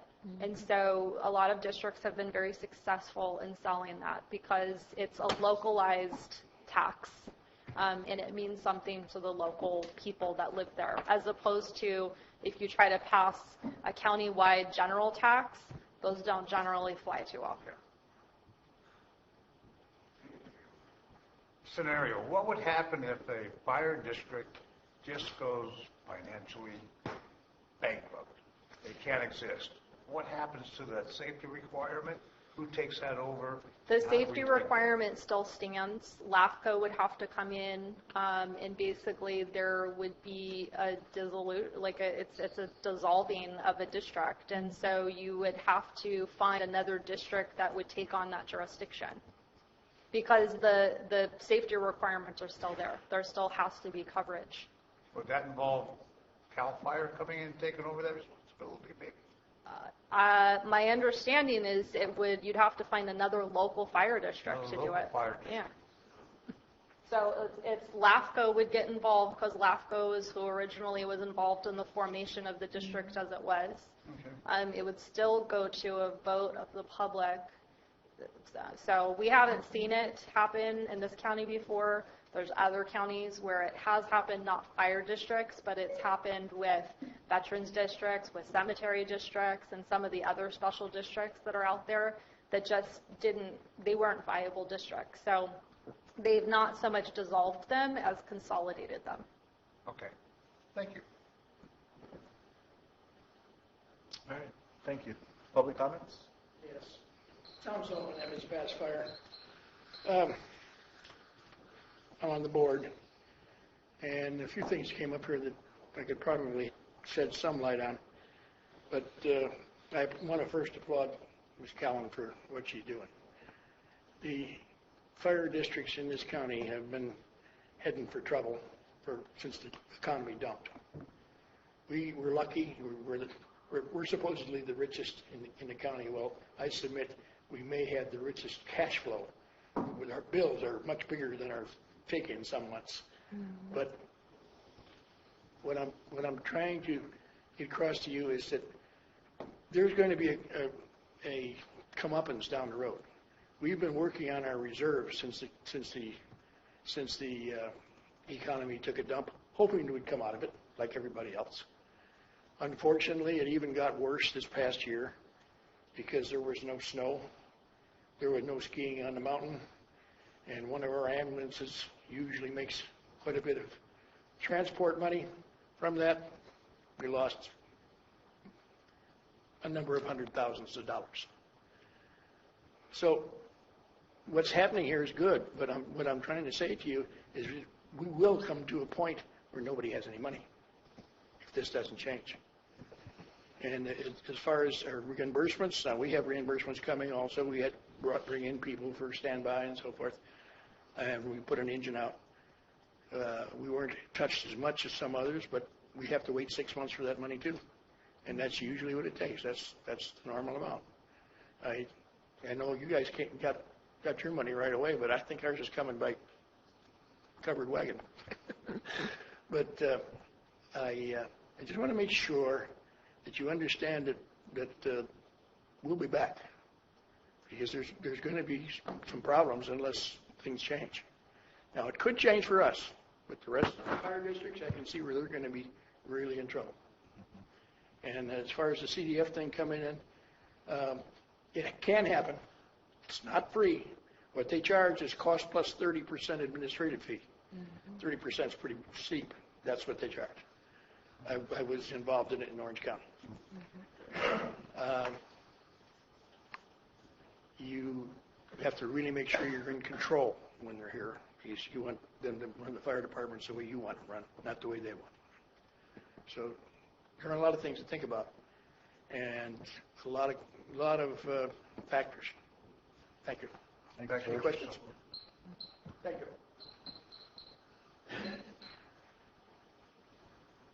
Before I agree with him 100%, but one more thing I'd like to mention. Maybe I misheard or was the right subject. When other county comes in for mutual aid, wasn't there some kind of federal grant or something that helped the county to pay them? There was some talk about something along the line that there was a federal state grant so you could pay the out-of-town fire districts that come in. Okay? Now, you mentioned that each fire district is independent. Is there somehow we can get some of that dollars? Because each fire district, I don't care if he supported somebody else out of his district or my consolidated fire district, I presume they're going to have to help that area. Couldn't we cash in on that state? Is it possible? CAL FIRE is the one who's reimbursing these fire departments CAL for FIRE responding. reimbursing those mutual aid, even Right. if it's out of town? Right. That's some from. Mutual aid agreements, and Okay. it's all related to CAL FIRE. The county That's does one thing. not. The other thing is, yes, I'd like to echo his concern, because in my fire district, we have deep concern. And it got watered down for other political issues when the two districts consolidated. There was some behind it. But I don't know if there's a legal way to do it, but that percentage, there's got to be a way to do it.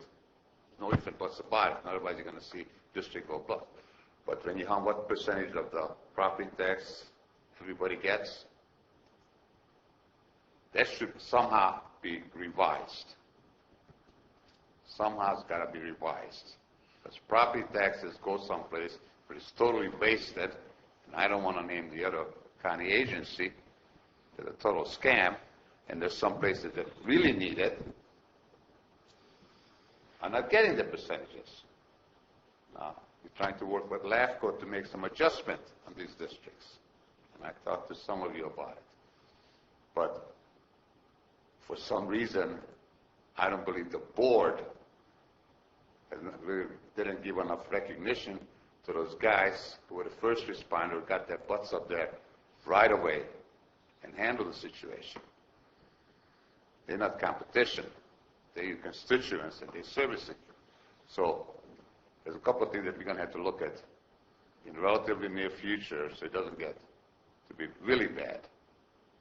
I mean, I've seen those guys working on the trucks and stuff actually making things because they couldn't afford to buy new parts for it.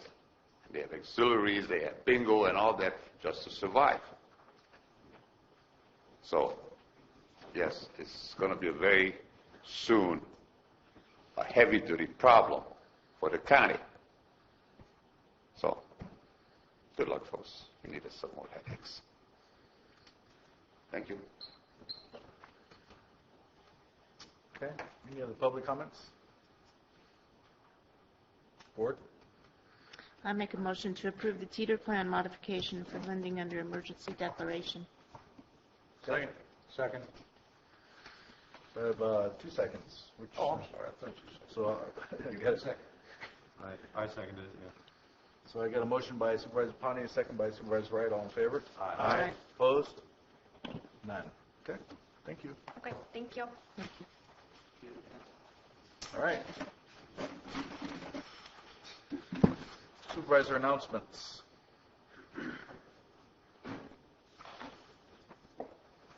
Anybody up for that? I'll just say to have there's a COG meeting tomorrow night starting at the new time, which is 5 o'clock. And it's held here in this room.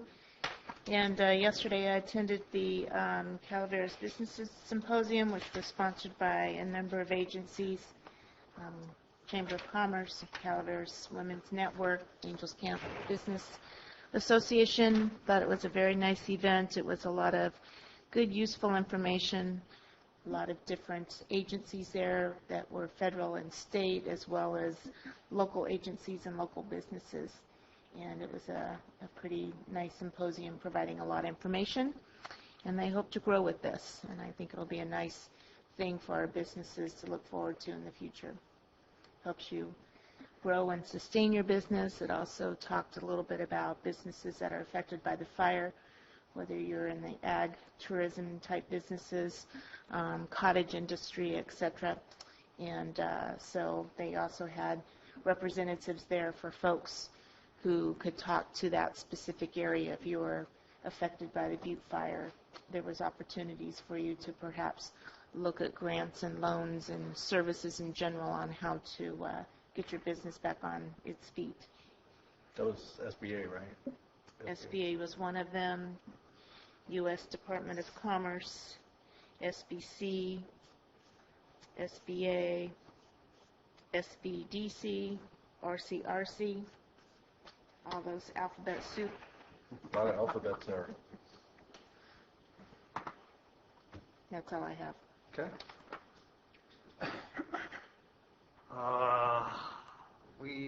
We attended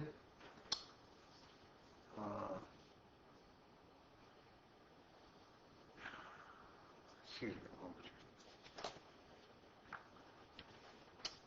I also stopped by the Calaveras County Business Seminar just to poke my head in and see what that was about. I was able to attend another meeting there held with a group of individuals, with Supervisor Ponte discussing several issues that affect our county and what could happen.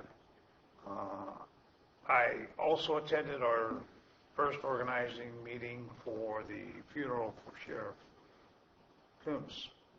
We have reached a tentative schedule of what's to happen, which is being published throughout the media. Pine Tree, Calaveras Enterprise. I believe that word's getting out. We have a finalized meeting on Thursday, which will designate any changes to be made. But right now, it appears that schedule will stand. There are some things I know the public might be interested in. They expect a large presence of law enforcement, and at the wishes of the family and at the Sheriff's Department, there will be certain things that will take place. There'll be a private service at St. Andrews and San Andreas, St. Andrews Catholic Church. That will be for family and invited guests. The law enforcement procession will stage at the old airport, and they will proceed in procession to Ironstone, taking Highway 49 to Old Highway 4, passing through Angels Camp, and proceeding up Highway 4 to Main Street in Murphy's, turning onto Main Street, then onto Algiers, continuing down through 6 Mile Road to Ironstone Amphitheater. The public is encouraged to respond to the amphitheater early. Seating will be quite intense, so I would encourage anybody to get there early and possibly get a seat. There'll be a seating direction at the amphitheater where you will be parked and where you can attend the celebration of life. I just received an email with Senator Barry Hill, and his staff will be attending. I'm waiting back word from our legislature and the Congress, Tom McClintock.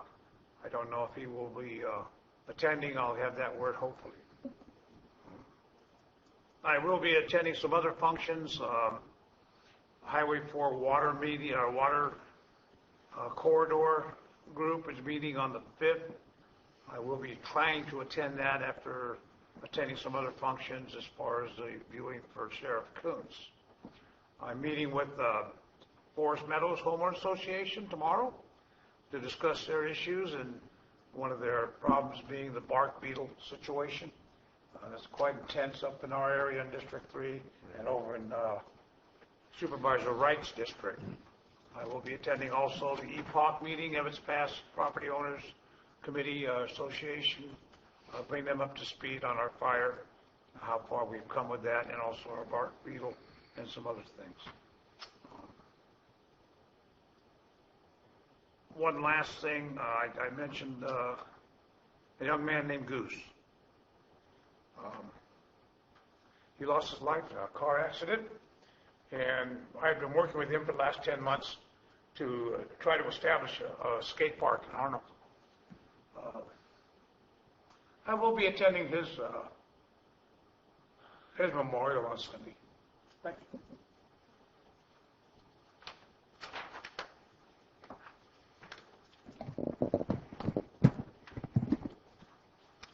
Last Saturday, I attended a benefit breakfast in Amador County.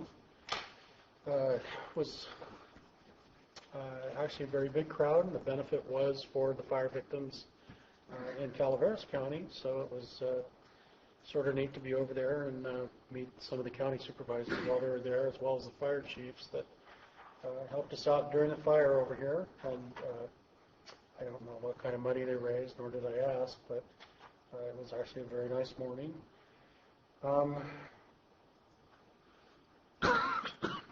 Depending on what time we get out of here, there's a dinner tonight with the Legion, their Thanksgiving dinner, and I'm hoping to go to that, but I also see I've got about 10 phone calls here I've got to make before I can get to that. And tomorrow there is a COG meeting at 5 p.m.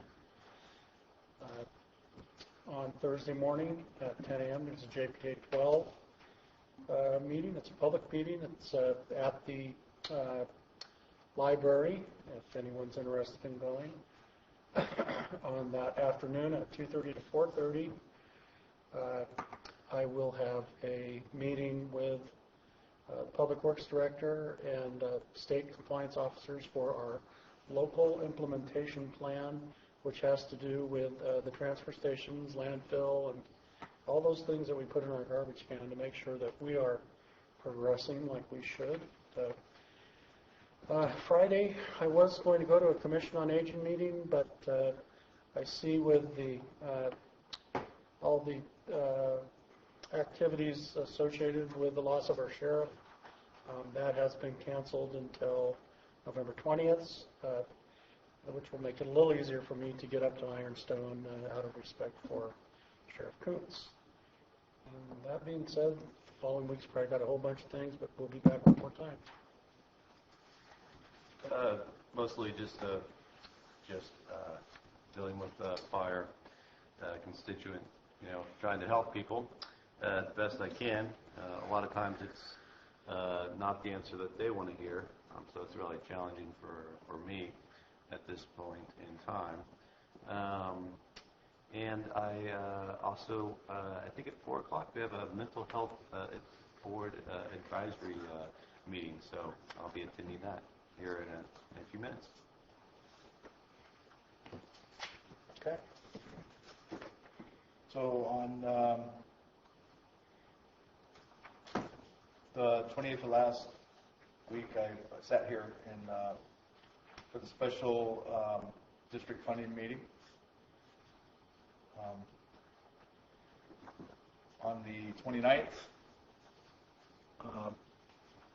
went to the Calaveras Office of Education and met with Delta College and Columbia College presidents, and we talked about post-secondary education in the future.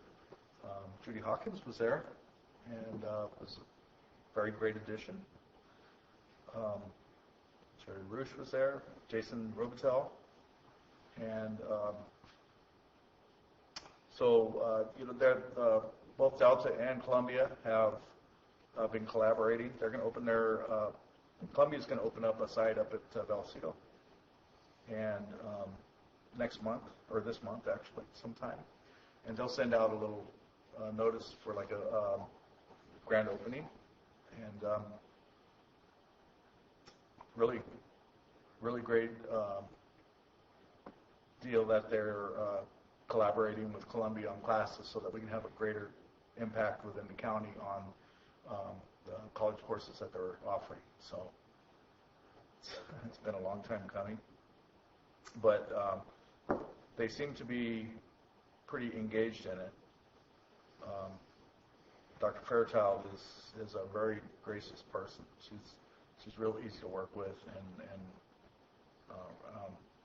very interested. So I have requested that, they're trying to figure out why are we not getting the classes filled here when they're offering these classes. And so my whole thing is consistency and marketing. We've been, for many years, raising our kids to believe that they have to leave the county to get an education. And so it's going to have to start at a very young age, letting them know, gee, it's okay, you can get your education here too, at least the first 2 years of junior college. And so that's a culture type thing, I think, that needs to change. So, there's certain things that we can do about that. Step it up on some of the publications and the outreach. And they were also, Columbia College also is going to offer this water class again. I think it's come spring, which is, that's a real big thing. You would think that, as important as that is in today's world, the opportunity to be able to get educated in that particular industry, you would think that class would be full. So I would recommend to anybody to spread that news and get them engaged in that, because that's a very, very good industry to be in. So that's a good class. So 10 on the 30th, I was over here at the Sheriff's Office, the old one, and the county had their haunted house. Brian was scared a couple of times, actually. Just because somebody grabbed me in the dark. And, that was my job. So, that was probably one of the best haunted houses I've ever seen. Kelly Stefani? She did a fantastic job.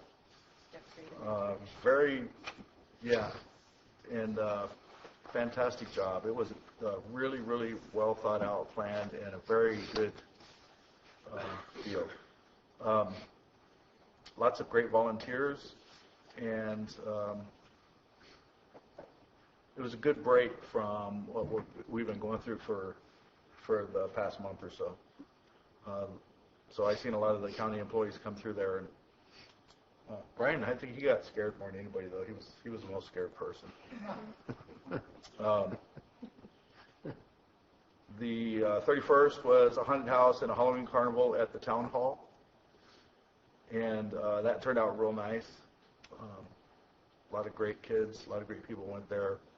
Our haunted house at the town hall is geared more towards little kids, and so they run through there about 10 times each, and that's a lot of fun to watch. So that's about all I have for today. You guys have anything? Just a couple things on that water class. Is that a water picnic class that you're talking about? Yeah. That's actually, I would just like to kind of reinforce what Cliff is saying. That actually is a career building class. People who take that usually are able to sit for their, I know this is too much information, but grade 2 operator test, the state of California, and there are jobs across the state and also in Calaveras County for that kind of thing. So I would, having taken that class many years ago and taken the exam many years ago, just as something I wanted to do, I thought it was really beneficial. So lots of careers in that.